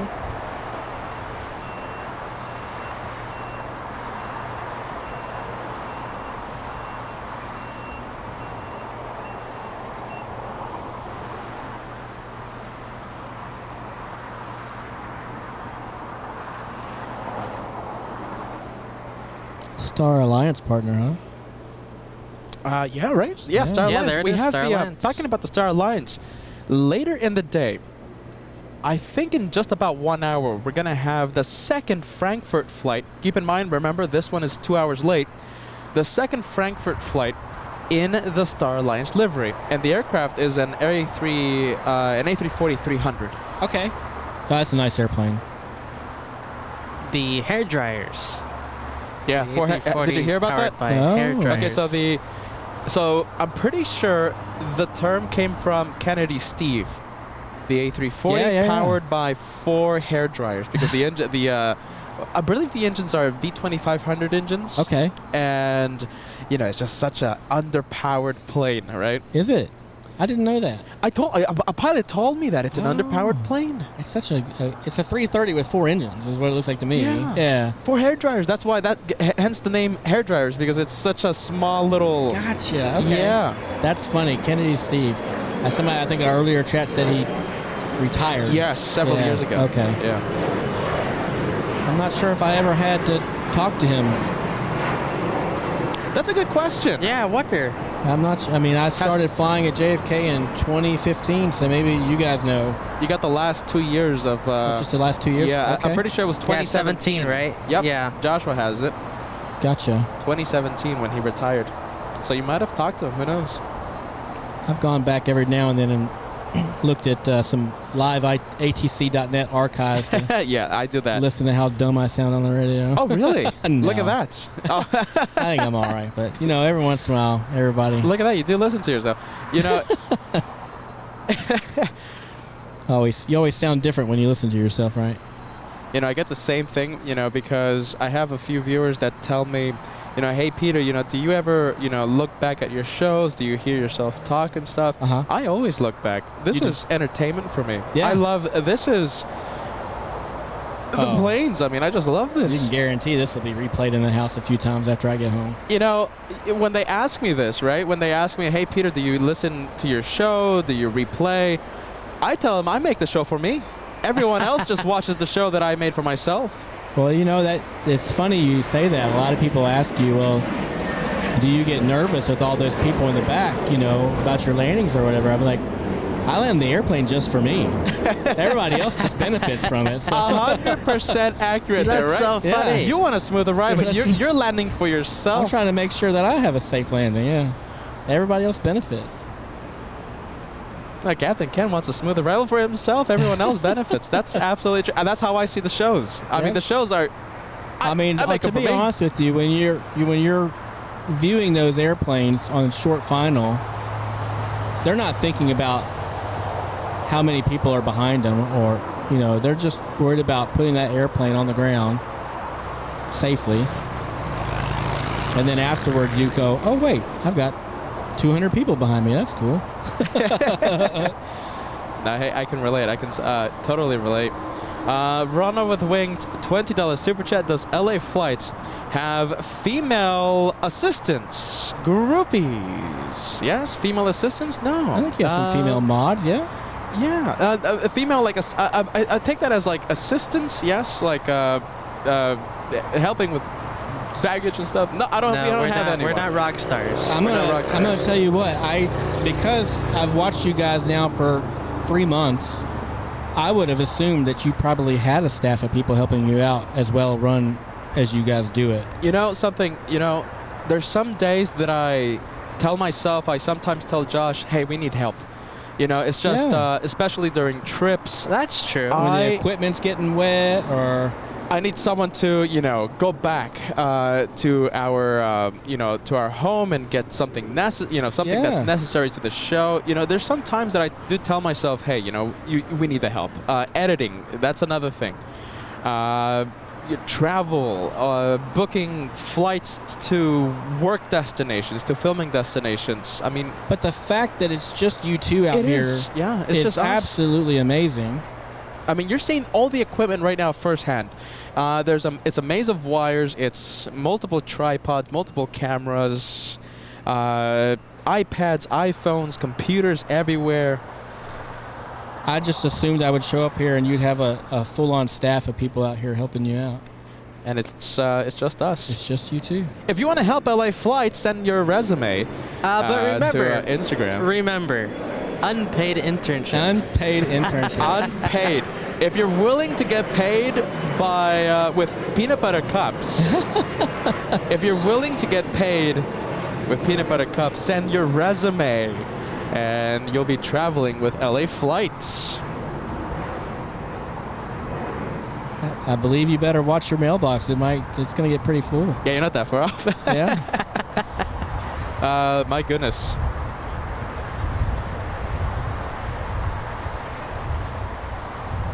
Austrian and the special 60 livery. years livery. Talking about all of Europe, right in front of us. We have Austria.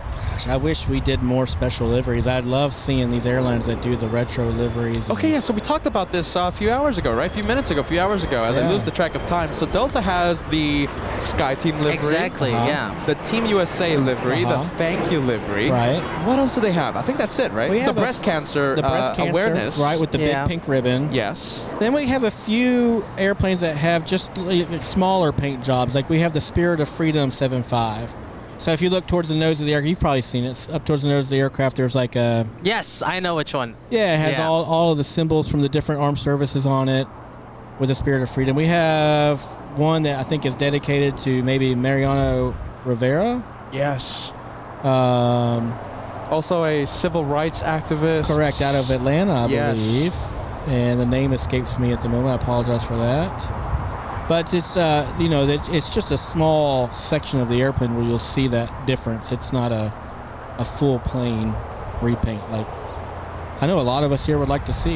Yeah, it's more like a classy sort of special livery. Just a little decoration, kind of like how JetBlue throws their. I think don't they name each one of their airplanes and throw a little name at the front of the airplane or something like that. That's like a goofy thing, though. Yeah. I feel like Delta's more like classy and professional. I appreciate that. But, I love JetBlue. They help me get home pretty often when Delta can't do it, so. We have Dorian sending us a super chat. At age 14, I had the privilege of flying on the Delta TriStar in the summer of 2000. I believe they were retired sometime after the 10-11. Were. We still have guys here that reminisce about it. I haven't seen them, but you've never seen one in? I think maybe when I was 14. We must be pretty close to the same age, Dorian. I'm not sure, but definitely those were retired well before I got on the Delta payroll. But yeah, we've got some of the senior pilots here that have very fond memories of the L-1011. We got to see the 1011, the L1011 at the Edwards Air Show last year. Remember that, Josh? Yeah. We That got was to see it owned land. by NASA, right? I believe so. I believe it was a NASA-owned L1011. But yeah, we got to see it. We were fortunate. We got to see it arrive and take off. We were supposed to go live that day, but the music posed a problem. Music and YouTube copyright does not mix well. Yeah, for some reason they put music at air shows. Yeah, for some reason, right? Well, going back to the B1 earlier we were talking about, that was one of the most spectacular performances I saw. It was a night air show with the B1, and they had some like kind of classical music playing in the background that you would see during like a suspenseful Tom Clancy movie, while this thing was just screaming across the sky and going into full afterburner in front of the crowd. It was pretty spectacular. Several years ago now. And the Spanish, I guess, will be taking Austrian's gate. Yeah, it's this one's been waiting for a while, like about 25 minutes.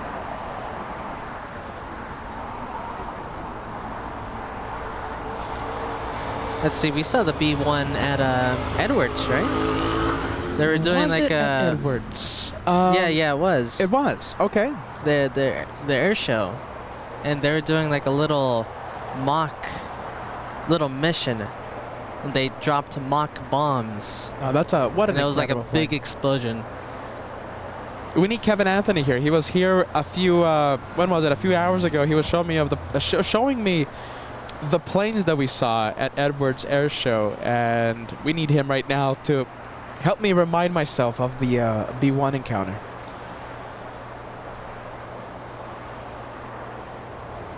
Let's see, Iberia waiting patiently for Austrian. Now finally commencing its taxi.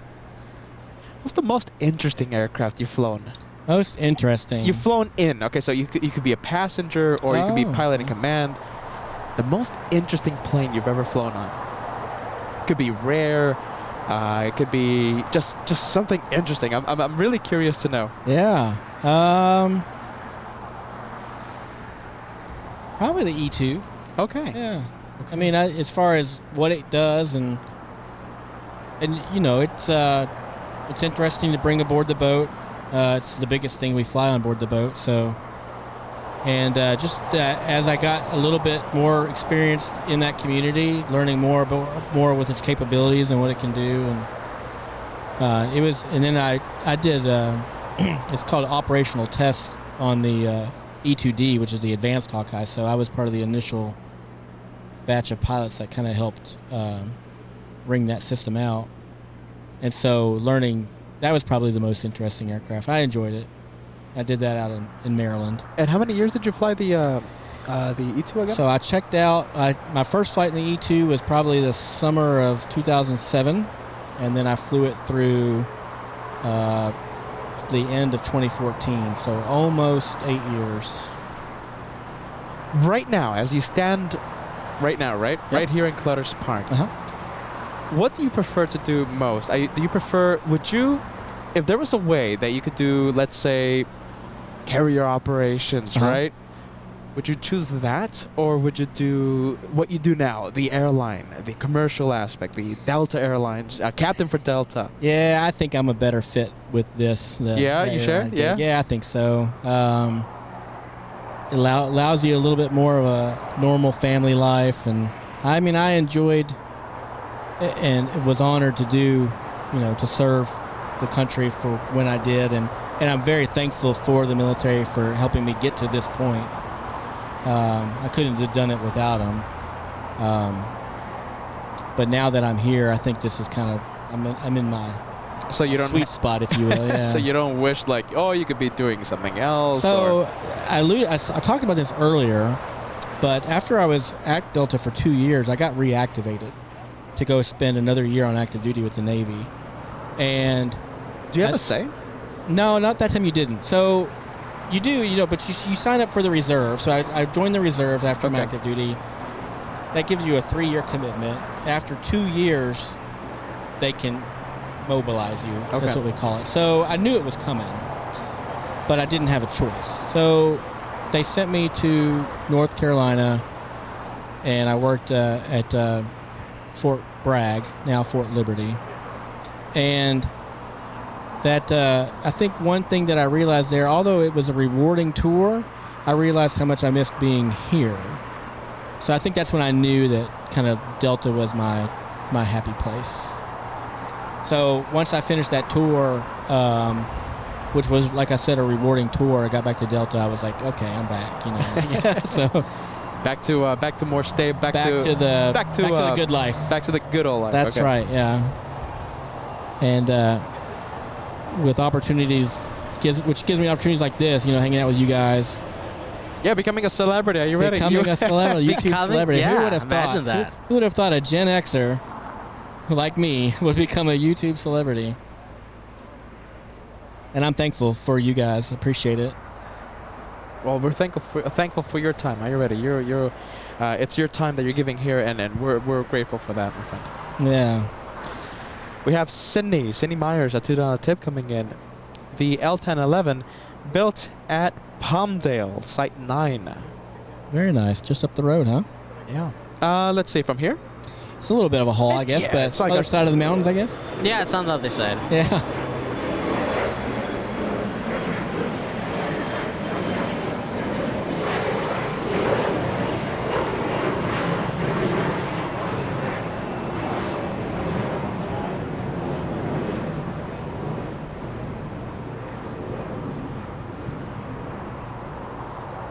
Yeah, shout out to the mods for keeping the chat clean. Absolutely, mods rock. I'm losing my voice, by the way. Yeah. You two are going to be the host and the cameraman. Are you ready from now on? Hey, I'll take that. It's not the first time you've lost your voice, Peter. Were you here when I could We all barely were begging speak? you to go home, Yeah. Peter. Yeah, we sure were. Go home. I couldn't speak at all. We had asked Josh to make you some chicken noodle soup, I think. Is that, yeah? I do remember that. I couldn't talk that day. My goodness. I was pretty impressed with the support you got from the group here saying, you know what? Wrap it up. Go take care of yourself. Did we wrap it up, Josh? What do you think? Yes, we Yeah, did. We wrapped it up like 3 hours in. The weather wasn't the best that day either, I don't think so. I think we would have stayed that day. Yeah. I think we would have stayed that day. But the weather.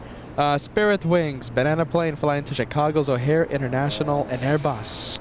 Well, A320. I was getting ready to say I've never actually operated O'Hare, but that would be a lie. I actually went there to go pick up the Chicago Bulls one day. Nice. Yeah, and that was just this last What year. year? So Oh, this last year, okay. I had a number of NBA teams this year, so that's one thing on the 757 we get the opportunity to do here. So believe it or not, I don't know how many of them we have, but the NBA owns a number of 757s that we paint in Delta livery, and we operate them, but the NBA owns them. Really? Oh, They wow. own them? They own them, and they use them to get around just about every team. Probably not quite every team, but just about every team. I think they lease them out to the NHL, so we'll get some hockey charters. That's interesting. Look at that. Okay, I thought that was 100% charter. no, but it's NBA owned. NBA owns those aircraft are 75s, owned by the NBA, correct? but Yeah. with Delta colors. Yep. And they're like, oh, you could borrow my pilots too. That's true. Yeah. I'm pretty sure you flew to Toronto, right? I did, yeah. I Yeah, gave you the guys shout-out, the legendary shout-out on the, shout-out. legendary South Side Good morning, LA shout-out. flights, yeah. On the switch to departure. What was that? The Toronto... The what was it? Raptors. The Raptors. I think they had gotten beat by the Lakers the night Yes, I before. think so. Ooh. Was it quiet inside the plane or what? I think they actually were having a good time, but they were able to sleep it off. I think they played the Yeah. night before. Yeah, it's just regular season. Yeah, and Oh, okay. It was just regular they season. made us the next morning. Does it get rowdy on those NBA flights? It can, especially if they won. Yeah. Wow. A lot of champagne. Every once in a while, you'll hear a little bit of commotion in the good way, behind the door. Yeah. But just like a passenger flight, we keep that door closed during the flight, so we don't get to observe any of the fun. But yeah, I think But you do hear it though. We It's hear so it. loud that you hear it.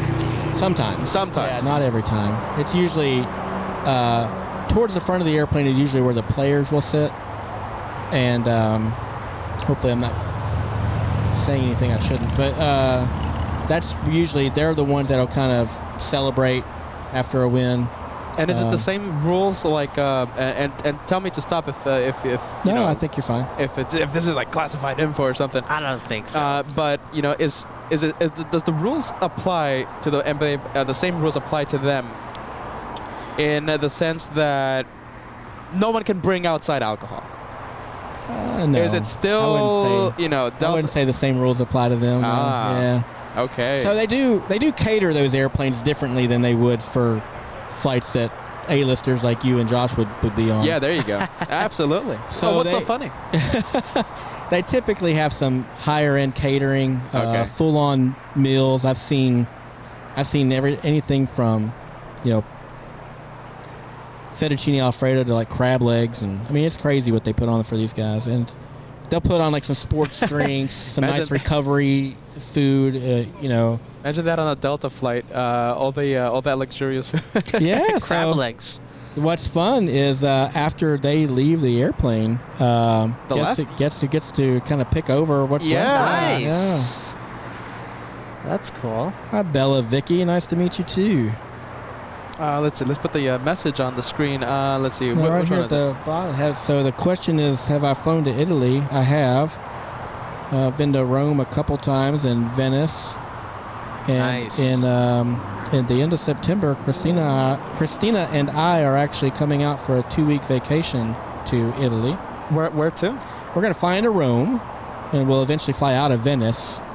So in the 2 weeks in between, we'll just kind of make our way north out of Rome. That's awesome. That's a dream for us. So you're gonna fly from Rome to Venice? Oh, see, there she is. I'm back. Had to eat. Elle, what was your question to me? So, I'm sorry. What was your question, Peter? About that Rome vacation that you're gonna have. Yeah. So we're gonna have that 777 departure, and then Austria would be nice. Yeah, right. Absolutely. Yeah. Flying to Vienna. Wow.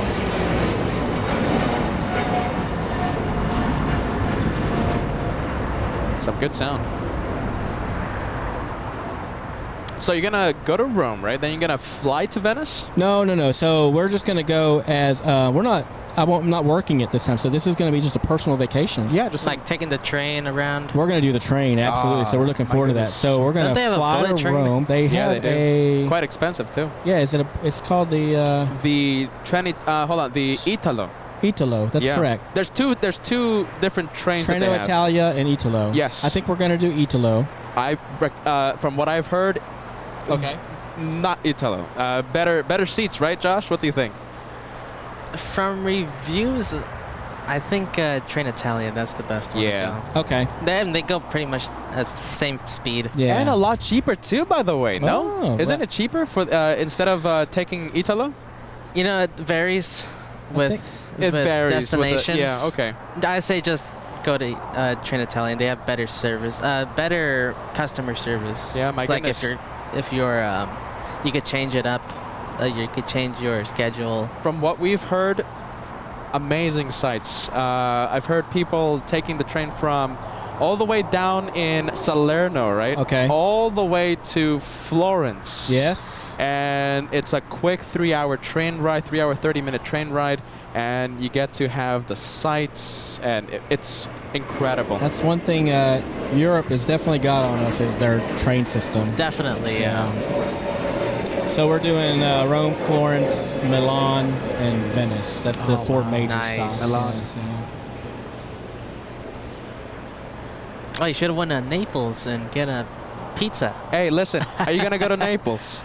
Not on this trip. So this is going to be Rome north. Okay, it's only a 2-hour train ride down south. Less than that. Hour 30, day trip right? it then, right? Just day trip it. Oh my goodness. Well, you know, so Christina discovered New York pizza last week when we were hanging out in New York. So that's the only pizza I think she needs.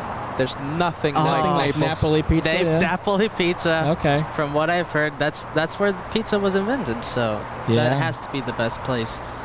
Well, listen, before you go, okay? I know you're going to travel north, but I'm just going to give you the location that we've heard from.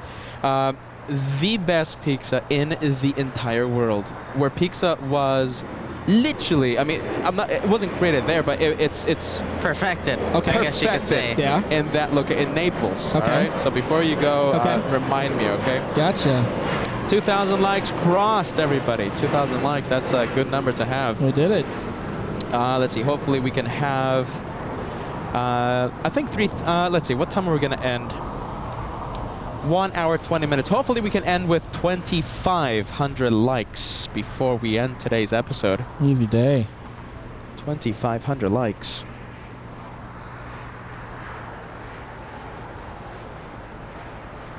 So yeah, I think hopefully that answered your question. Yeah, right.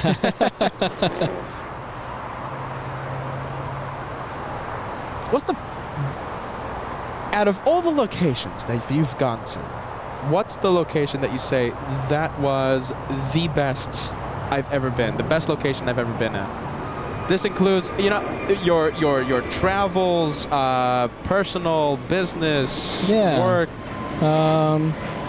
Because I always love to hear the you know, someone who travels a lot, right? Someone who travels a lot, someone cultured, their favorite out of everywhere they've gone to, their favorite location in the entire world.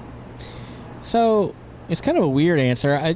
It's almost like, don't say Nashville. No, well, I do like Nashville, but every time I go to Europe or any international destination for that matter, I try to get a little bit further out exploring exactly what we do. Absolutely. Than I did the previous trip.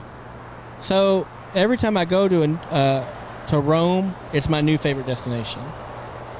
Amsterdam, even though it got a little routine there for a while, being on the A330 when I was. I just started learning how to kind of expand and get around with the mass transit, get a little bit further out, learn how to just rent a bicycle and bike out into the fields, you know. So every time I do something like that, that becomes like my new favorite destination. As far as in the U.S., I think we mentioned Phoenix earlier. Phoenix. Probably not in the summer. No, forget about it. 110 degree weather. Right. I grew up in like I told you a few hours ago. I grew up in Las Vegas. 110 degree. It's like an oven. It's like an oven. It's when you get out of the air conditioning, it's like stepping into an oven. Hot. Oh, that's a good one. Air. That's a good one, babe. She mentioned Greece. We did last year. We did Greece, and we were in Santorini. And I think that was our last stop. That was awesome. We had a really good time there. Just beautiful. I've heard so many good things about Greece. Yeah. I have someone that told me that Greece is their favorite spot in the entire world. I mean, Greece is just beautiful, isn't it? People are nice. They really love the tourists. The food's great. The scenery is, second to none. But we did Athens. Obviously, toured the Acropolis. You have to do that. Have to do that. I've done that before on a work trip. But I took Christina for the first time on our personal trip, and then we got on a boat. And oh my gosh, the names are escaping me. I'm sure she'll chime in, but Santorini was our last stop. We hit like 3 different islands. That's the way to do it, man. Yeah, and that's 3 of I forget how many they have. It's like over 170, I think they've got out there. So they've got a lot of islands. How long were you there? Just 2 weeks. 2 weeks. Yeah, okay. It seems to be our standard length of European vacation at this point. Hey, 2 weeks is a good number, right, 2 Josh? weeks is good. 2 weeks is a good number for a European. We took 1 week when we went to Sydney, so I guess that's the only thing we can compare it to. And that wasn't enough. Definitely not. And I imagine Europe, and that's at the very least wow. It's 2 weeks. Yeah, you need at least 2 weeks. Delta, look at this A321. This one flying in from Atlanta. Where else? Yeah. I love it when they use the A350 for that route. That's right. And I haven't had the pleasure of being on that airplane yet. Which A350? No. Wow. Not yet. I think what do they do with it? They bring it here and then they fly it to Sydney from here? It's Sydney, Delta 41 to Sydney. Okay. Yeah.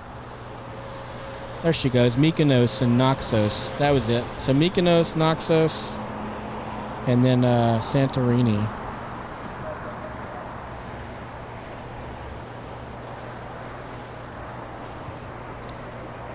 4 hours, 16-minute flight. 4 hours, Josh. Not enough to go to business, Josh? What do you think? 4 hours? No, you can stay in coach. Captain Ken? 4 hours? I can get down with that. Yeah, I mean, it's worth the money saved to just deal with 4 hours in coach. I know Christina's going to say first class, right? 4 minutes or above, she wants first class. And she deserves it. Putting up with me as long as she has.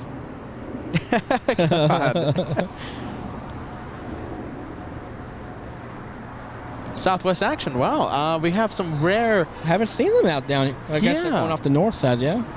Yeah, it's the second one we've seen today. El Paso, flying in from El Paso, Texas. Southwest 2084, a 1 hour 38-minute flight. We got a please answer question here. Please answer. All right, let's see. Where is the answer? Better be good. Better be good. It's an easy answer, but right here.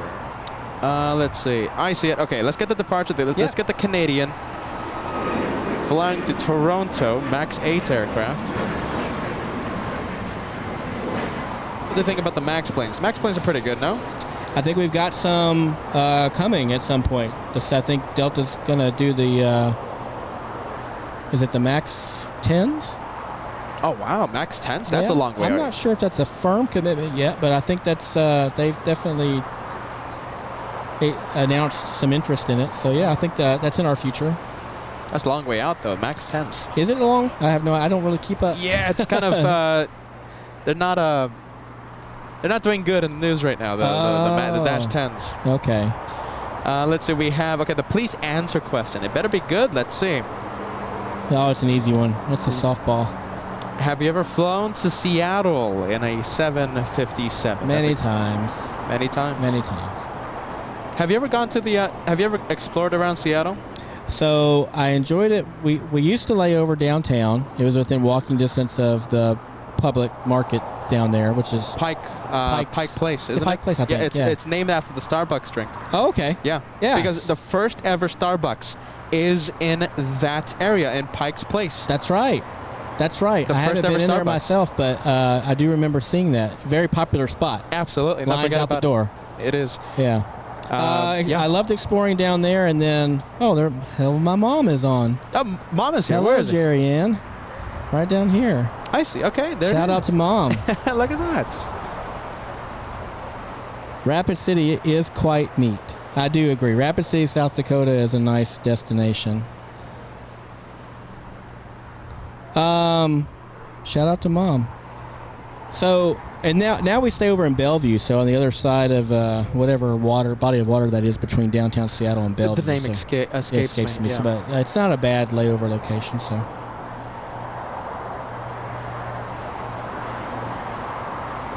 Favorite airport to land at? I think we talked about the trickiest airport. But trickiest is the DCA is a fun. Are you familiar with that arrival? It's called the River Visual. Not really. Okay, but visuals are the amazing. Visuals are fun. There's a RNAV visual to 13 left at JFK. That's kind of fun. Again, it's any of those approaches where you're kind of like turning into the final. The 13s are fun. And you don't have a whole lot. That's true. Yeah, those are always. We can't really see them from the hotel, right? When we're doing the live shows. When we're at the TWA hotel, right? And we hear over the radios, oh, the 13s are active now. And they're switching from the 22s or the 4s. It's a little disappointing. The best runways for the TWA hotel is the 22s or the 4s. And we get disappointed is the wrong word, but I'm going to say disappointed when we hear the 13s are now being used. Yeah, that's true. But, if the 31s, though, at least you could see You can see them out a long ways, yeah. You get to see the entire final approach. You get to see that. Right. But once they touch down on the runway on 31 right, once a touchdown happens, they're gone. That's it. Yeah. Gone. Oh, that's too bad. But the approach, we've been there, I think, a few times when the 31s are being used, and it's fun. It's all right. It's fun. It's different. It's fun. But yeah, I would say probably the 22s have got to be the best. Right? Oh, Josh, what do you think? The 4s or the 22s? Josh is the cameraman. Oh, the 22s. The 22s are by far the best. The 4s, well, at least for the camera, you can see them on final longer, but the 22s, you get the touchdown right in front of you. Especially if they're using both runways, the 22 left and right. That's really good. But the 13s, oh boy. Well, I look forward to you guys coming out, and hopefully, like I said, we can meet up.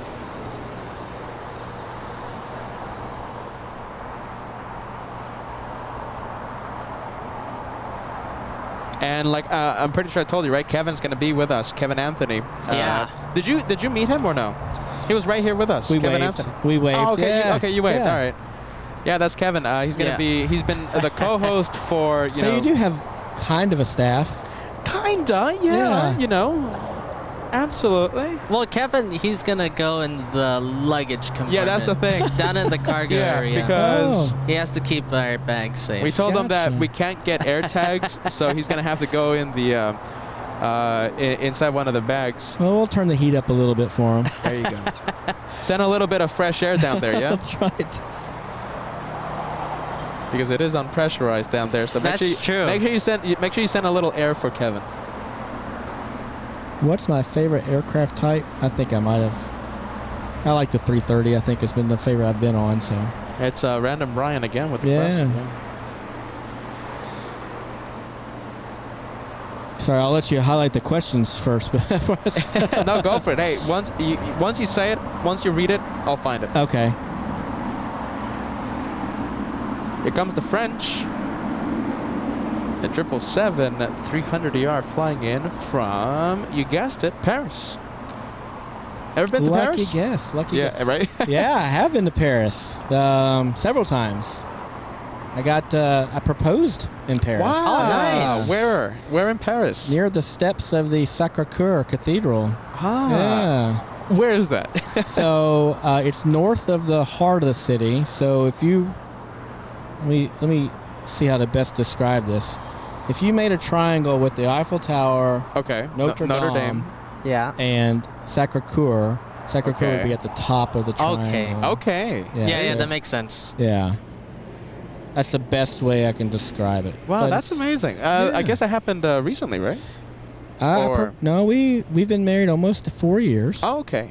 And I got engaged to her, or proposed to her on Thanksgiving of 2018. Hope that's right. He looks at me with nervous eyes. Are you ready? Yeah, I'm sure she'll let me know if I'm wrong. I'm horrible with dates. Yeah. Are you ready? What's your favorite flight? Favorite flight. Well, Let's now take it's a look. coming out to LAX and hanging out with Josh and Hey, Peter. every single There you go. time Yeah. you come out here, you have available time. The mic, the headset will always be available. I think that was the easiest question I've had yet. We have Ed sending us a $5 tip. Thank you so much, friend. Hello, Peter. Hello, Josh. My name is Gabriel. My dad, Ed, and I are enjoying the show. You guys are the best. Thank you, Ed. A big hello to Ed and Gabriel. Couldn't agree more, Ed. Thank you so much for watching, guys. We have Travis, a $5 tip. Captain Ken, have you flown in and out of Salt Lake City? I have, and I'll be there on Thursday. Wow, look at that, 737. Wow. Yeah, very late rotation there with the 737.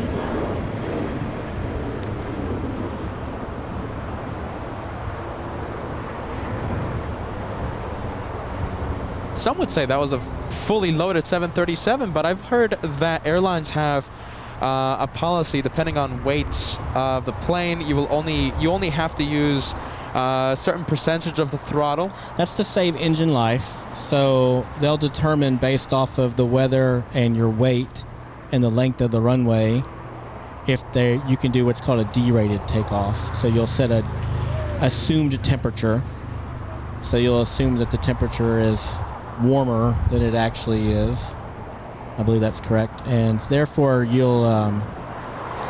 the airplane will not go to basically full rated takeoff thrust because you don't necessarily need it. Yeah, you don't need to floor the plane every single time. Right. There are certain things that might be going on that would automatically have us choose max state. Like if there was wind shear advisories in effect or something like that, then you would just say, well, we're just going to do a full rated takeoff. They're a bit more fun, you know, put you back in your seat a little bit more. Which one? The full rated. Yeah, ticket. absolutely. Right? Yeah. Absolutely. Yeah. That one's an easy answer. Buster Frisco, yes. First class member. Welcome to the memberships here on LA Flights Live. Thank you so much for joining. Buster Frisco. Let's see, we have Brazilian viewers, Alexander Batista. Good night from Rio de Janeiro. Have a nice weekend. Obrigado. I'll take your word for it. Thank you. Josh, we're trying to locate a 737. We're waiting for her. Oh, She's let's still behind the building. cue the Jaws music here. There she is. Yeah, there you go, like a shark swimming out of the water. Flying in from Chicago, the 737-900. You said that you went to Chicago or no? I went there to pick up the Bulls once. Ah, okay, the Chicago Bulls. Yeah. Okay. Other than that, I've not operated in or out of Chicago. I've heard O'Hare can be you get a lot of practice at taxiing at O'Hare. Yeah, no, so. we did a Chicago special. When was it, Josh? I believe it was October of 2022. September of 2022. Okay. And first of all, I mean, it's an incredible airport. As an AV geek, Yeah. It's just so many heavies that come in. Incredible lighting for those who film like us. Incredible lighting, incredible traffic as well. Yeah. I've heard that the most southern runway and the most northern runway are in 2 different zip codes. Yeah, right? I mean, they're Is so that far a away. fact? I've heard that. It might be, yeah. They're so far away, I wouldn't doubt Huge. that. It is a big airport. I didn't know that, though. How many active runways, Josh? You know the number. 7. 7 Goodness. active runways. How many do you need? 7 active runways. Dallas has 6. Is that? A whole bunch. Yeah, a whole bunch. We have 5 at Atlanta.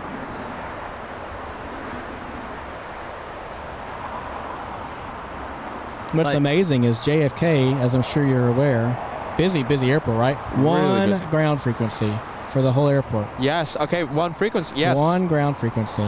Can be quite interesting getting your name in the hat. No, for- we've heard. Okay, so we've been live, right?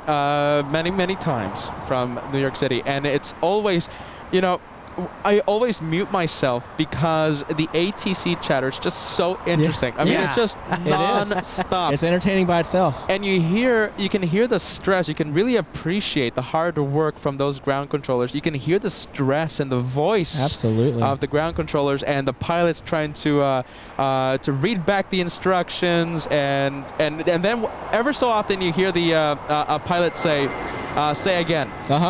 Yeah, and then everything just comes apart at that point. And then yeah, You're like, oh God, he said it. and then you're gonna have to just go back through the entire it's so much fun to hear the ground controllers Especially just with go at it. with the non-English speakers. You know. Absolutely. Well, my first landing here was on the right seat of the 757. This is back in 2015. And it was my leg. I was so focused on having a great landing, landed on 24 right. And during the landing rollout, it was like my brain just said, okay, I'm done. The flight's over.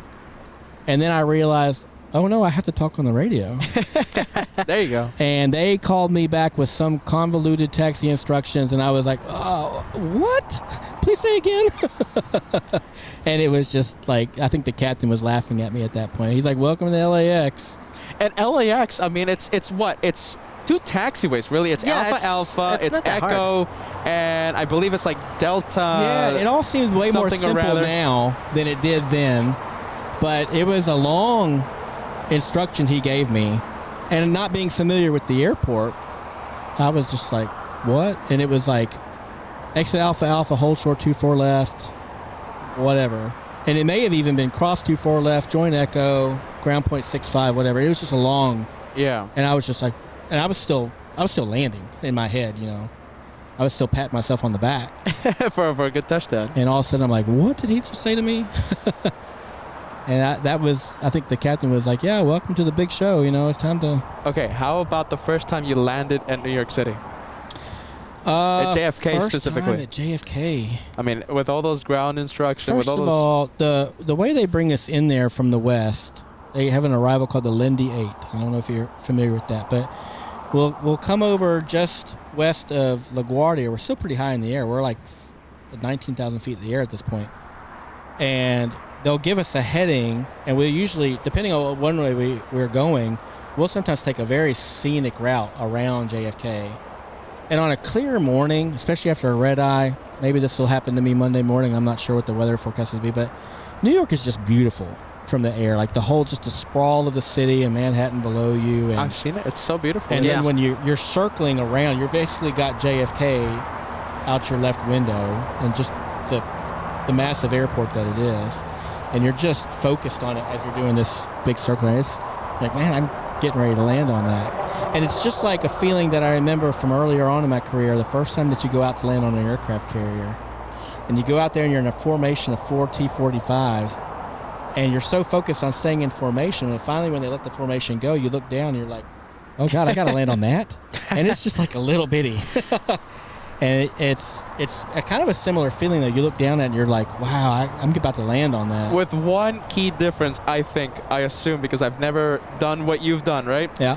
When you get closer to JFK, right? When you're getting closer to land, it becomes massive.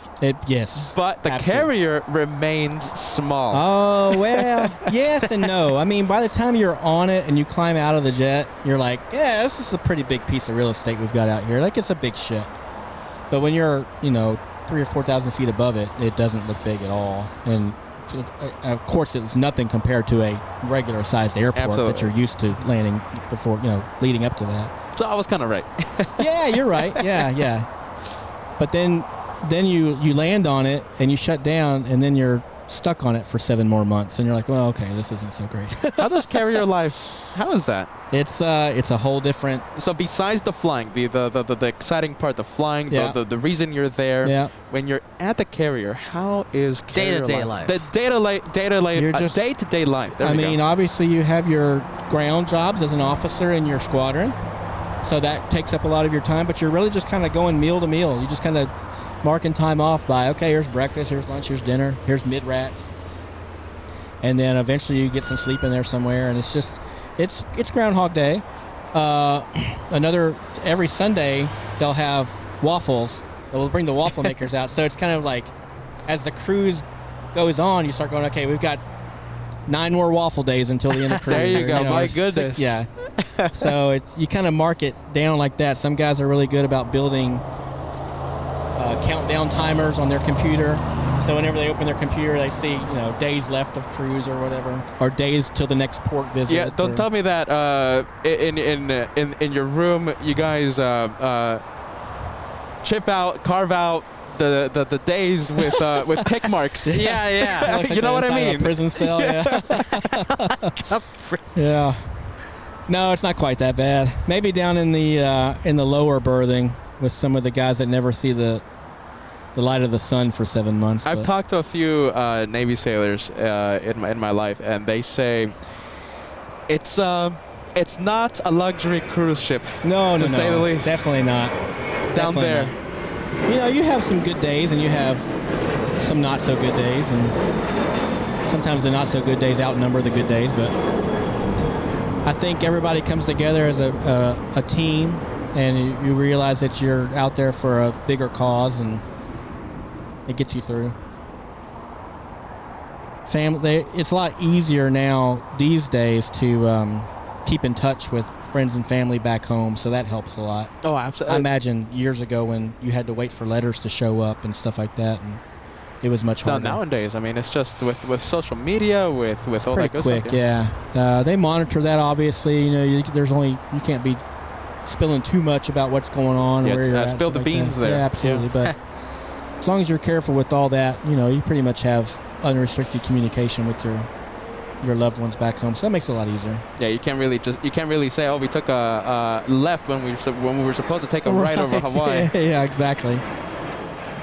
Good food at the Navy? You know what? The Truman did a good job, I have to say. I think it's funny. Each ship can almost be characterized by the quality of they almost have a reputation for how good or not good their food is. So it's not the same with all the other carriers? I don't know if it's just the atmosphere that the leadership sets in that particular we call it the galley, on the ship. But they just, I don't know, Truman, when I was on it, was known for having It was known pretty good now. food, yeah. All the galleys, but whether it's a shore installation or a ship, they have a competition every year where they basically compete to be the best I didn't know galley. that. Yeah, it's called the NAY Award.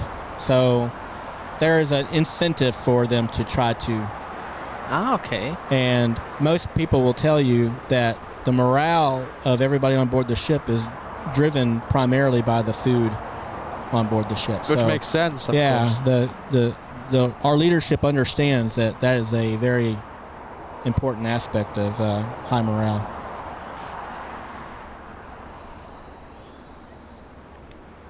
So it looks like we have a big 777 coming in. I've heard, so I've talked to Air Force people, right? So let's say, the famous ROTC instructor back in high school, he said that Air Force has the best food out of everyone, out of all the branches. Air Force has the best food. Of course they do.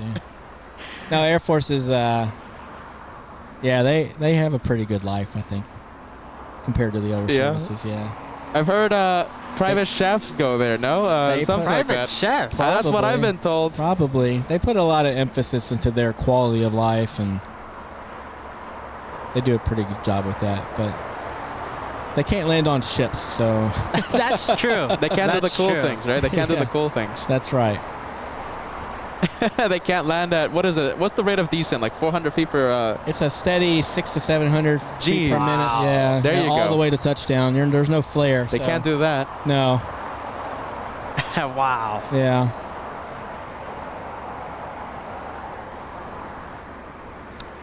Swiss. Wow, Swiss coming in. 11 hours, 12 minutes. 11 hours, 12 minutes for the big 777. Flying in from Zurich. And I'm pretty sure this one arriving on time. And it's, in fact, arriving 25 minutes early. Wow. 25 minutes early. That's not too bad. Not bad. Very Swiss of them. Unlike the Germans over there. Well, you can't win them all.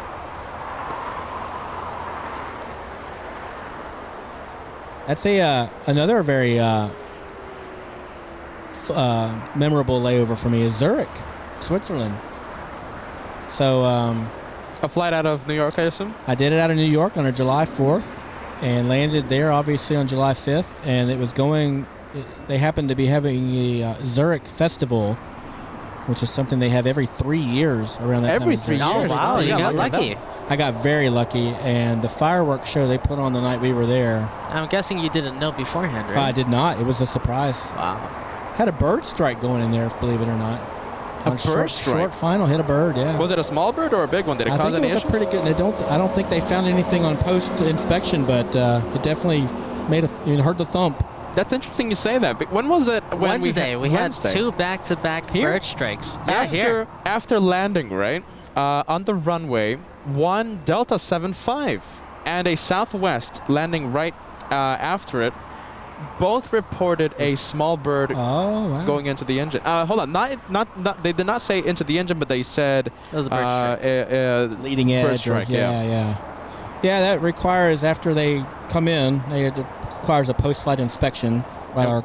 our ground people. So Yeah, and we zoomed into those. Well, I mean, I say we, like if I did anything. Josh was zoomed into the 75 and the Southwest 73, and nothing was seen. So no. okay, good news. No McNuggets there. I'm sure there's a number of bird strikes that go unreported. You probably don't even realize they happened, but How does it feel? What does the yoke shake? The I plane feel shake bad. a little? I feel bad for like a few hours afterwards. Like, oh my gosh, I can't believe I hit that bird. Is that what you? Is that what you mean? Yeah, there you go. Oh, how does it feel in the How air? does it Oh, feel? got you. I was like, I'm really down for a couple days. I was late to catch that. Yeah. No, you pretty much just hear it. You don't really feel any feedback in the controls or anything, unless if it hit a flight surface, you might. But most of our flight surfaces, are kind of on the trailing edge of the tail and the wings and stuff. So it's usually going to hit the front edge for obvious reasons. So you're not gonna feel it. probably not. It's not gonna hit the aileron or something. Yeah. I mean, as far as I know, I haven't had one go down an engine. But, yeah, there you go. Knock on wood. Hold on a minute. I imagine you might see a few indications of that, either on your engine indications or possible feedback with a little bit of yaw or something in the airplane. I'm not sure. I hope to not find out. But you do hear a thump, though, like a thump.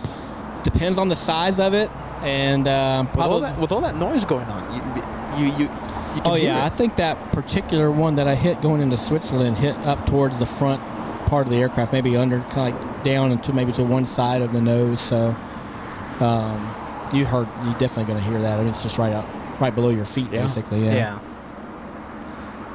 Well, hopefully that doesn't happen again. Are you ready, Captain Ken? I hope not.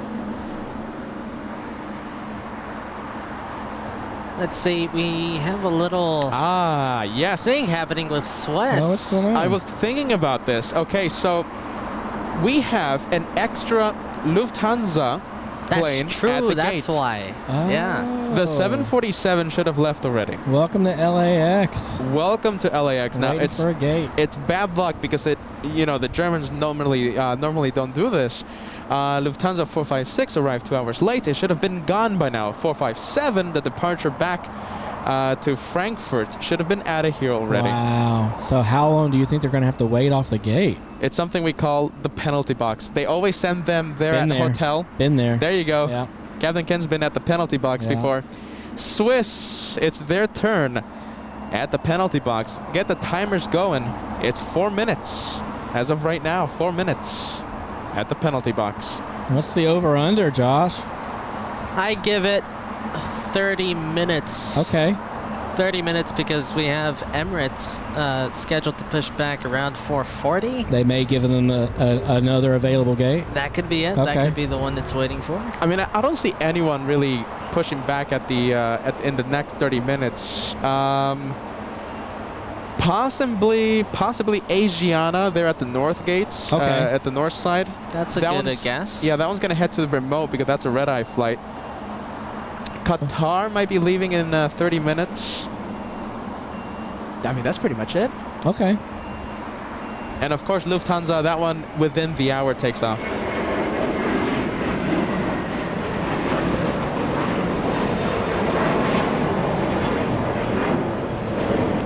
We have American 32 flying to JFK, an Airbus A321.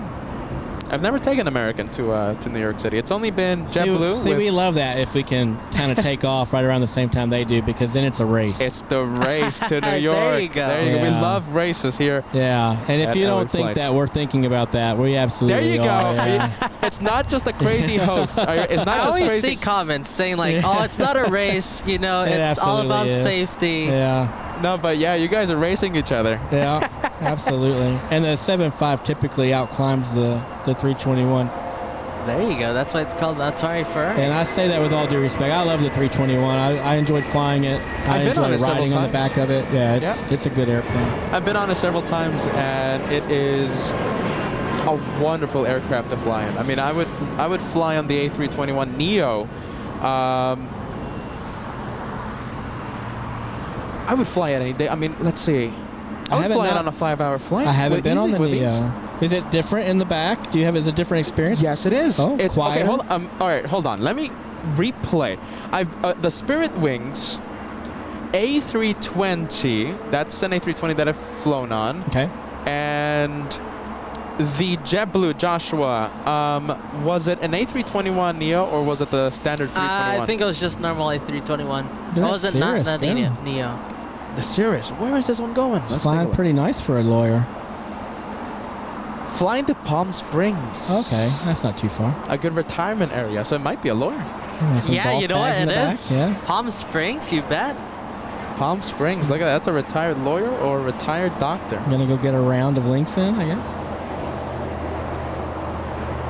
Just taking out the Cirrus out for a spin. So a 321 taking off at the same time that we do to JFK, all things being equal, getting there at the same time, will actually use 40% less gas, the A321 Neo, than the 757 does. 40%. 40%. Can you Wow. believe that? Wow. 40%. Yeah. Very fuel efficient airplane. No wonder they're coming out with that new engine option, right? Yeah. Now, can't carry as much stuff. Still though, 40%. Yeah. Yeah. Enough of those. It's a good business. We have the exec jet. Ever flown on the exec jet? No, I don't think I have been up on a corporate jet. Let's see. We have Cessna 680. This one operated by NetJets. Okay. And it's flying in from Camarillo in Texas. Let me confirm. I am super wrong. Camarillo, California. Camarillo, I read wrong. Just north of Point Mugu Naval Air Station down there. A lot of E2s down there.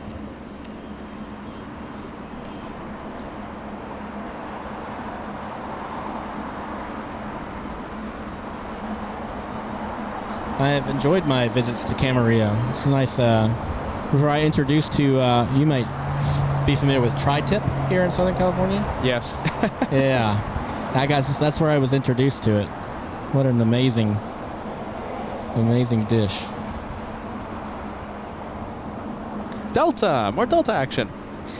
This one flying in from Austin, Texas. A 2-hour, 48-minute flight. Making a left on Bravo, most likely, right, Captain Ken? Bravo or Charlie? Let me see where we're looking. There it is, straight ahead, next to the Polish. Oh, okay. Left. Left on the far one. Charlie. Charlie. And probably a right on, is it November? Possibly, yep. Okay. They'll contact 12165 at November 2 and then make their way towards Delta. It's almost like Captain Ken's a professional. That's called the North Route. So if they assign you the North Route, then it's kind of a standard taxi instruction. And we have a big banana supersticker coming in. We have Ann Wilson. We have Ballycat for the Spirit Wings that just arrived. Spirit Wings, the one from Las Vegas, Nevada. Wow. You've been in Vegas, right, Captain Ken? Many times. Especially for those sports charters, right? I assume? A lot of just regular flights. I don't think I've done a sports charter out of Vegas. Wait, do they have sport? Yeah, they have sports. They have hockey? They do. They're in the finals. Who? Hockey? Yeah. What are they called? The Knights, right? The Golden Knights. They're up 2-1 on the Panthers. Last I checked. They've got the football team now. The Raiders moved there. The Yeah, Raiders? that's true. I knew that one. Mm-hmm. I'm not that lost in sports. I thought the question was, they don't have sports, do they? They have sports, do they? Okay, so Banana Club, you guys are amazing. Ballycat and Ann Wilson. Thank you, guys. Let's see. Eva, that one flying in from Taiwan. Oh, okay. I always wondered where they were from. Eva, 11 hours, 27 minutes from Taiwan.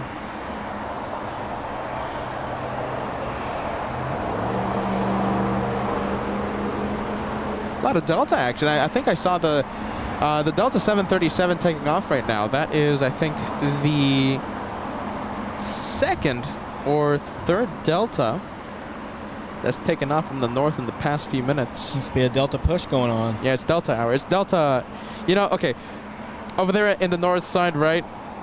Delta hour is Delta day. Every single, it feels like it. Sometimes it feels like every single plane is a Delta, and I'm not complaining. You guys were reading out the stats a few shows ago as far as the number of arrivals and departures. Who held the #1 spot here for LAX? Was it Delta? Oh my goodness. I gotta get that list again. Yeah. I think it was. Josh, do you remember the stats? I think that was pre-break. Yeah, that was pre-break. Yeah. It's been a bit. No, but Delta's certainly up there. Yeah, I think we try to claim this place as claim being the hometown airline of Los Angeles. I'm not sure. Which one, Delta? I think so. Yeah. I think we try to make that claim. I'm here a lot, so here I get to San Francisco quite often. I mean, you guys can say that about Atlanta, but LAX. Well, we say it about New York. We say New York, Delta's the #1 hometown airline. It's all over the airports, the big signs. You'll see them. More than JetBlue. More than JetBlue? That's a good question. More than JetBlue? JetBlue's pretty powerful up there. Yeah. I mean, if you look at As we put a they Delta are, in. They are. Hey, much love to my brothers at JetBlue, but I think I don't think you can really compare. So you've never been at the TWA hotel, right? At the pool. No. Okay, so you have Terminal. What is it? Terminal 5, Josh? Yes. Terminal Yeah. 5, JetBlue, right in front of you, and the sounds of the little Embraer Air Z190 starting Yeah. up, Oh, so cool. That's so and cool. the A380, right? Taxiing to the gates. They taxi with their engines on. The sound is deafening. Oh, I bet. Now, when they push back for departure, they don't start up right next to you, but they take them a little farther away. But still, the sights, the sounds are incredible. Sharon Crawford in Harrisburg, Pennsylvania. Captain Ken, have you ever been to Great Britain? I'm pretty sure you answered this one a few hours ago. I have. London on numerous occasions. Does Scotland count? Is that Great Britain? I think so. I've been to Edinburgh. The UK, Yeah, United the UK. Kingdom, Yeah. part of the Commonwealth. In Ireland, I've only been to Shannon, or Limerick, Ireland. I haven't been to Dublin yet. That's on my list. And Esther, are you ready with the stats? Delta number 3. Oh, thank you, Esther. Yeah, look at that. That is Delta with number 3. Guessing Southwest is number 1. That makes I'm sense. guessing, Yeah. I mean, we have a lot of. I mean, it could be. American. A lot of United Airlines I would action think as it's. well. I would guess it's Southwest 1 and then American and then Delta. But Okay. Josh, don't leave out JetBlue. I mean, we just had a departure. JetBlue, We had yeah, an arrival. Sure, but they're not in the top 3, I think.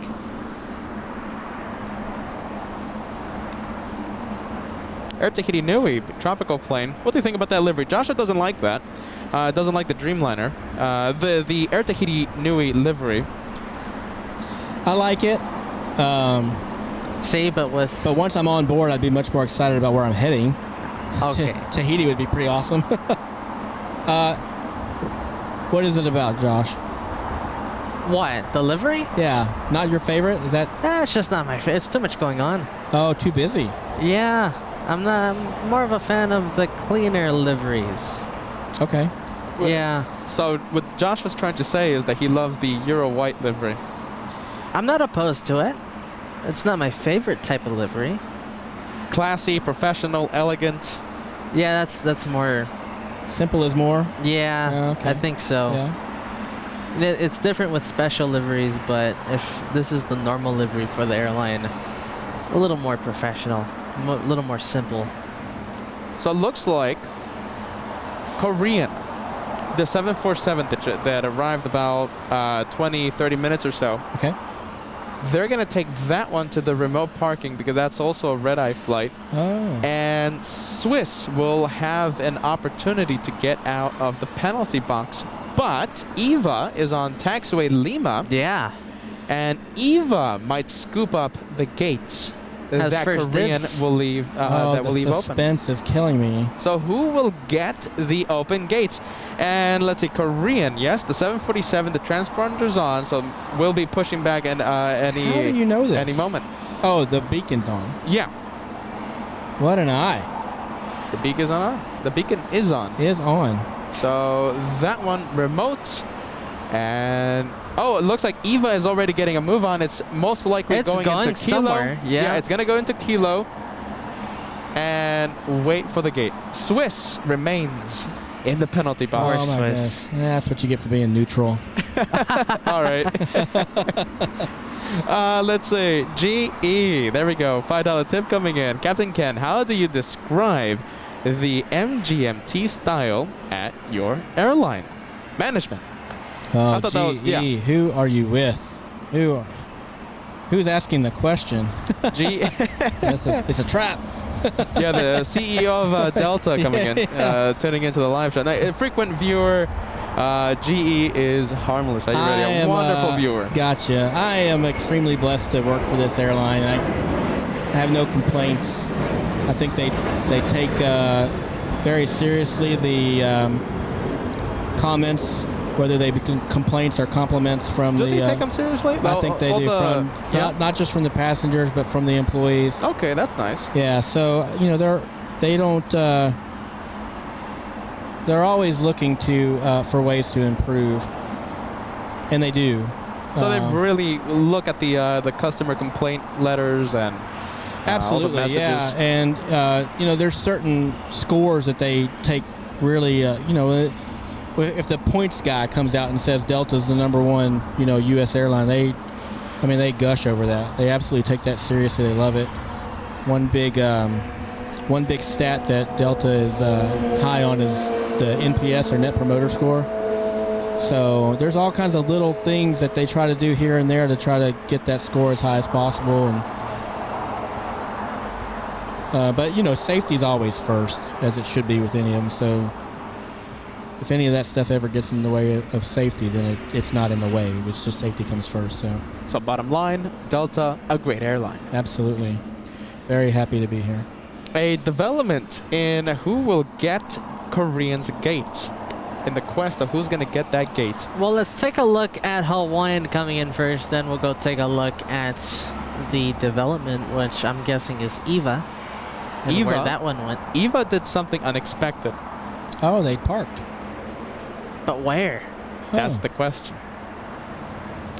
Okay, Hawaiian has landed, and we don't see Eva on either taxiway Kilo or Lima. Where did it go? Korean is still parked at Tom Bradley International. Eva is at the West Gates. So that means Swiss has a good opportunity to use up the gate left open by Korean in just a few minutes. Swiss in the penalty box. Let's take a look at the time. 20 minutes. 20 minutes. And there's Eva parked at the West Gates. Yep. And GE, our wonderful, harmless viewer, not the CEO of Delta in disguise. You had me sweating bullets, GE. Exactly what I've heard from friends. No trap, I am from the home of... Tell me how to pronounce that. It's the groundhog. Punxsutawney. There you go. It's such... Phil. That's right. I know what it is. Joshua knows what it is. I just... Pronunciation, my goodness. That's right. Punxsutawney. Yeah, there you go. As we change the subject rapidly, this one 20 minutes. So this one's still at hotel. I'm still waiting for that Korean to push. Yeah, back. they've had that beacon on for a while.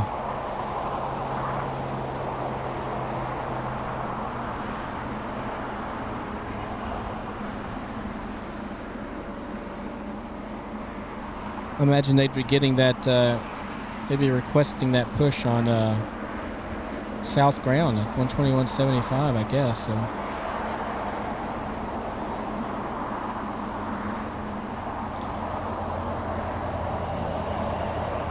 I'm sure Swiss is monitoring.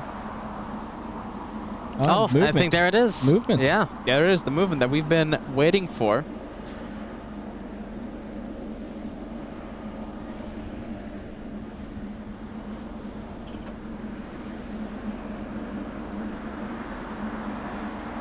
American 2547, 5 left. 2547 LA Tower, 124010, 125 left, clear to land. 5 left.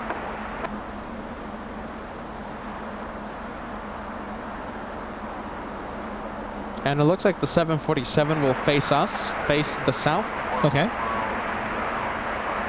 And again, this is just a repo, correct? They're just moving it. Is that what it's called, repo? Yeah, reposition. Oh, okay. Yeah. All right. Repositioned from the terminal. I thought it was repo, like actual repo, like a nickname or something. Like a repossession. Yeah. All right. The 747. Very close, actually. Reposition and repossession. Yeah, that makes a lot of sense. Yeah, very similar sounding. So the 747 being repositioned from the terminal to the remote parking area. Swiss not on the move yet, though. No, they're not. I thought they would have been on the move by now. Yeah. And let's see, after the, what was it, American 737, doesn't look like we have any more departures. I'm eating my words. We have a big one. Okay. Big 777 300 ER. This one is American 136 flying to London. Ah, good. That's a long one. Hey, Leslie, how are you? Hello. We're listening to you on the phone. Nice to see you. Here goes the 777 to London. Yeah,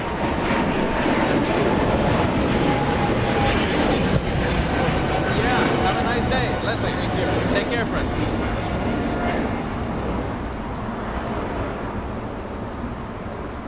All right, there goes the big 777 G90s.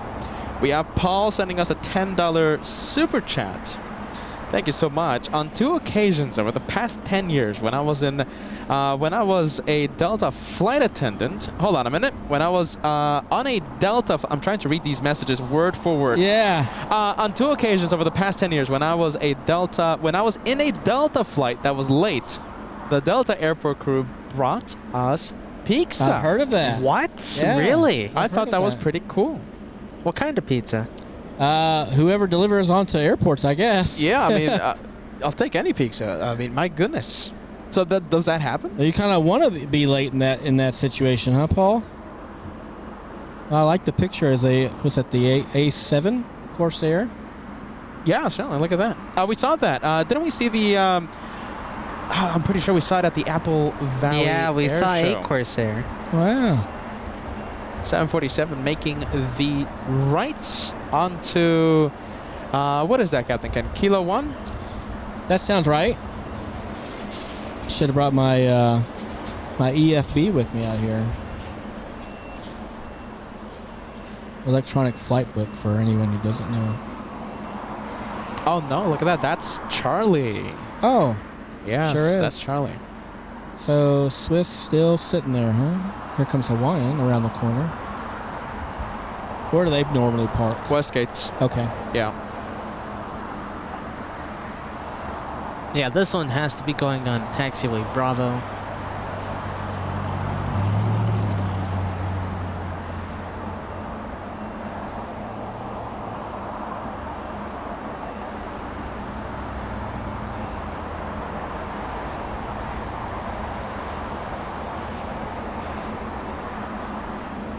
Let's see, a little segment in the show where we like to see the baggage being loaded. Right now we should be having the last minute bags. Oh, looks like the big cargo doors on the Super yeah, already closed. closed. So that means, Captain Ken, that Super should be, we should have pushback in about 10 minutes. 10 This minutes is or so. Emirates? Yes. Okay. Emirates. And due to the north taxiway being closed, that one is taxiing to the south. Will taxi to the treat. south. Awesome. Also, Lufthansa, I'm telling you, so Lufthansa, the retro livery, we are expecting that one to push back in about less than 30 minutes before the 5 p.m. hour. So it's going to be very close between the 74 and the A380. We might have both of them at the same time here on 25 left.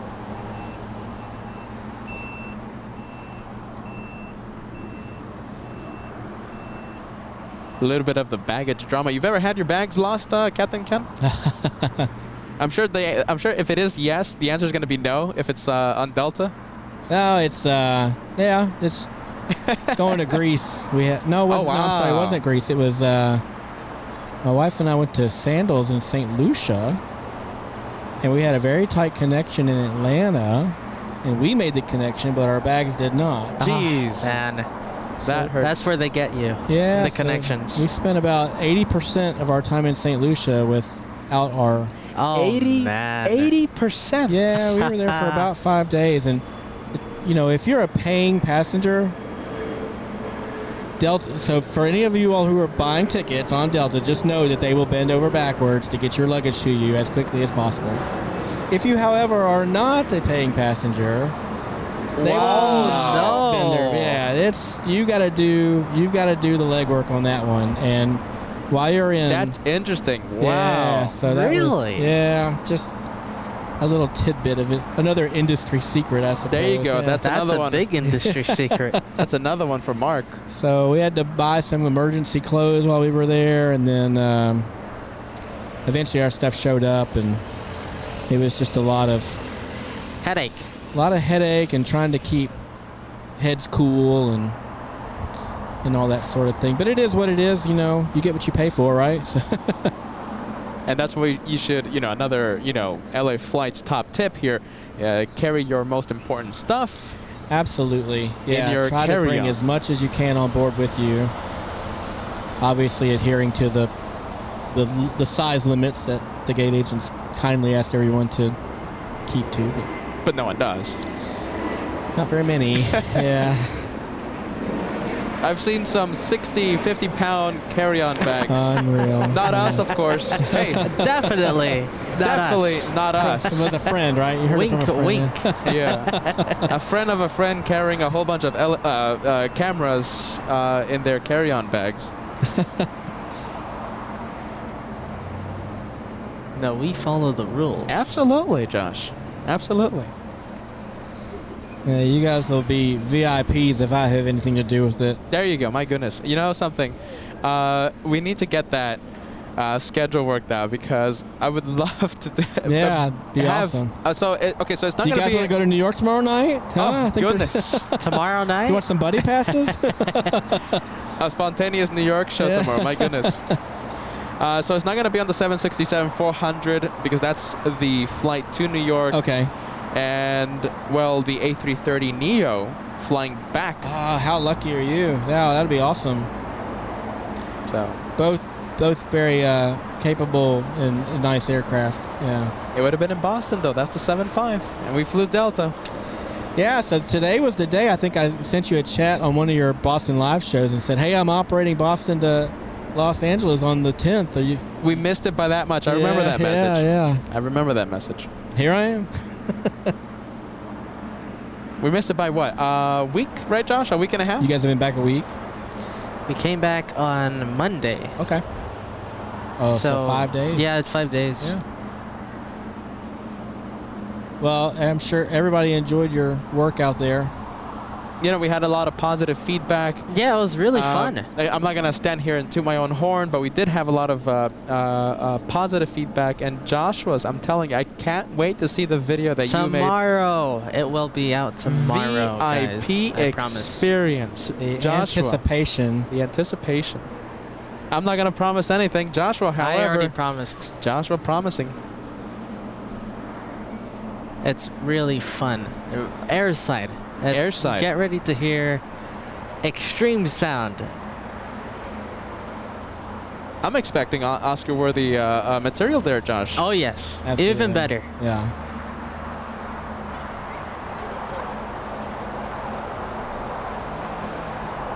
No, I'm excited to continue to watch you guys grow and see how far you take this thing. I wonder if you're going to be here during the 200,000 subscriber special.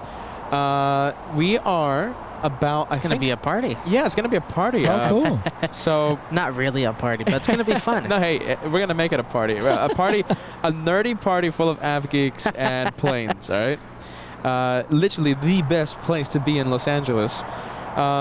200,000 subscriber celebration. Might happen, in the next few weeks. I mean, we're only 3,000 shy. Yeah, it's getting here. It is getting here. Well, hopefully I'm having a positive impact towards that goal. Absolutely. Give it a yes, give it a no if you enjoy, as we put Captain Ken on the spot here. A yes or a no if you love the company and the insights and the insider secrets. Yes, don't forget about that. From Captain Ken. Oh, they closed the cargo door. I was about to say they already closed the cargo door, the luggage door. Yes, for the luggage door. A380. Excuse me. Emirates should be pushing back any moment as Captain Ken pierces the laptop right now with a stare, looking at all the yeses and all the no's. No, there's Just no yeses. no's. Just there aren't any yeses. no's. Just yeses. No, just again enjoying Joshua's camera work here. So. Oh, Swiss is getting a move Yeah, on. Swiss already moving. Wow. towards where the Air Korean was? Korean Air, maybe? I assume it's heading to the gate left open by Korean Air. Okay. And where are we on the time with that one? How long did they Oh, sit? okay. Let's see the timer. Let's see. So it arrived at 32 minutes ago. So in the penalty box, I assume 29 minutes. Oh, 28 minutes. That's nothing. I've done way more than that. Not on Delta, of course. On Delta. I know. We're supposed to say that Delta doesn't have any wait time. Yeah, that was a long time ago, though. Long time ago. Back when, like I said, when we were parking here on the south side of the airport.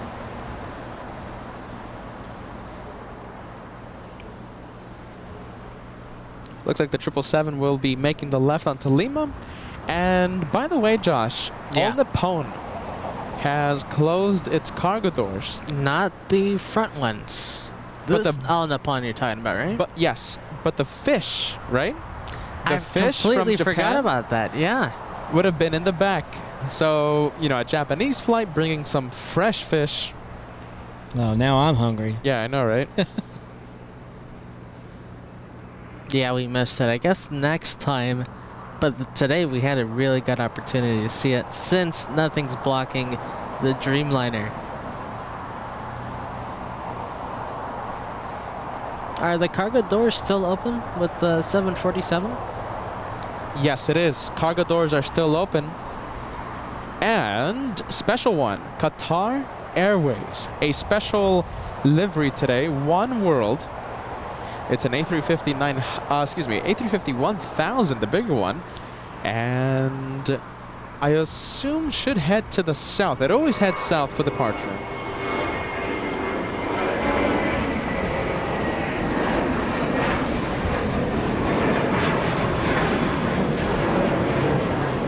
And it looks like today continues that trend.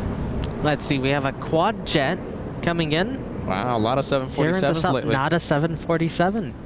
Not? This Yes. one's a 340. A340-300. This is the one that has the special livery, the Star Alliance. Lufthansa 450, flying in from Frankfurt. So we're gonna have 3 Lufthansa planes at the gates at Terminal B. Tom Bradley. You don't see that all the time. Frankfurt is another great layover for us. How long do you have in Frankfurt? Typically 24 hours, typically. That's enough to do some stuff, right? Absolutely. Get some nice Wiener Schnitzel and... See the sights? Absolutely. Grab a German beer. Yeah, we stay nearby Frankfurt in a town called Mainz.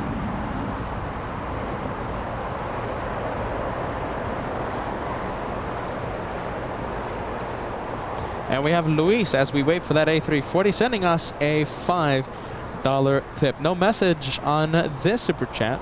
Thank you so much, Luis. It's gonna feel like we're in Germany in just a bit. We're gonna have we're gonna have 3 Lufthansa aircraft at the terminal. I can't wait to see that. The Star Alliance livery, like you said. Nice.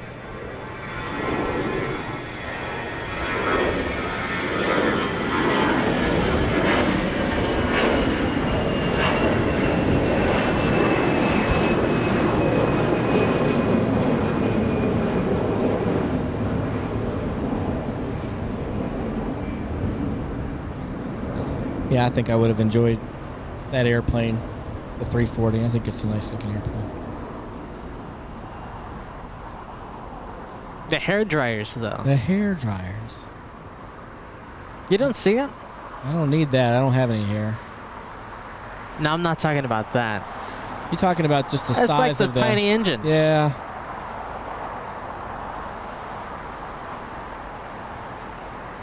I feel like I've seen one though. Maybe it's Virgin Atlantic that has one that maybe have some bigger engines on it. Am I wrong? Yeah, they used to have the A340 600s. Okay.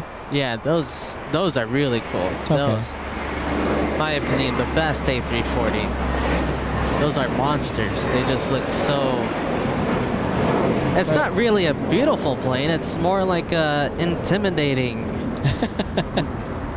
sort of Beautiful masculine plane. Beautiful in its own way, I suppose. Yeah.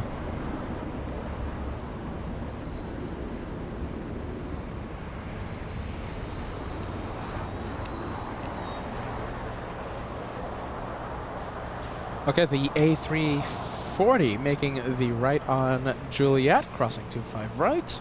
Qatar Airways still facing the south, hasn't commenced its taxi.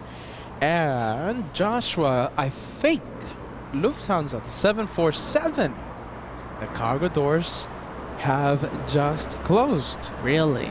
The luggage door, the luggage door is still open, however. Let's go take a look. For those LA flights travelers running right now through the terminal trying to make their flight. We always miss our flight, Captain Ken. Oh, no. Do you do? Yeah. I never do. The plane never leaves without me. Oh, but that's an exception.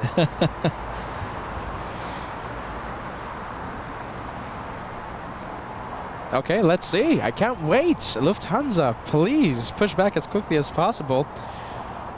We might have Emirates and Lufthansa here in the south. Let's go. Luis de Leon. Thank you so much for that $5 super chat. I appreciate that. Thank you so much. We love that groundhog.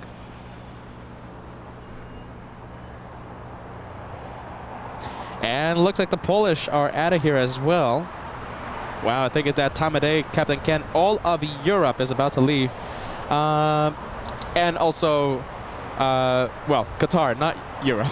The international push. Absolutely. We have Polish, we have Emirates, should be pushing back any moment. Lufthansa 457 should do the same.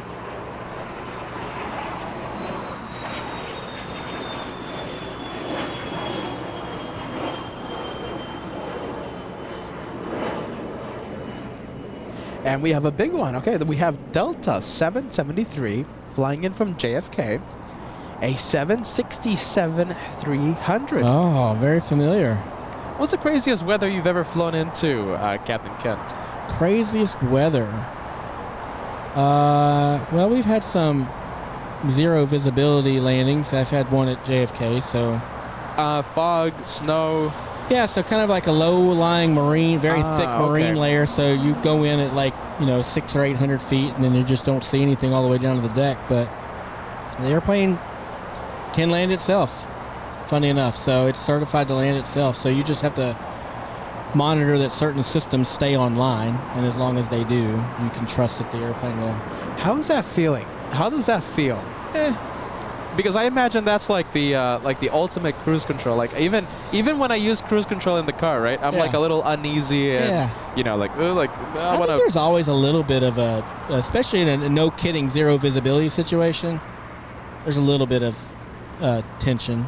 But, like you can't see anything in front of you, and the systems of the plane are landing and flying that plane. Absolutely. And they'll bring it to a complete stop right on center line. There she is. What a beaut.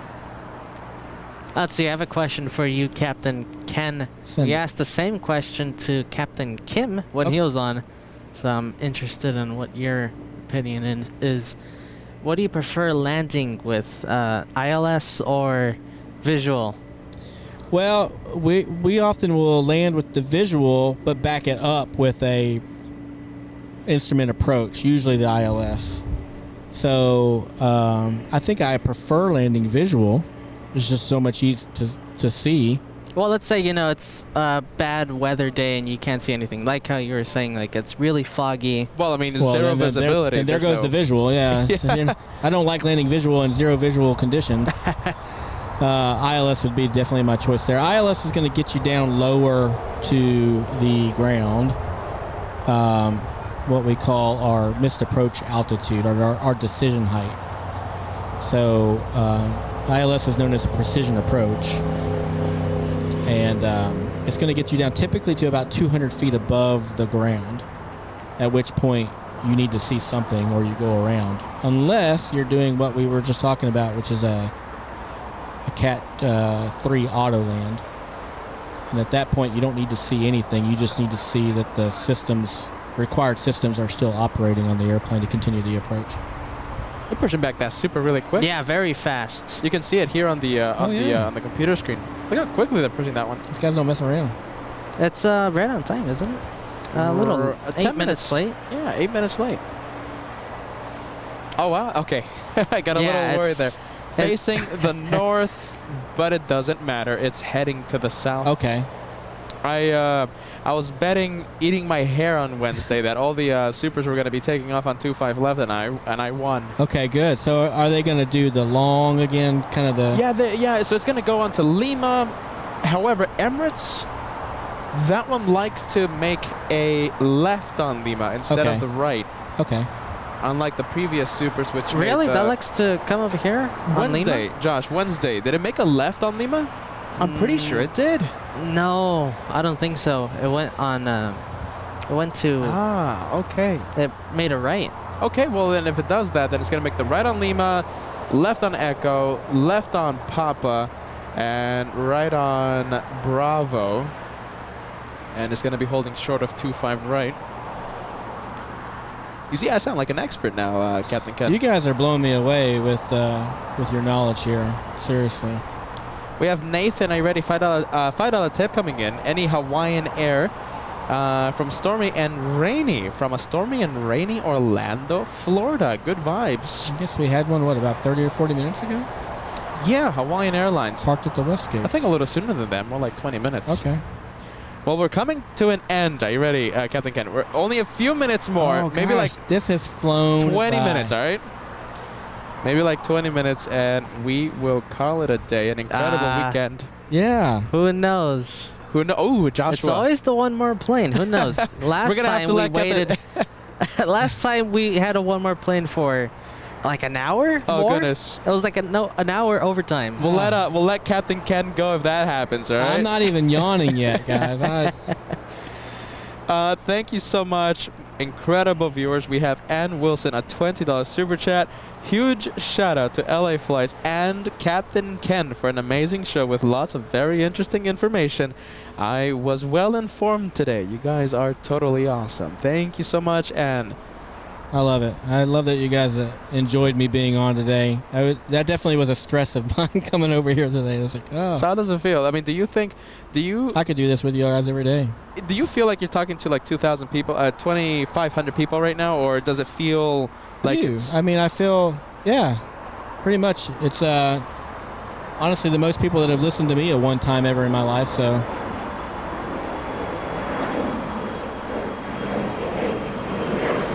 Thank you so much, Dustin. $10 super chat coming in. So awesome. Thank you for joining, Captain Ken. Amazing job, Peter and Joshua. Thank you, Dustin. And I say again, thank you to Captain Ken. Yeah, you guys do a great job.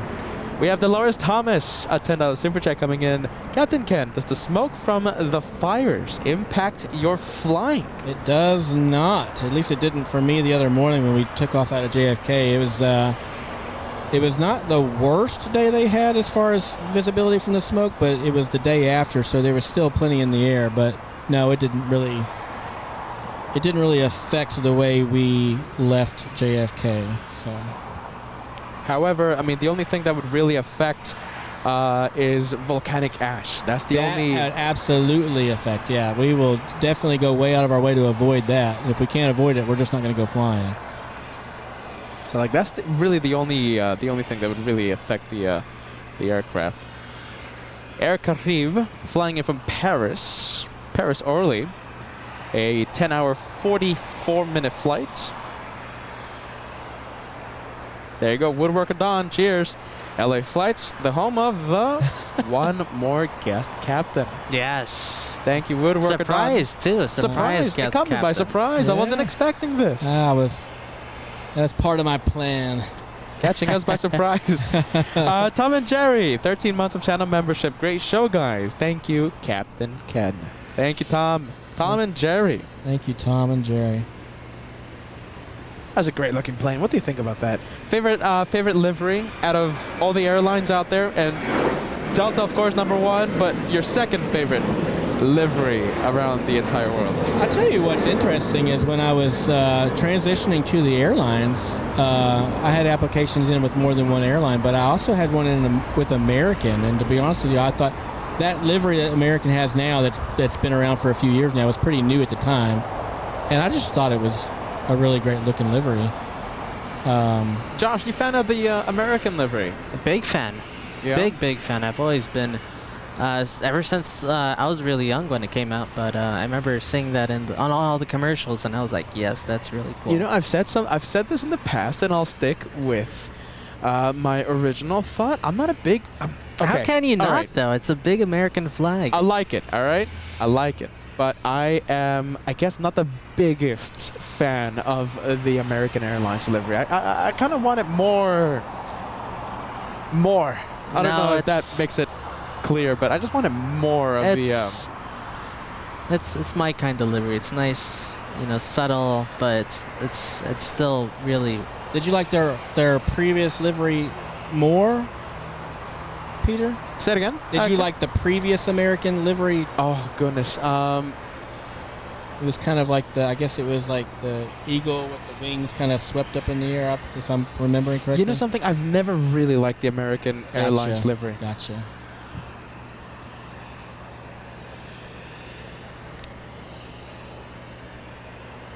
So I had big hopes with the newer one, but...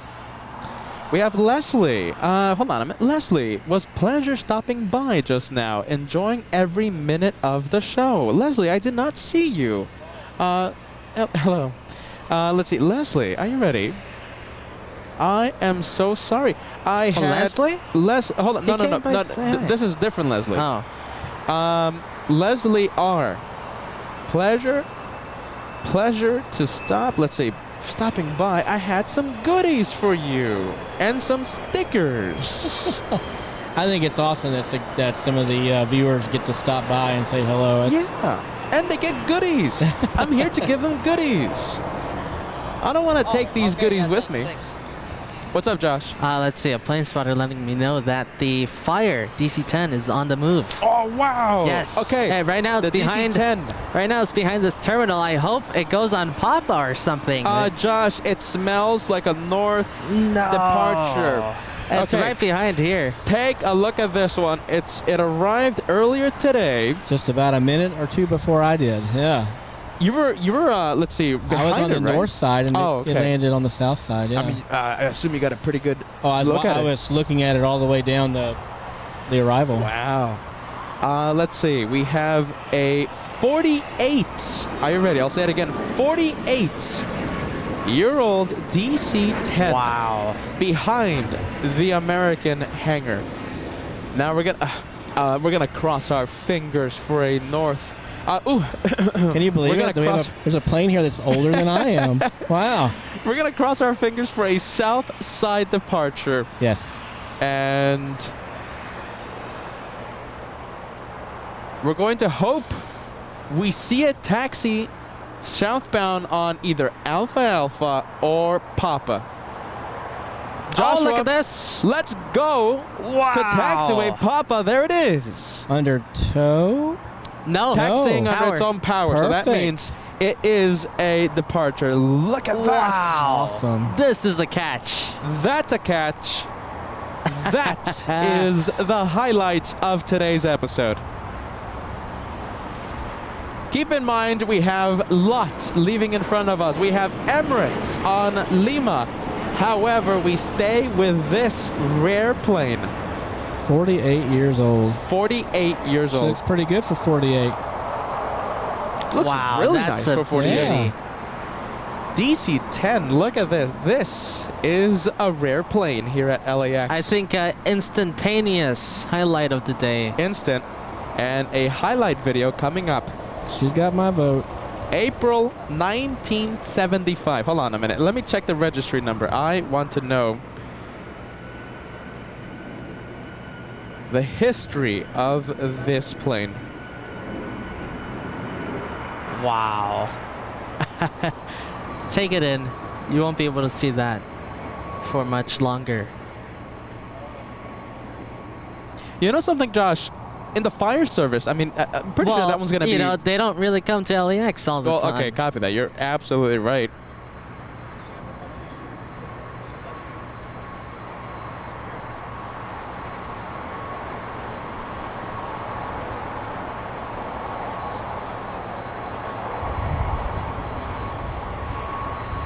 And the DC-10 making a left onto taxiway Bravo. All right, let's pump up the sound. Hear this sound.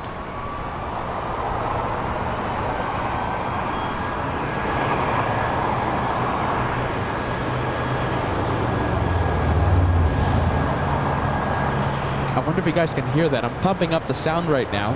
Absolutely, I can hear it. You can hear it in the distance, right? Yeah.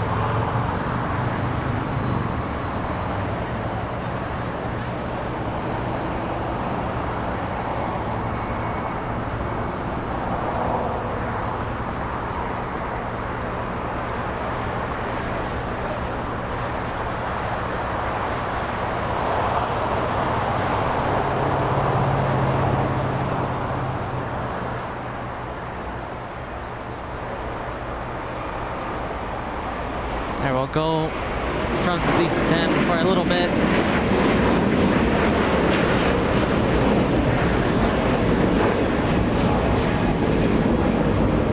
Just a little. Let's go back to the DC-10. Over there in the background, A380 taking the left on taxiway Delta.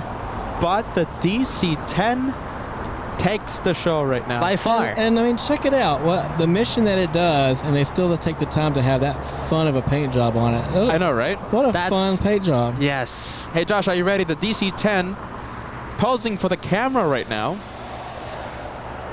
I think this could be the highlight of today's episode. What an incredible visitor Check today. out the number on the number 2 engine there, 911. I see it. I see it. That's a good number to call when It's you have a good fire one, yeah. emergency. Just in case you forget the number, it's right there. They'll send a DC-10 to put out your house fire. That's right.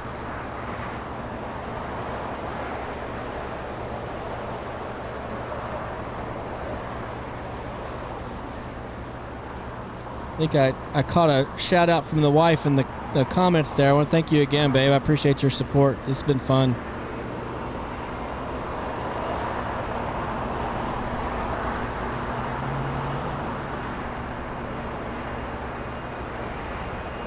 And there it goes, commencing its taxi. Do you know where it's heading to? Let me take a look, Josh. Let me see if there's any flight information. No, not available. They typically don't post that for some reason. I don't know. Oh, there it is. Okay, here's the flight history, the owner history of that DC-10. First owned by Finnair Oh, wow. Wow. Okay. in 1975. Finnair. Then it went to Nigeria Airways. Then back to Finnair. And then it went to the French airline Air Liberté. Continental after that. Omni Air International. And now owned by the fire service. What a rich history. Finnair, Nigeria, back to Finnair, Air Liberté, Continental Airlines, Omni Air International, and now the fire service. Now that's a history. It sure is. Does it have a... it doesn't have an in-flight refueling boom in the back of it, does it? I don't think that's a it's... good question. I think Omni is kind of does that. It may have had one at one time. Doesn't look like it does now. That's a great sight. Look at that. Yeah. And Captain Ken wanted to end the show. You wanted to end the show. We would have missed this. Oh, that's the last thing I want to do, guys. Captain Ken caught on late there. I'm here for the 10 more planes. There you go. Fire Talker, thank you so much. Hello, Tanker 10. Thank you, Fire Talker. Thank you so much. A shout out to the fire service. Thank you so much, Fire Talker. Okay, so we have that. We have Emirates taxiing southbound on Papa. We'll be making a right on Bravo. Oh, wow. Scenic route. And we're still waiting for the Lufthansa in its retro livery. Screenshots. Take your screenshots, Darren says. I think this DC-10 has stolen today's show. Talk about steal the spotlight. Most likely flying to San Bernardino, I believe. LAX video and spotting talking about these normally fly out of San Bernardino. Might be heading there today, but there's no flight info, so I can't confirm that. My goodness, we have Cathay Pacific flying to Portland, a 747-8, a freighter. We can't see it just yet, Captain Ken. It's behind the, I believe that is, FedEx, I think, or the buildings here, the cargo buildings. Okay. All right, let's go to Emirates. It's holding short still.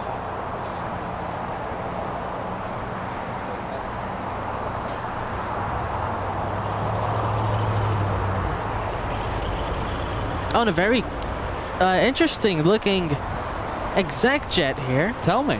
Oh, wow. ERJ 135. Let's check where it's coming in from. 1219, your number 49. Hey, look at that. Is that some famous person or something? I have no idea, but it looks good. She likes her dogs. Are you ready? New favorite livery. There you go. Oh, hold on. Look at this. Vanderpump Dogs. The Vanderpump Dog Foundation. Oh, I want to be part of that foundation. Yeah, Are you ready? no You get kidding. to They look fly like they're on. having fun, yeah. That's a pretty good foundation to be part of. That's a really cool livery. I guess, yeah, look at that. That's very nice. A lot of detail too.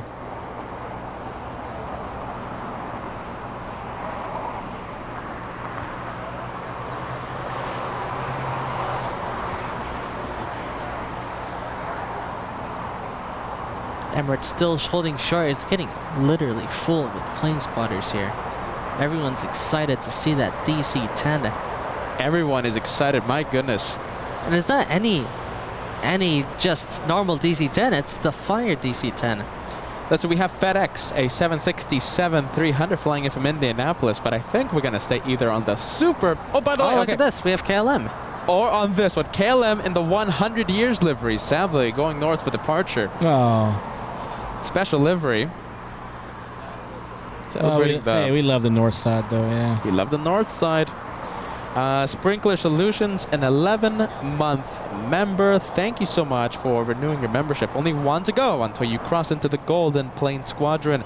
Cheers, Peter, Josh, and Captain Ken. Thank you so much. I'm just 8 months behind you. 8 months back. Hey, you got to start somewhere, right? That's right. Edgar, 5 months. A good friend of the channel, Captain Ken, Peter, Josh, LA Flights, #1. Thank you, Edgar. Good vibes, my friend. Let's see. Okay, so Darren giving us a little bit of information. The, I guess, woman in the back of the plane with all of her dogs, right? Yeah, one of those Real Housewives, huh? Yeah, I didn't know. Did you know that? Do you watch the show? I'm not caught up on that one. I'm afraid to say. It doesn't take on my fancy that. Lisa Vanderpump. But if she wants to give me a ride on the airplane, I might start change watching my the show, mind. right? Yeah, sure. I'll start watching that show too for an exec jet, right? Cathay Pacific, the 747, holding short of 25 left. DC-10. Yeah, up next. I think Joshua sees it. It's going to be a spectacular departure. Can't wait to see this one. Absolutely. I've never seen this one here at LAX. No. It's a really good day for the for spotting. It's been a really good day overall. I'm pumping up the ATC sound.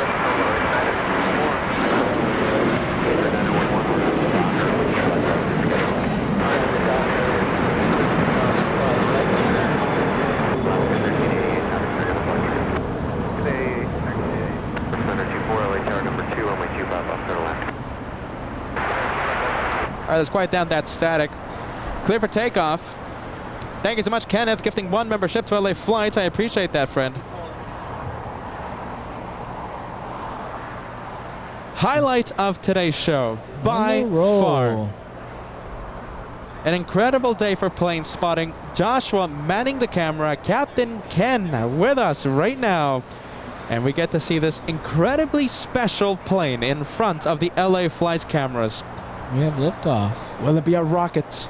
Will this be a rocket? The highlight of the day, 100%. Oh, wow.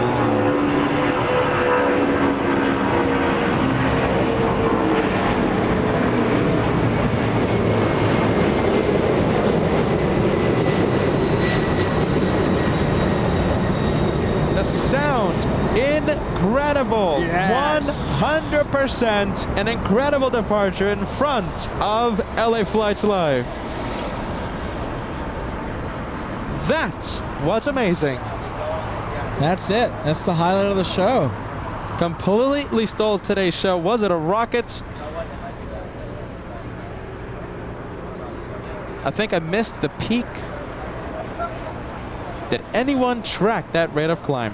My goodness, a DC-10, 48 years of age. That's incredible. 48 years. That's how you do that. Let's see, first time ever, the A350 pushes back. Before, Yeah, right? before the 747. So the flight to Munich out of here. And we still have the retro Lufthansa 747 at the gates.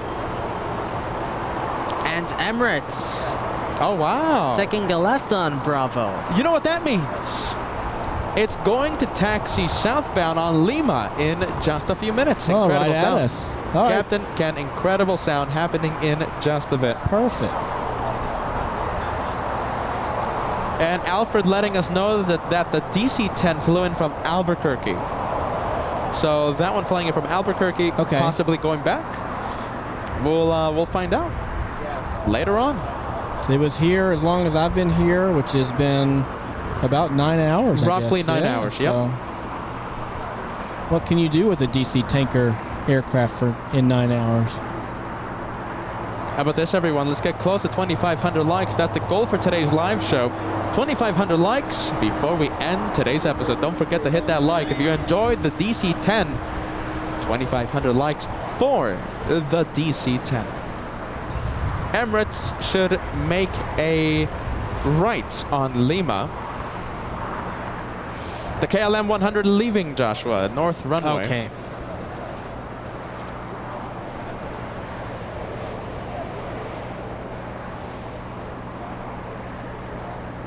And I'm getting word right now that the DC-10 tanker might be going to Canada for the wildfires. That was my assumption. That would make sense.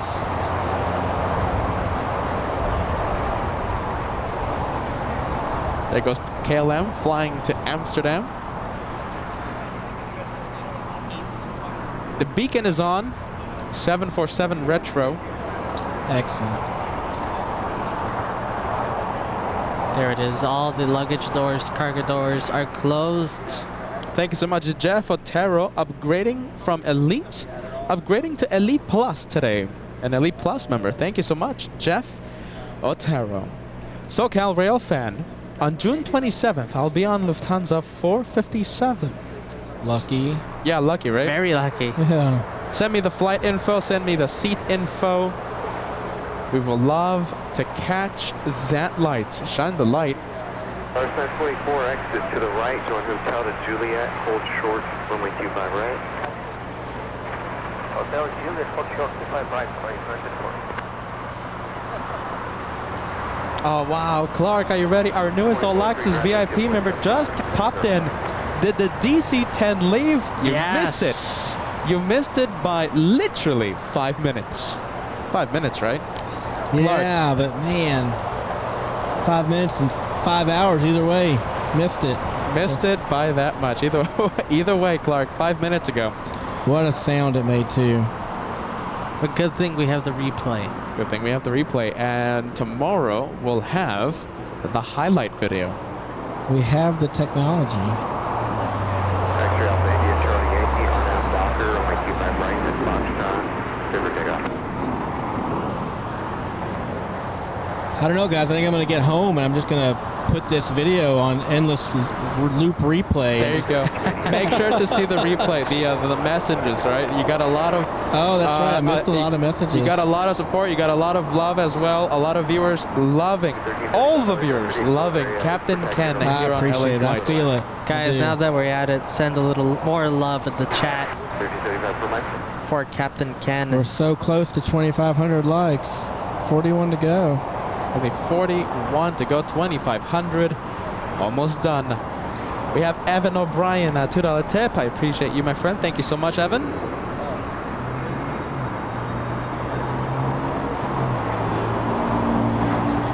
Look at this. We have back-to-back Lufthansa. Yes, we do. You know, I didn't even notice that. Hold on a minute. The A350 Savoy, most likely heading to the north runways. Lufty, the 747, will be heading to the south runway. That would have been spectacular if we had the A350 on 25 right and the 74 on 25 left. However, like I said, the A350 most likely heading to the north runway. Unless a UE happens, hopefully the U-turn comes in. Yeah. I guess they'll race back to Germany, huh? It's going to be a race to Germany, yes. So whoever enters the border, whoever crosses into Germany will win the race. Okay. We have Kirby Brooks Sr. celebrating 2 months. Super show. The show just keeps getting better. Kudos, Captain Ken. Thank you, Kirby. Kirby Brooks Sr. Thank you so much. We have Norse Atlantic. So Captain, are you ready? Captain Ken, he's going to go back to his hotel room and he will read every message that comes in. So send some love. Are you ready? A lot of support, a lot of good messages to our co-host. Absolutely. To the one sitting in the jump seat for today. I need something to do tomorrow. There you go.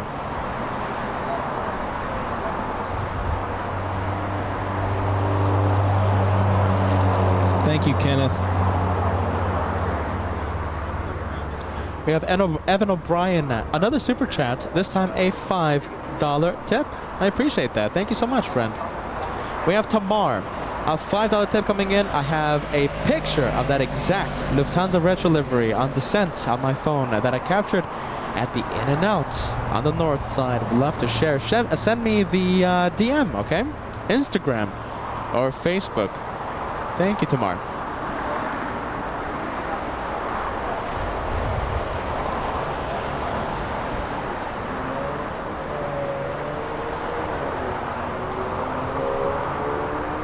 Emirates still waiting, most likely to enter taxiway Lima, but right now there's just a little too much traffic, including this North Atlantic Dreamliner right here. Are you ready? Thank you so much, Darren. I think this is the message that I missed. Looking forward to flying Delta 757 to Miami in September. And thank you for joining us, Captain Ken. What do you think? Are you going to be flying? You fly to Miami, right? So, I do. Yeah. So, well, not the end of September. That's when we're doing that Italy trip. But oh, yes, that's true. Yeah, maybe the first part of September. Maybe see if I can pick up in Miami. If I feel free to poke your head up prior to departure there and say hello. Maybe it'll be me. If not, I'm sure it'll be somebody that'll appreciate you coming up and saying hi. So that'd be so cool if you guys meet up there. Darren, if you know how Captain Ken looks like, make sure you say hi. I'll be the ugly one. Oh goodness. Darren, the aluminum American Airlines livery will always be my #1. The aluminum livery, that's a really good one, no? I like that one. The on American Airlines. Oh yeah, just a straight. It looks like straight kind of sheet metal. Yeah, that's actually I like that one a lot. Okay, you know what? That's my favorite one. That is a nice one. Regarding American Airlines, only American Airlines. That's my favorite livery for the airline. They have a few more like really retro liveries in their fleet. I want to say like airlines that that they've merged with in the past. I can't think of them off the top of my head. Maybe America West? Maybe? America West. Oh goodness. Well, TWA. Yeah. What's another one? Allegheny. Which one? Allegheny. Okay. What is it? Allegheny. Okay. Yeah. Allegheny. Tomato, I've everyone. never heard of that. Allegheny Airlines. That's right. Yeah. Okay, look at this. Quadjet action happening. In front of us, we have Cathay Pacific flying to Portland. 747-8 already on the takeoff roll, takeoff thrust set. And should be a heavy one, should be lifting off right in front of us. There we go. We're still waiting for Emirates to enter taxiway Lima to cross 25 right, 25 left. Wow. And Lufti hasn't started taxiing just yet. The Lufti 747 Retro, Queen of the Skies, takes off in front of us on 25 left in just a few minutes.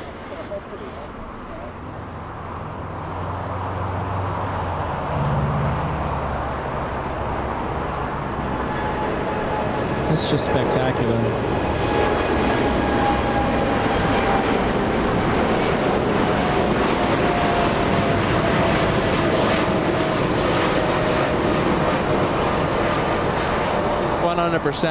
The sound, the sights, the visuals, everything. Can't be beat. 100%. Can't be beat. Way better from this vantage point than it is sitting up in the flight deck. Really? I mean, as far as the sound and watching everything outside of the airplane. Because right in the cockpit, you don't have the entire. No, I mean you're so focused on just kind of cleaning up and sticking with the the standard instrument departure there. Headed out to Docker in his case, yeah. Heading to Docker. We have Reed 172. By the way, that's super. Still waiting. Preventing Captain Ken from going to the hotel. Reed 172, $5 tip coming in. Boston, LAX. Doesn't matter. Always an awesome show. Keep it up. Thank you so much. Wait for JFK. Wait for JFK. Absolutely. Can't wait for that. That happens in just a few weeks. Time is going to fly. We're going to be in New York City before you know it. We have Evan O'Brien. Once again, a $5 tip coming in. Going to my favorite airport. You plane spotted there before Boston, Minneapolis. Oh, hold on. Okay, so it's a flight from Minneapolis to Boston.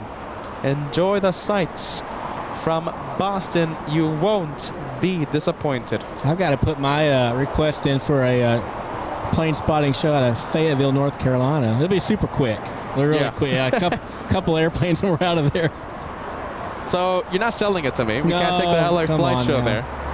Hey, I'll cook up some tri-tip and all the peanut butter cups you. It's going to have to be a cooking show if we go there. Okay. It's not going to be a plane show. Gotcha. Speedbird at 777-300ER flying to London.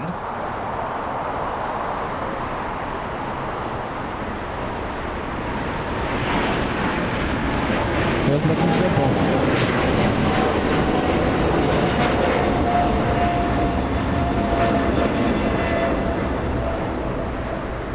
777 powered by GE90s, flying all the way to London, a journey covering 5,500 nautical miles. Perfect sight. That's amazing. Lufthansa, the 747. Oh, yes. Look at this. Where is it going? Oh, it looks like it's going to make the left. Left? Yes. On Lima. Look what we have in front of us. Okay, so we have Lufti and Emirates. Both of them will try and cross the south runways. I don't think I've ever seen Clutter's Park this full. No, I think I've never seen it this full. John, I was going to it's ask. jam-packed. I didn't know if this was normal. No, it's not normal. That's not. There's a lot of people here. However, I have seen it a little more full in the past. Okay. But this is right up there at maximum. Oh, look at this. Wow, look at this. Right in front of us. I'm not going to get the Dreamliner. No. I'm going to stay with the 747. Hey, hold on a minute. Are we getting flashing lights? What? I think we have shine the lights. It looks like they are. Are we getting a shine the light moment right now? Or is it test? I don't know. If we get it again, that's a good chance. I don't know if we have a shine the light moment. Well, that was my plan. Yeah, had you guys been filming during my arrival, I was going to actually shine the lights on approach. Oh, bad. That's pretty cool. It's Lufthansa, so that, they have guys within the airline that know what you guys do. We're waiting for another one. Are you ready? We're waiting for another light moment because that could have been what Joshua It just could have said. been, you know, just turning them off. Absolutely. You know, turning them on and Well, off. that's not normal. I mean, we turn everything on when we cross the runway, but You heard Captain Ken. It's not normal for that. I want to see it again. I want to see it again. One more If we time. get it again, then I'll be convinced. If it's not Captain Kim, then it's somebody else who's trying to get our attention.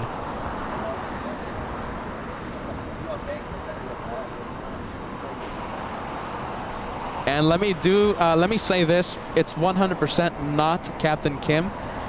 Captain Kim, I'm sure would have messaged me, would have come out here, met Captain Ken. oh, how awesome would that have been? a That's the meeting- goal. But that is not Captain Kim. Now, he had a lot of kind words for me the day that I first met you guys. I think with the ATC shout out, you know, so I appreciated that what he had to say. You guys didn't notice it, but the very first day I met you, before I started my taxi out of Terminal 2 over there, You were shining the I light. flashed the light at you guys. I didn't. If you go back and look at the video, you see Okay. it. I gotta see the video. Yeah. My goodness, Captain Ken, are you ready? The first one to shine the lights. But would that make me the first? If that, yeah. I think It would. Captain Kim Yeah. might have. Oh, maybe. Okay. No, I think.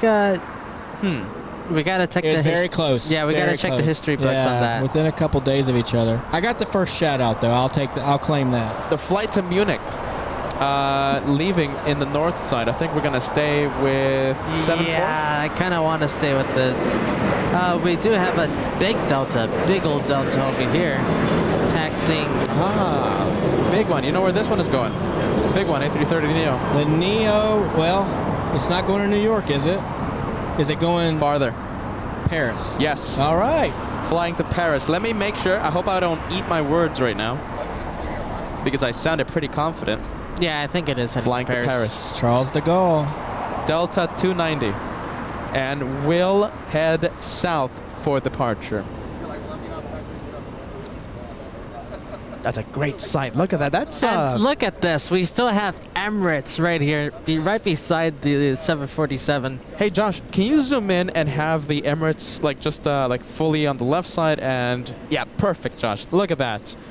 Now that is a sight. Who Get that will screenshot? Yeah. bet? Who's gonna go and cross the south runways first? Will it be Emirates, the one that's been waiting longer, or will it be Lufti, the queen of the skies? Now, Lufti's kept her taxi light on this entire time, so I can't tell if they're getting ready to move or not, because she's not turning off the light, but And Emirates taxi light completely off. completely off, yeah. Mexican 737 on hotel. Just trying to tippy-toe, just trying to taxi really quiet. Yeah. Stealing doesn't want to interrupt the shot of the Queen of the Skies and the King of the Oh Skies. gosh, I hope they don't see me. Yep, exactly that. Thank you so much. Richard in New Jersey, the original Allegheny. What is it, Allegheny? Allegheny. Allegheny. Yeah. Allegheny. Allegheny. That operated out of Pittsburgh and married into the old U.S. Air in 1979. I flew them many times. That makes sense. Yeah, so the Allegheny region of Pennsylvania. We have Sprinkler Solutions. Thank you so much. A $20 gift coming in. Hey guys, I'll be flying out of LA June 27th. When do you guys leave for JFK? Want to stop by and meet you guys. What day will be our last show before JFK? Now that is a good question. I'll check the calendar for you, friend. It looks like we'll have a Saturday show, so our last LAX show should be July 1st before we fly to New York City. Good to know. Oh, on the move. Yes, Lufthansa first. Lufthansa gets a move on first. The Queen of the Skies, Emirates, continues to wait. Oh, the king being a gentleman here. We saw this happen a few months ago. The King of the Skies always lets the Queen pass first. We saw this happen before. How polite. So I'll just miss you. I am flying the Oh, red don't tell eye me. to JFK the night of the 30th of June. What? Yeah, so We missed it by that much. yeah. All right, Emirates commencing its taxi. And we have level A330 on the runway. Coming in hot. Staying on the runway. This one exits on Quebec because Lima is a full It's a taxiway. bit occupied at the moment. I think a little occupied. A little bit. Look at this, back to back. An incredible sight. This might steal the highlight from the DC-10 tanker. Oh, That right there. that's a tall order. Oh man, look at this. There's Oh, another we got the shot. more lights, Josh. So- Lufthansa lighting crossing the lights. crossing the runway. That's not normal, is it? Well, probably not Captain Ken? flashing them like that. Yeah, that's for us. That's for us. I am waving like crazy. We're zooming in. We gotta check if there's a wave. We're waving like crazy right now.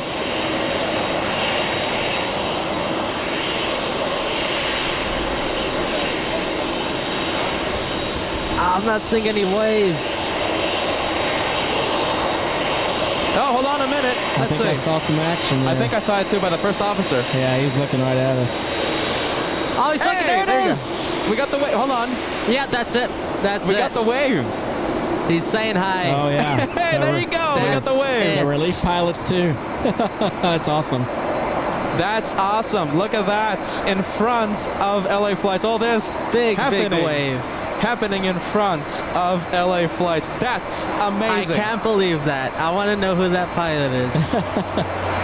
I'm sure Captain Kim might be able to tell us.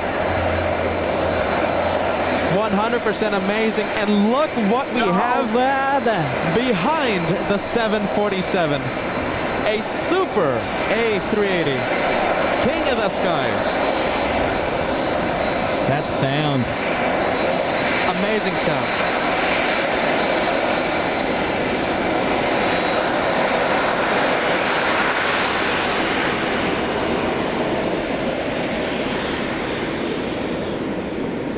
Ten out of 10. Amazing. The hype is incredible right now. I can't believe that. I think they did it. Wow. I think they took the highlight of the day, yeah? Especially Lufty. That was just so many moments. So the many wave, moments. I mean, the back-to-back. It's... I think the original Shine the Light was for you guys too. I think it was. Oh, definitely. At this point, they knew, whoever that was, they knew that we're up here. That was intentional to shine the light. 100% intentional.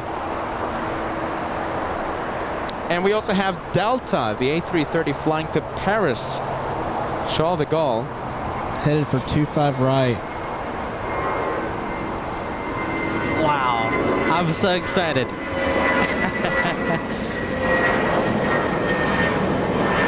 Yeah, I'm excited for you guys. That's awesome.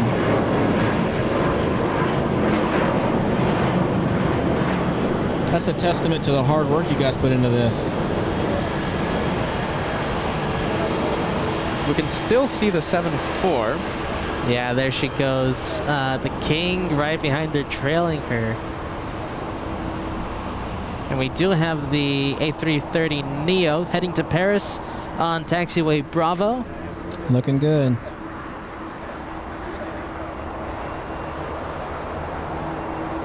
A330 Neo, this one brand new. It's only a few months of age. Still taking deliveries. I think they're going to be coming for a few more years. And as the LAX to New York flights, that route gets even more busy. Hopefully we see more A330s on that route. I certainly hope so. Let's see, Richard in New Jersey, thank you so much one more time. I also flew on Western Airlines, which merged into Delta decades ago. And it's the reason Delta has a hub in Salt Lake City. Oh my goodness, Captain Ken, get ready. Okay. Pratt & Whitney 4000 engines on this 777. The sound is going to be, I'll say it again for the millionth time, the sound is amazing. Amazing. I have said that all day long, but it's true. This is going to be incredible.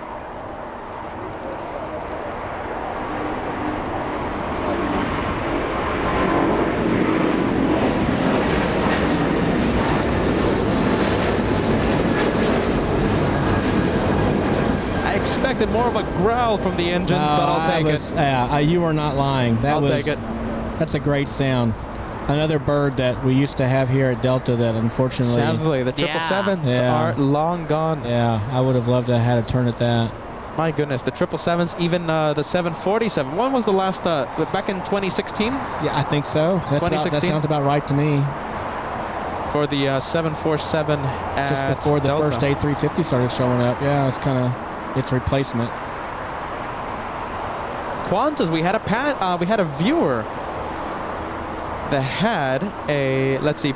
Okay, we have Paul. My daughter arrives on QF93. This is your daughter's flight, QF93 from Melbourne. No, shine the light. No, shine the light. No, it's just the liveries.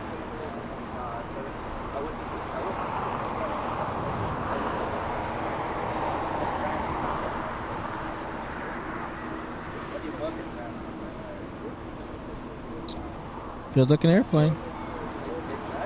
We have Sea Wife joining us and sending a $20 gift. Thank you so much, Sea Wife. If you're just tuning in, I think you are, you're going to have to replay. Today, keeping us company. A great honor for the show. We have Captain Ken of Delta with us almost the entire show.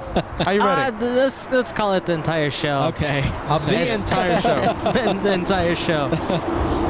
And an incredible honor for the show. Thank you so much, Captain Ken. Sea Wife replay today's show. Today was 10 out of 10. Awesome. Definitely. Thank you, Sea Wife. We have Mark Luca sending us a $5 super chat. Great show, great action, as always, informative and entertaining. You are the best of the rest. Thank you, Mark. We met Mark in Boston. Okay. Delicious clam chowder. Oh, the best, yeah. Delicious pastries given to us by Mark Luca. Yeah, some Italian cannolis. Oh, delicious. I'm going to look you up next time I'm there, Mark. Yeah, Mark, are you ready? You're going to have to bring us some more clam chowder next time. Let's see. Hopefully Captain Ken is there with us. Whenever that happens. Goodness. Yeah. Michael 20 Aussie super chat coming in. Thank you so much. A super sticker. #1 super sticker coming in. Let's see. Are you ready, Josh? You want to go for Paul's daughter? Are you ready? Dreamliner. No. QF93? Let's see. Lufthansa. Copy that. It's lining up right now, lining guys. up. And these are the pilots that did the big shine the light. Right, yeah. That's absolutely right. Big wave. What a surprise. 25 left or 25 right, Josh? What do you think? That's taking left. They're definitely going to watch this back, so that's going to be a treat for them. First available high speed, please. Especially in that special livery. Let's watch out for shoutouts. Okay, first available.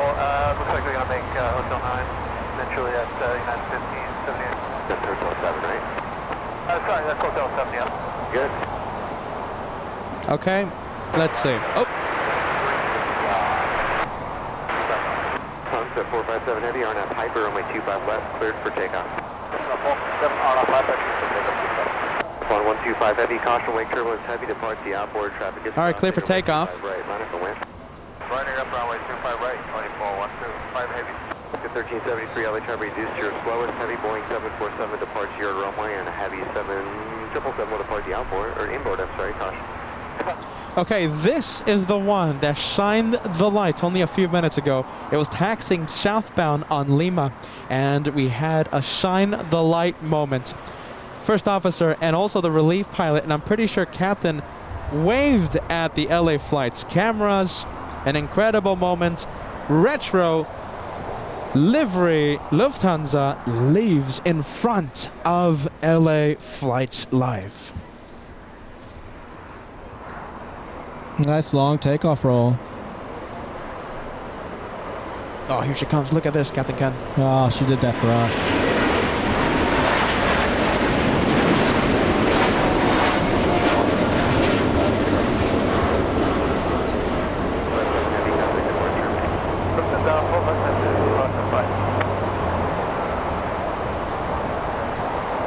Did you hear anything?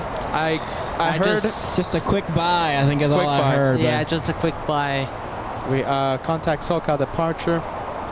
There she goes, flying back to Frankfurt.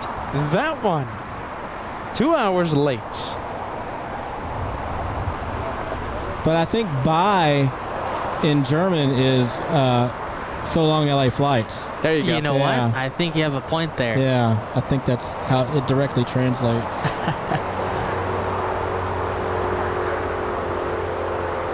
Either way, very legendary moment Absolutely. that just happened. Yeah. Listen, we have a few messages. Where's the super? Let's see, is it lining up? Super's up next. It's waiting for an arrival happening right now. It's a 737 right there. But should be lining up after this one. Okay. We have a few messages to get to. We have GE sending us a $5 super chat. This show tops the show months ago where you were there late at night. And we couldn't stop seeing the heavies take off, if you remember. An incredible day.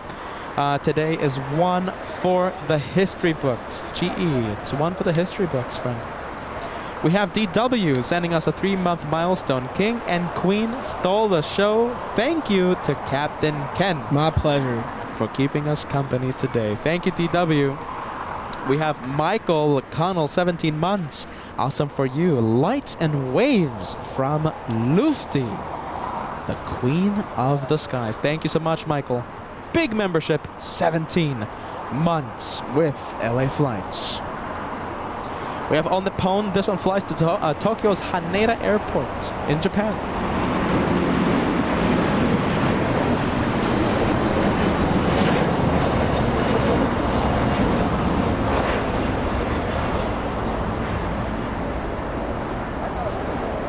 We have Al sending us a $10 super sticker today. Thank you so much, Al. That is a very nice super sticker coming into LA Flights. I appreciate that. Thank you so much. We have Efren.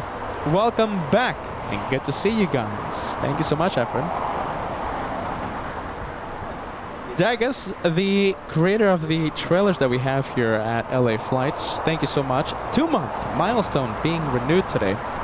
So much action. My list of highlights is quite full for this show. A big thank you to you, Captain Ken, for joining us. Wonderful work. That one of my favorites, Dagus.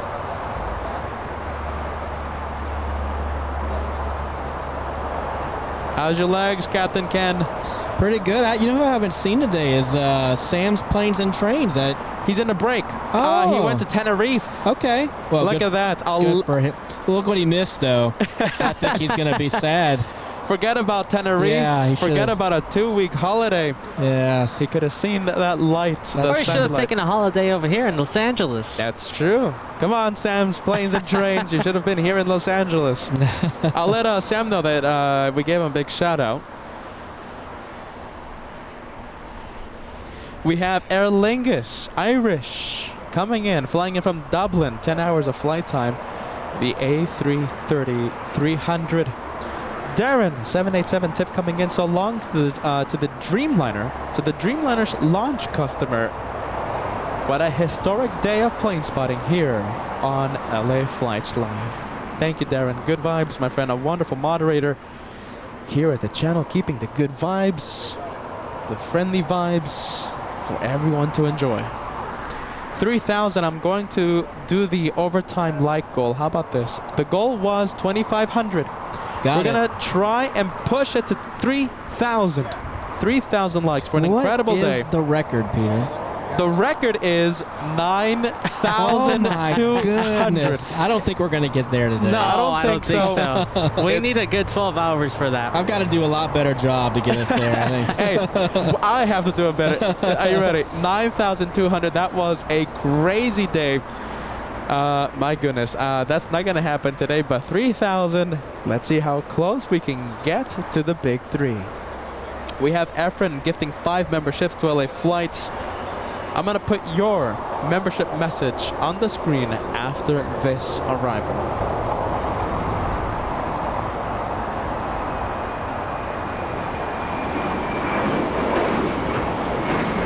And Emirates should be lining up after this DHL lands. Let me take a look. Yes, there's a big enough gap. No more arrivals after this 777. Here's your message. Thank you so much, Efren. The message was sent a few minutes ago. I'm sorry it took me this long to put it up on the screen. Efren, 5 memberships being gifted to LA Flights Live. Thank you, Efren. Thank you so much for helping grow your channel. 777, what is that? Alpha 7. That's Alpha. Who cares? We can't see it, so who cares? We have Emirates Super lining up on 25 left. This is the last We care plane. about this. This is what we care about because it leaves in front of The LA one Flights. we've all been waiting for, huh? Yes. The Super A380 after this, we call it a day. Or do we? Hey, Captain Ken, be careful. Don't tap me.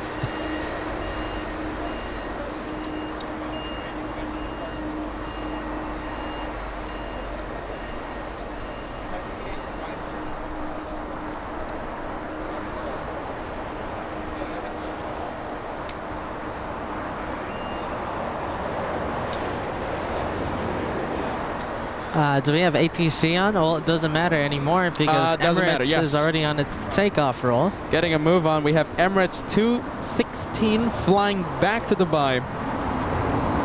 A Super A380 leaving in front of LA Flights, the king of the skies. Today, a remarkable day, an incredible day for plane spotting. Lufthansa retro livery shining the light. We got pilot waves. We had a rare DC-10 tanker fly in front of us, depart in front of us. And now we have this A380, a 16-hour flight back home. And like I always say, leaves in front of LA Flights Live.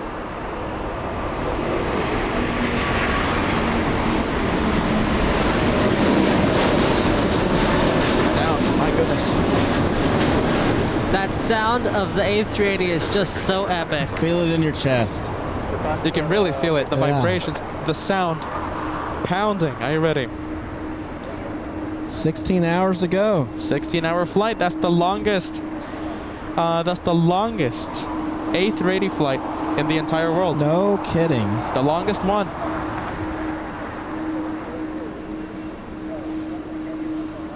I'll still be here when they land. Yeah, 16 hours. Yeah. Okay, let's see. That's the last plane for today's episode. Let's see. What do you think, everyone? An incredible day of plane spotting. We are so close to 3,000 likes. For those of you tuning in, for those of you who haven't seen Captain Ken, this... Oh, wait, hold on a minute. There we go. This is Captain Ken of Delta, keeping us company the entire day for today's episode. It's been super fun. I appreciate you having me here, allowing me to surprise you guys. I started off that little super chat saying, "Hey, I'm celebrating 3 months by standing behind Peter." That was a great way to. That was a great way to introduce yourself. You know, Josh, I thought that Captain Ken was only going to give us like a quick wave, a quick hello to the LA Flights That would have been house. perfectly fine. And you literally gave us your entire day. We are thankful for that. We are grateful for that. The LA Flights family sending a lot of love to you, Captain Ken. A lot of information, insider secrets, a lot of fun. I can't wait to do this again. I sincerely can't. I think we can do a part 2. Oh, There you go. I'll save up some material for JFK. there you go. I can't wait for that, guys. For today's show, let me know if you want to stay for just one more plane. Just one more. My shirt says it, Captain Ken. Just That's a nice one, shirt. just one more plane for this house. You know what to do. Send the one more plane emotes, emoji, whatever they're called, the shiny stickers exclusive for the members here on LA Flights. Fill the chat with the one more plane. And we'll stay for just one more. We'll go full screen for this Delta departure. Your airline. Let's go for it. That's right. Let's go Delta. Delta, are you ready? Flying. Yes, headed go. to Paris. How long is it going to take them to get there? 11 hours, not too bad. That's good. That's about a 3.5 hour break for each pilot on board.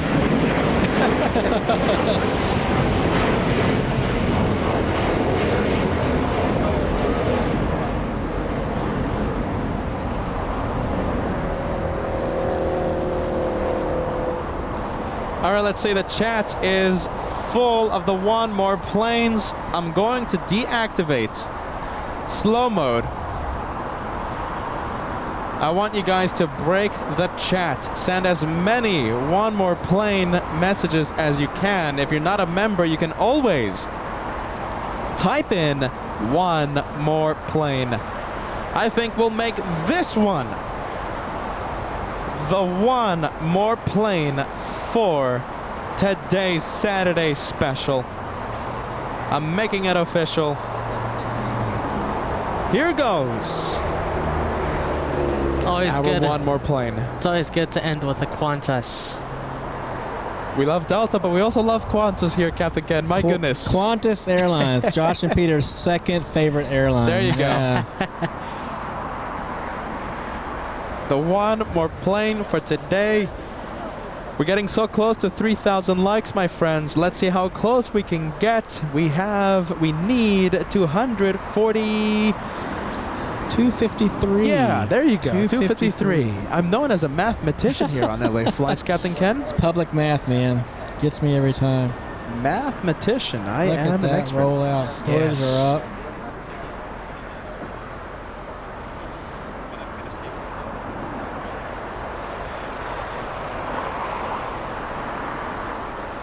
That's perfect. Our one more plane for today's Saturday special. We come back this next Monday. Well, this coming Monday. Yeah, next the next week. Monday. Yes, next week. In just a couple of days, we'll be back doing what we love. Seeing the planes from this magnificent place. Magnificent airport. I know I'll be watching. Captain Ken will have LA Flights on as a very loud car passes right behind us. That never happens. That never happens. Are you ready? Hey, what was 2 or it? 3 times per show, doesn't it? Several times. Yeah.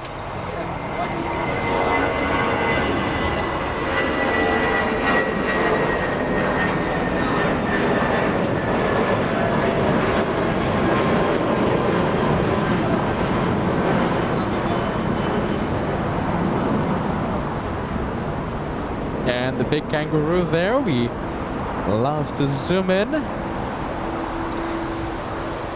got to get down there. You guys enjoyed it, huh? It's incredible. Okay. It's great. incredible. Yeah. I'm telling you, we needed more time. We wished we were there for another week. And it was a work trip, so it wasn't, That's true. Okay, Yeah. we were supposed to go live several days, right? Yeah. But our research for the airport extended the entire trip. So we only had like a 1-day live show from Sydney. Yeah, and we say research with air quotes. Okay. Research in a good restaurant. No, Sydney was amazing. Good to know. The one more plane for today, now that is a screenshot-worthy image. Definitely. 2,800 likes, only 200 away. I think it's going to be a little hard to reach 3,000 today. I think so.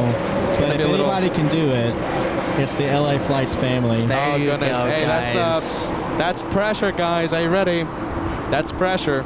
But big But confidence. let me just ask though, you can only like once, right? Only once per account, so Oh, it's yeah. each individual viewer, it's each individual account. 2,800, only one away. It's going to be a little difficult to that for that Officially 3,000. past 2,800. All right, guys, I think that's it. Do we wait for Qantas to park? What do you think? We'll stay with the Qantas, but yeah, there she goes. It's gonna be any minute. She's gonna park. She had to wait for the American feeder to take off. And into the clouds already. Already in the clouds. Yeah, the marine layer's coming in. It's getting really chilly. Feels good. Feels good? No, Yeah, it does feels feel good. good. It does feel good. Keeps me awake. No, you guys keep me awake.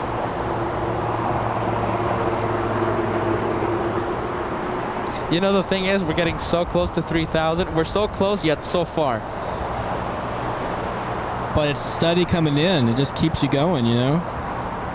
How about this, guys? Lightning challenge to celebrate the day. 3,000. I'm gonna put everyone on the spot right now. Let's see what we can do. 3,000 before that one parks at the gate. 161 more likes. You see, I'm good at math. Yeah, there you go. I am a mathematician. 160 to go. Come on, let's 160 now. do it. It's such a special day. Not only Captain Ken came in, but what a special surprise with Lufthansa. That really got me. With the big shine the light and the big wave. Maybe you can ask Captain Kim who that was. I really wonder who that was. Yeah, that'd be interesting to find out.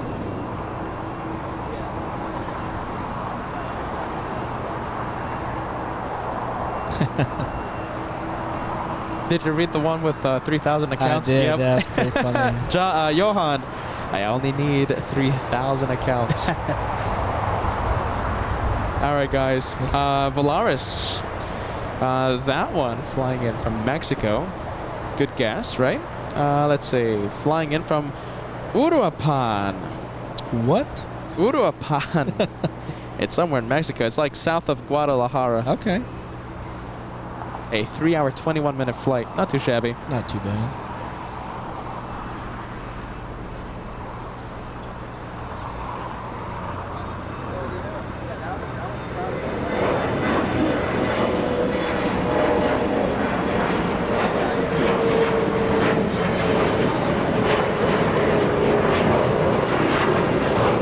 Looks like Quanta's turning right to enter Kilo. Yes, which means we only have a few possibly seconds, 1 or 2 minutes until that one parks at Tom Bradley International. Pretty good size comparison there with the Volaris A320 and the big A330. Sure it is. There's a Delta 320 in the back? That is 320, yes. Yeah. Let's see, Delta Airlines A320 flying in from Dallas. Dallas, Fort Worth. Okay. Quick and easy 3-hour flight. Not too bad. How long does it have to be before you say, all right, that was a long flight? This is both for, it's different if you're a passenger and pilot, right? Yeah. So definitely. let's say pilot, right? You're in the pilot. It's work. Pilot would be longer. So probably anything more than a 4-hour flight, I'd say, would be considered a long Really? flight. Okay. Yeah. Hold on a minute. How long does it have to be for you to say, stretch? Oh, that was a good long flight. Probably at least 5 hours. 5? All right. Yeah. Now that's a good flight. So that means when you came back from Boston, That was a long flight. that was a long flight. I got up and Of course, stretched. that's a long flight. And It's gonna be a long flight back to, well, probably not as long tomorrow going back to New York, but overnight, backside of the body clock, you got to shave off about 30, 45 minutes off that time. So after that long flight, I got up at 3:30 in Boston. So what's that? 12:30 here.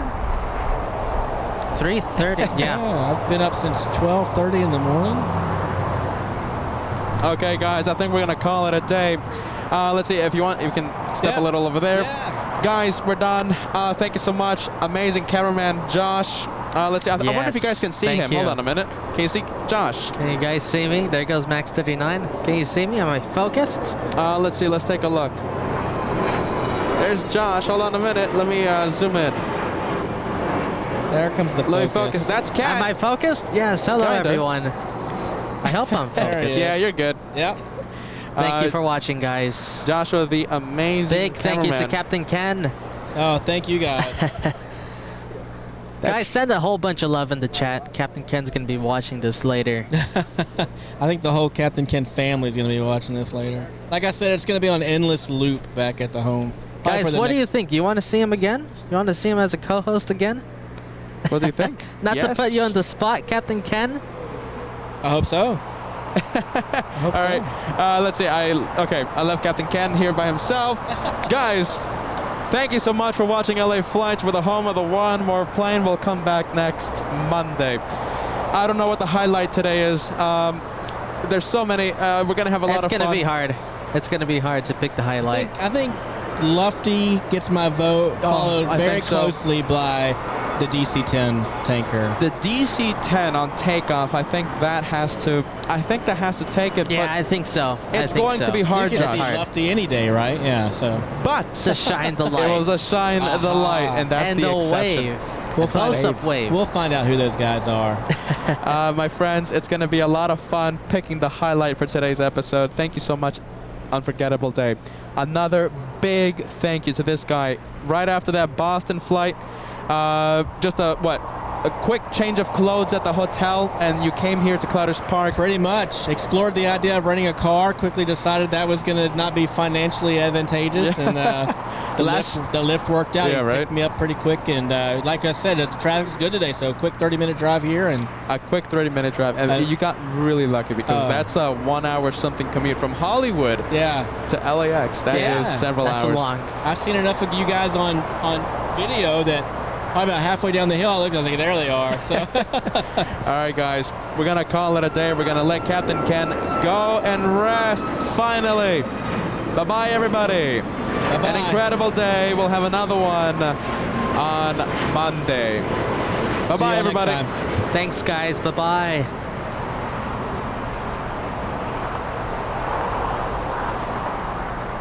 Look at this special livery.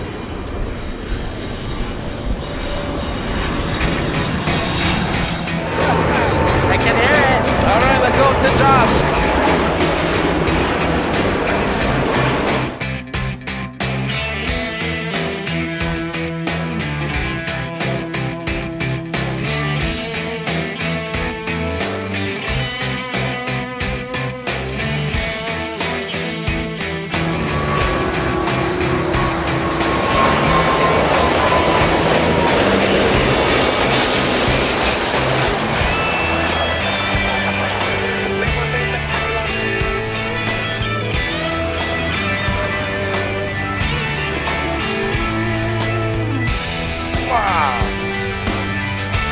You are seeing Captain Kim. Yes.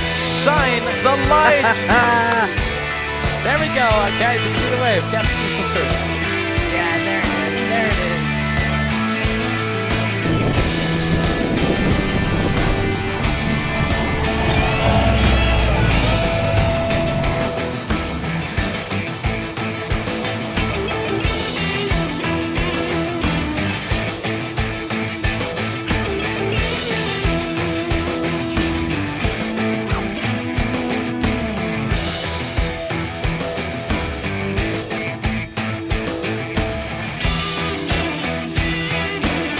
If you want to be closer than this, you're going to have to be on the actual runway. Will this be a rocket on LA flights? Yes or no? There she goes. 1051 mile fast turn, 24 left, bottom for wait. Oh boy, I'm getting emotional here. Hey, look at that. There you are. E-Pilot 787.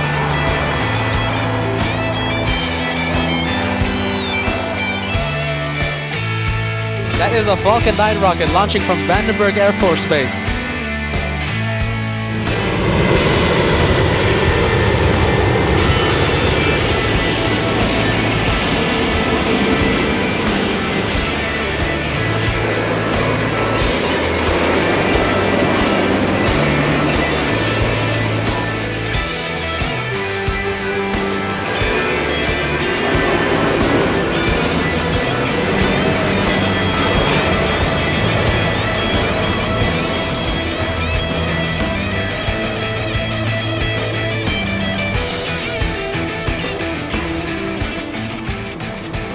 You never know what you'll see on a day of plane spotting with LA Flights Live.